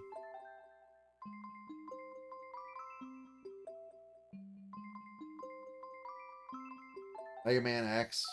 Ah, Mega Man X.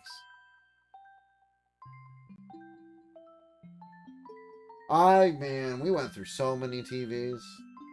So many TVs.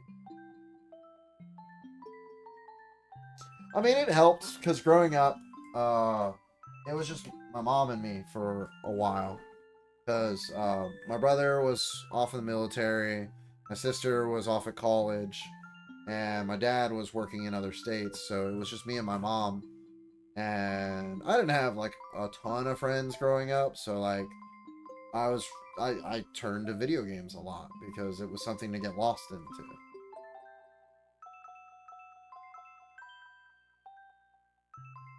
Bro, I remember TVs with a dial. I had one of those.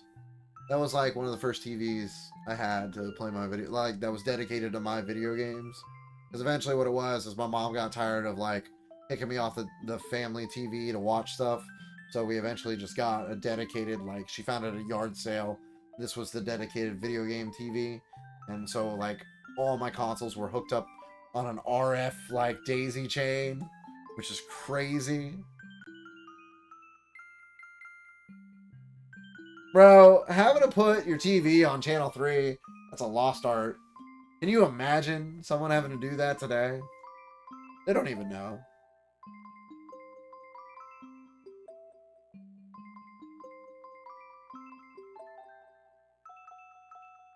Sometimes it was channel 4, depending on the input.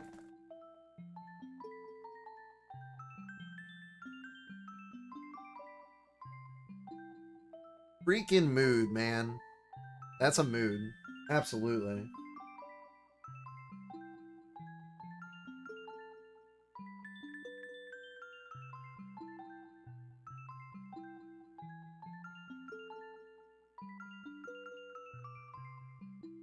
I don't know. Part of it is like, when did I let time get away from me, you know?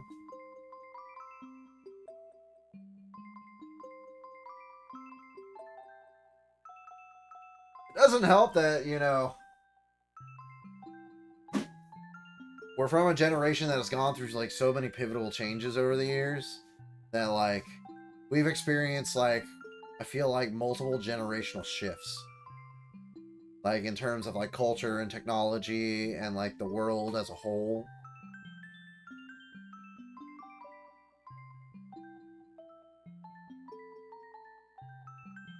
Because, like, I can remember a time before the internet and after the internet. Those are two very vastly different times. Which is like... Yeah. It's like, we hit 1979 and just fucking shit just went from there.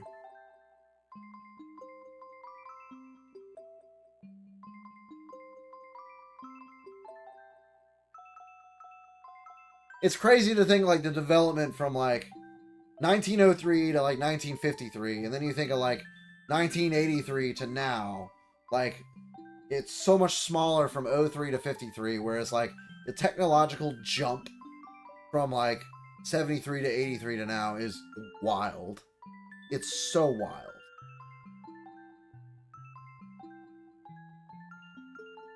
I was watching a movie the other day, and they had freaking floppy disks. And I'm just like, oh my god, how old is this movie?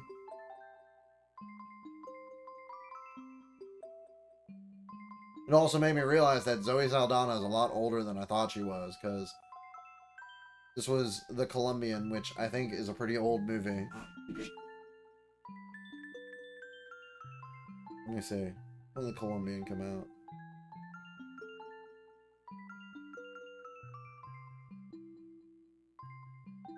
Okay, it's not that old.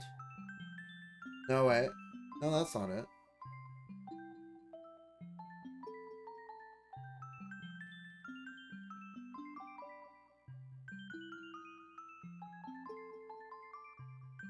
Okay. It's Colombiana, not The Colombian. That was 2011. It's not that old, so I guess it was a flashback. That I saw that. But still, 2011, that's 15 years ago.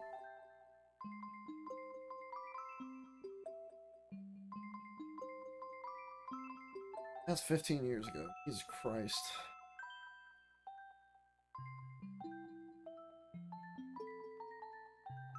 Yeah. It is so crazy to think about. I try not to think about it because it's scary. Bro, I remember rotary phones.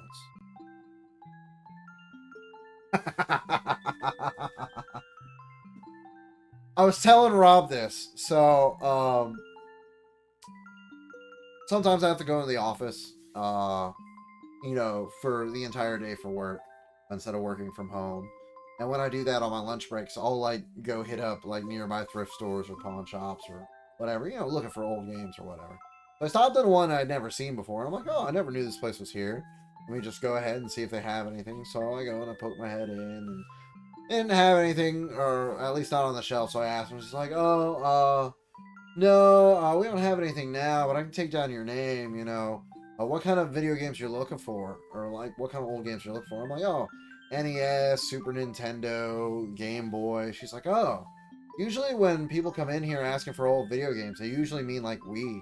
And, like, I just felt myself age rapidly right then and there. Now, thankfully, she commiserated with me. She's like, that's not old. But that's what they usually mean. Because, like, I grew up with the same stuff you're talking about. I'm like, oh, okay. That makes me feel a little bit better. But, damn. Can't believe people are coming in here asking for old games and they mean, like, Wii or Xbox 360. That is wild to think about. It is so wild to think about. That, like, somebody's childhood game is on Xbox 360.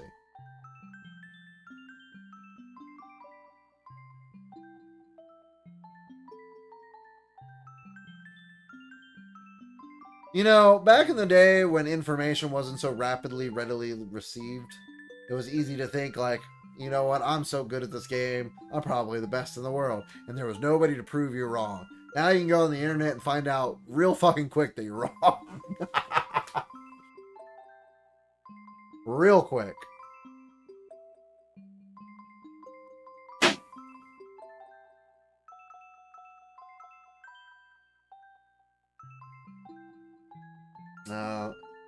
We're certainly living in a very, very different time.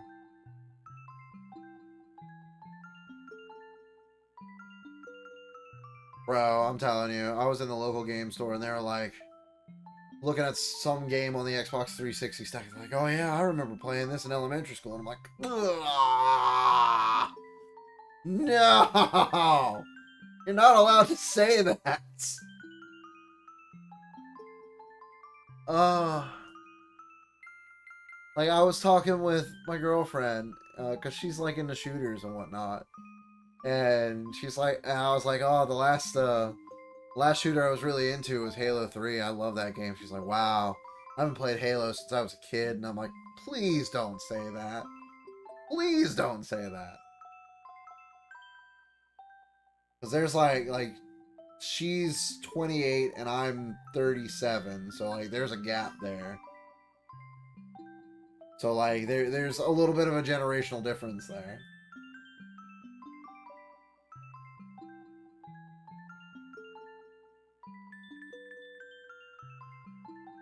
Oh no, for sure. For sure.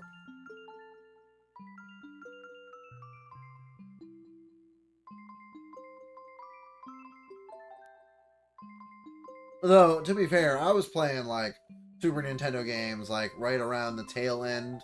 Because like by the time I was cognizant of like what was happening around me, like when I was 5 or 6, that was like the tail end of the Super Nintendo. And like the N64 was coming into play.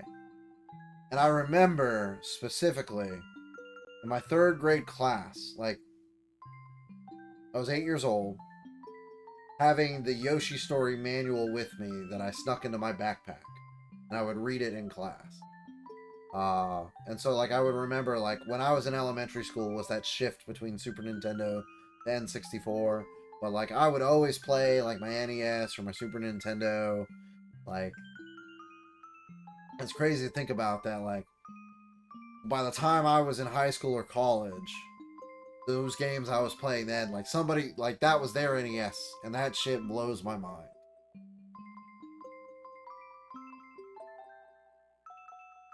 Well, I think games back then to what they are now are very different because of like what competitive gaming looks like.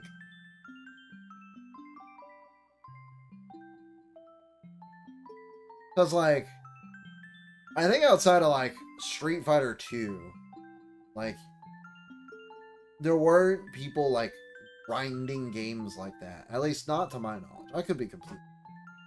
But like you had the people grinding in like the arcades, like trying to get high scores and whatnot. But like a game like Smash Brothers, like I doubt you'd see back then what you see now for tournaments. Obviously, um, like the competitive gaming scene has grown a substantial amount. That like the people that put in the dedicated time to be the best at these games now is wild. And like usually you will always see it, it's like some young kid, like some 15 or 16-year-old is one of the best players in the world. Because like they realize that this is an opportunity and they take advantage of all that free time that they have and they just get that fucking good at it. It's crazy. To think if I had that time, you know?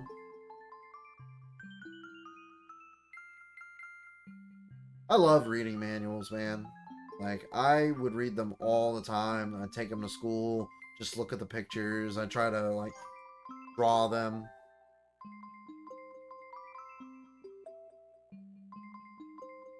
Yeah, it's crazy.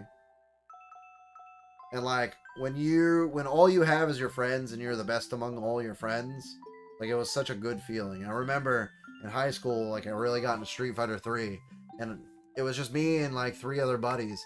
And I would just beat them up. It was great. I thought I was the fucking man at Street Fighter 3.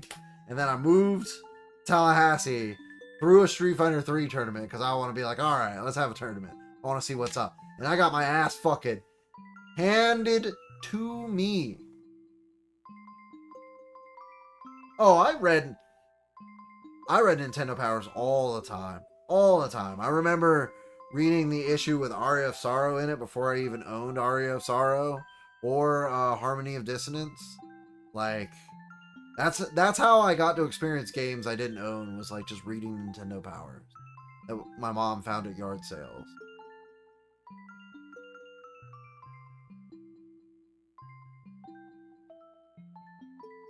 It's crazy. And honestly, like it made you appreciate the games that you had. At the same time, like I love collecting games. I love collecting games. I do. But like when you have so many, it makes it harder to choose what game you want to play next. which feels like such a first world complaint, but I remember that Nintendo Power. Yeah. I have a couple. I used to have a lot more, but I just don't have the room for it.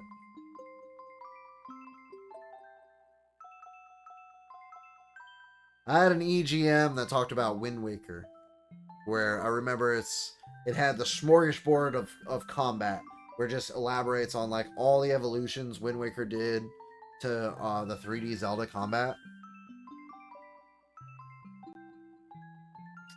Man.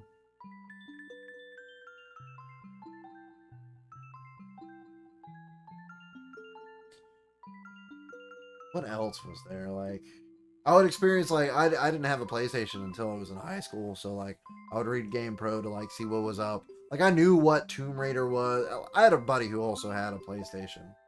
I was very upset when Mega Man made the jump from Super Nintendo to PlayStation.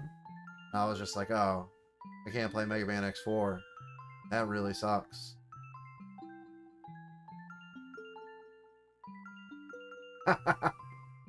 That sounds like a good time.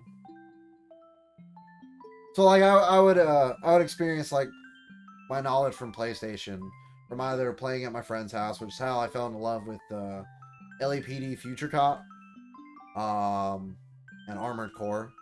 I remember I played Armored Core and the Dot Hack games. I played at his house.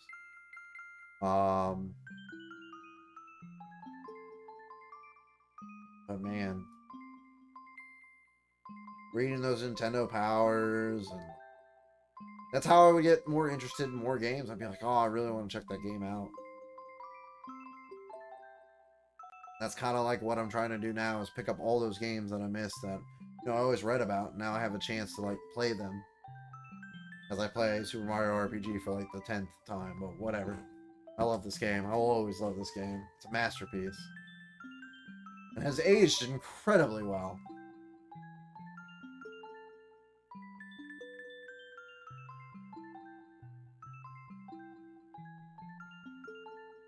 But at least I can capture a little bit of a slice of that with these streams, you know?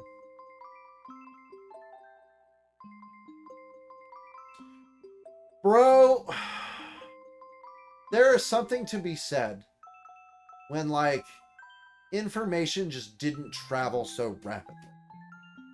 Like, it's like you were saying in the chat earlier today about how you wish things weren't leaked. Like the whole Persona 6 announcement, like we all saw coming a mile away. Like, there was a point where like E3 was like, you legitimately got hyped for it because everything was under wraps. There were no rumor mills. There were nothing like that. You just had to sit there and wait. And like either you heard about, they made a new announcement in a video game magazine. It was E3. It was like, whatever. Now it's just like, there's no surprise anymore. There's no wonder.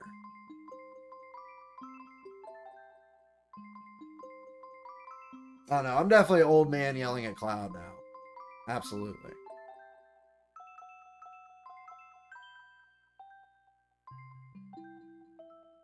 But, in my opinion, it's the truth. Like, there's just, it's a different vibe.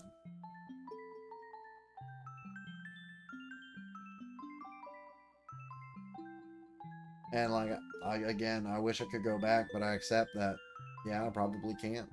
Or, no, I accept that I can't.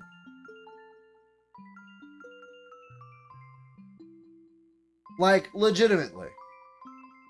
The fact that there was no word about Castlevania Belmont's Curse, and then, like, I was just watching this PlayStation Direct, and, like, I was out doing my walk, and, like, as I was walking, like, past the Castlevania trailer comes on, and I was like, that was like one of the first times I was genuinely surprised by a video game presentation for so long. For so long. And like that feeling was like, oh my god, we're getting a new Castlevania. Holy shit, I can't believe it. And it looks good. But like that feeling of like just opening up a Nintendo Power, like I remember that's how I found out about freaking Dawn of Sorrow. I opened up a Nintendo Power, I'm like, they're making a sequel to Aria of Sorrow? What? Are you kidding me? Like, oh, man. Used to read all those in Powers cover to cover, read Counselor's Corner, like all the letters that everybody would write every month.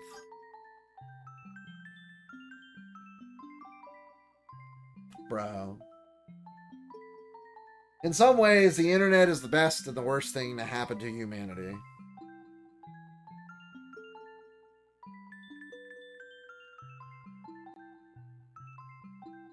Well, I think the first time I learned about Melee was just watching the trailer on a Walmart GameCube demo kiosk.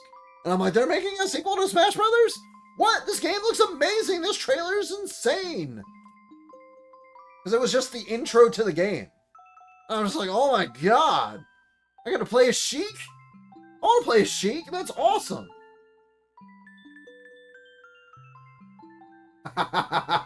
That's very true. Games can't look any better than this.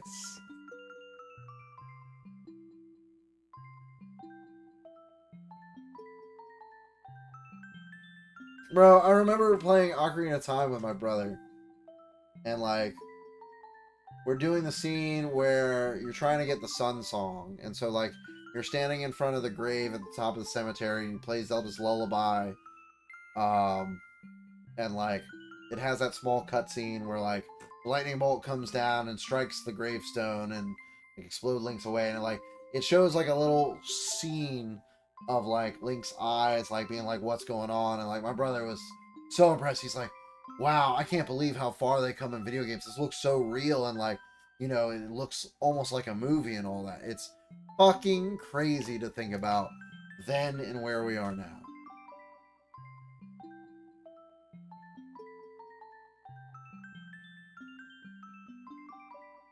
Absolutely insane. Bro, again, I still remember that Best Buy where you'd walk in. It was like peak N64 days, and they just had like the 9 giant CRT monitors hanging like in the middle of the store. It's just playing N64 games. God. Yeah, ISB just doesn't... See, that's how I feel every time I go in a video game dungeon, is it feels like it's untouched by time. Because it feels the exact same way as the first one in a video game trailer. I walk in there, I see a fucking wall of video games, I'm like, oh my fucking god. Like, Game Dungeon gives me that feeling every goddamn time.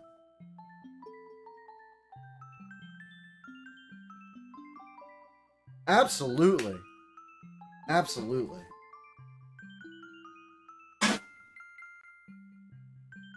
Everything's so streamlined now. There's no pizzazz. It's...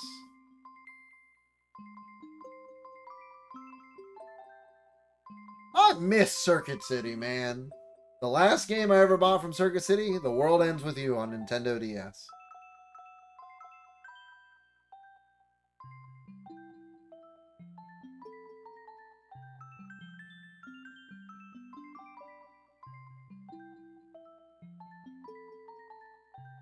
Bro, I love Dungeons so much. Like, Greg's really got such a special thing there. If you ever find yourself in Daytona Chase, I recommend just hitting it up once. It's such an insane store. Like, I want to take everybody I know to that store just to, like, to be in that store and just look around is, like, a good way to just understand how much I love games. Because I look around in that store and you just see everything. Bro, let me tell you, our Circuit City in Daytona is a Burlington now. Or actually, I think it's an aquarium now. And the Circuit City in Tallahassee, I think, is an AutoZone? No. It was like an Earth Fair, and now it's an Aldi.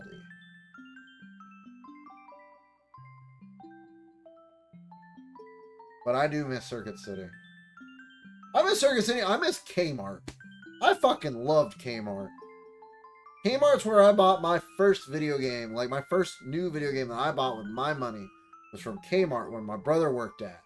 And he bought me Tales of Symphonia on Nintendo GameCube. It was the first video game I bought with my own money. because I had to play that game.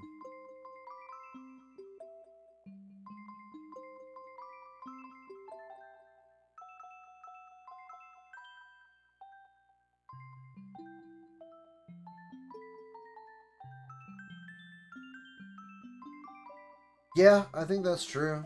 Trying to think of the stores that were there back when I was a kid. I remember the trading card store that was on like the second aisle. That I sold all my original Pokemon cards to, like a moron. God, I wish I didn't do that. I was in high school when I did that.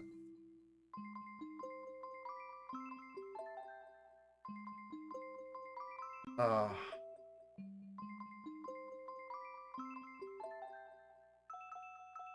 Ben, I know you're watching. I saw your message on Facebook. I never went to Comp USA. I know some people have feelings about Comp USA, but we didn't have one in Daytona, at least not that I know of.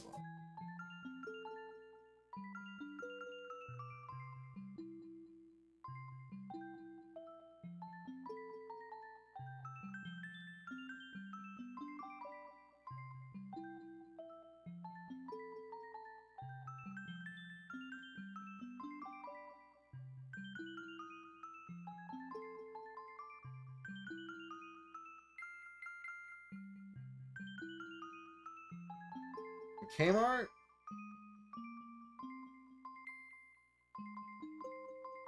Please do. Let me know. I would love to watch it. I would love to just chill in the comment section, while I can throw up a game and have the stream up and just like virtual hangout, man.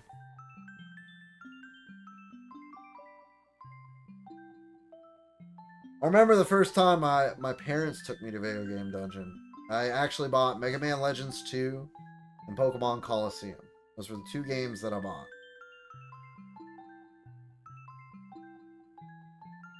Two absolute bangers. Also, two games I never beat. Funny enough, I got to the very end of both games and I just never beat them.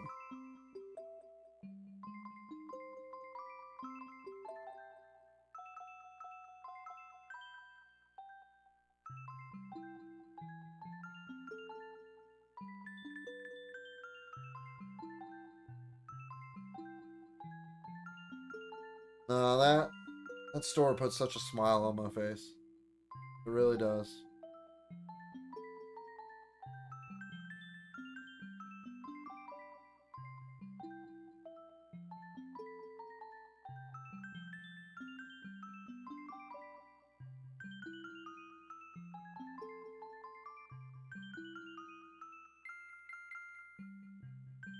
That's so tight.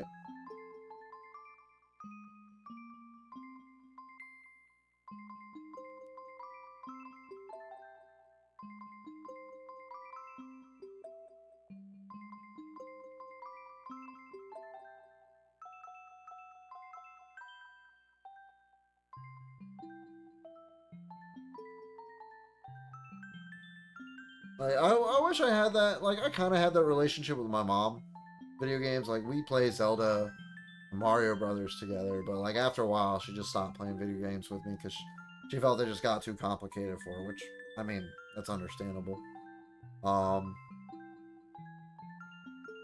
Yeah, they're still doing those helicopter rides. I see the sign every time I pass by Dungeon. I think they're $35 now, though.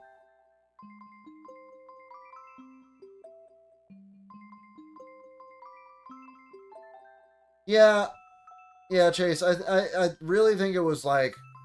Now my mom doesn't remember, but she used to play, um, uh, Yoshi's Island with me. But like, I remember when I finally got that game again, she sat down to play with me. She's like, I don't remember playing this. This is way too complicated. And I know she used to.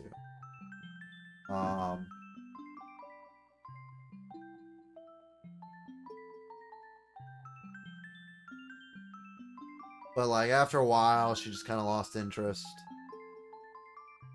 Like, my dad and I never really gamed together, but he was often at work, and my brother and I we had some moments where like we had a Battlefront campaign, like Star Wars Battlefront 2, where we had like the Global Conquest campaign that never ended because we would always trade Kashyyyk constantly.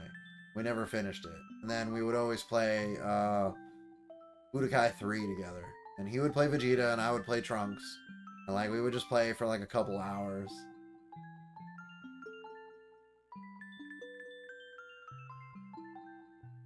That's very funny. I love that. I love that so much. That's like a very good story. Thank you for sharing that, Chase. I absolutely love that. I'm just imagining Mama Chase just yelling, "Is that Blanca?" from like across the family room. It's fantastic.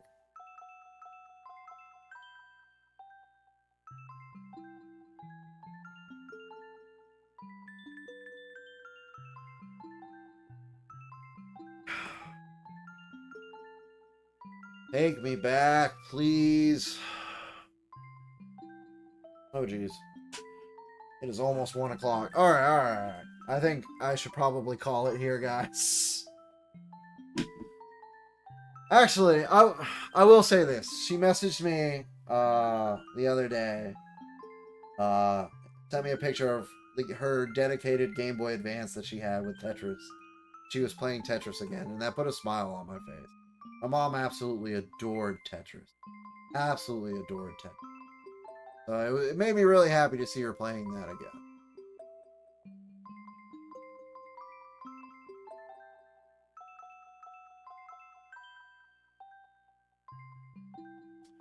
To be honest, I'd love to do that again. I really would.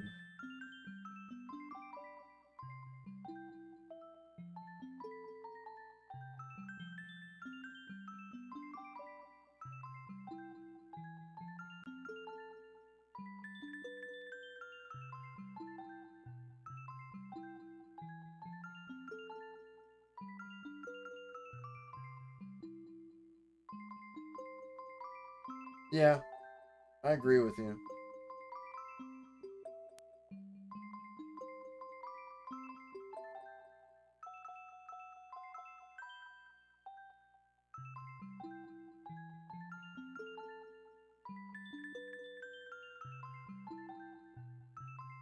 Yeah, we definitely do.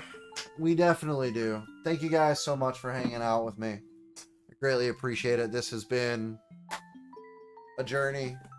I really appreciate it, guys. Like I said, these streams, you guys make these streams as much as me playing the games. It really makes the whole experience. And yeah, I agree, Chase. This conversation, I loved it. Thank you guys so much. Hopefully, if you can, no pressure, but if you can, tune in tomorrow. We'll be starting Castlevania Curse of Darkness. Looking forward to going into that. And yeah, I hope you guys sleep well. Thanks for sharing a night with me and all the other nights in the future and the past, all that. You guys are the best. Y'all have a good night, and we'll catch you next time. Peace.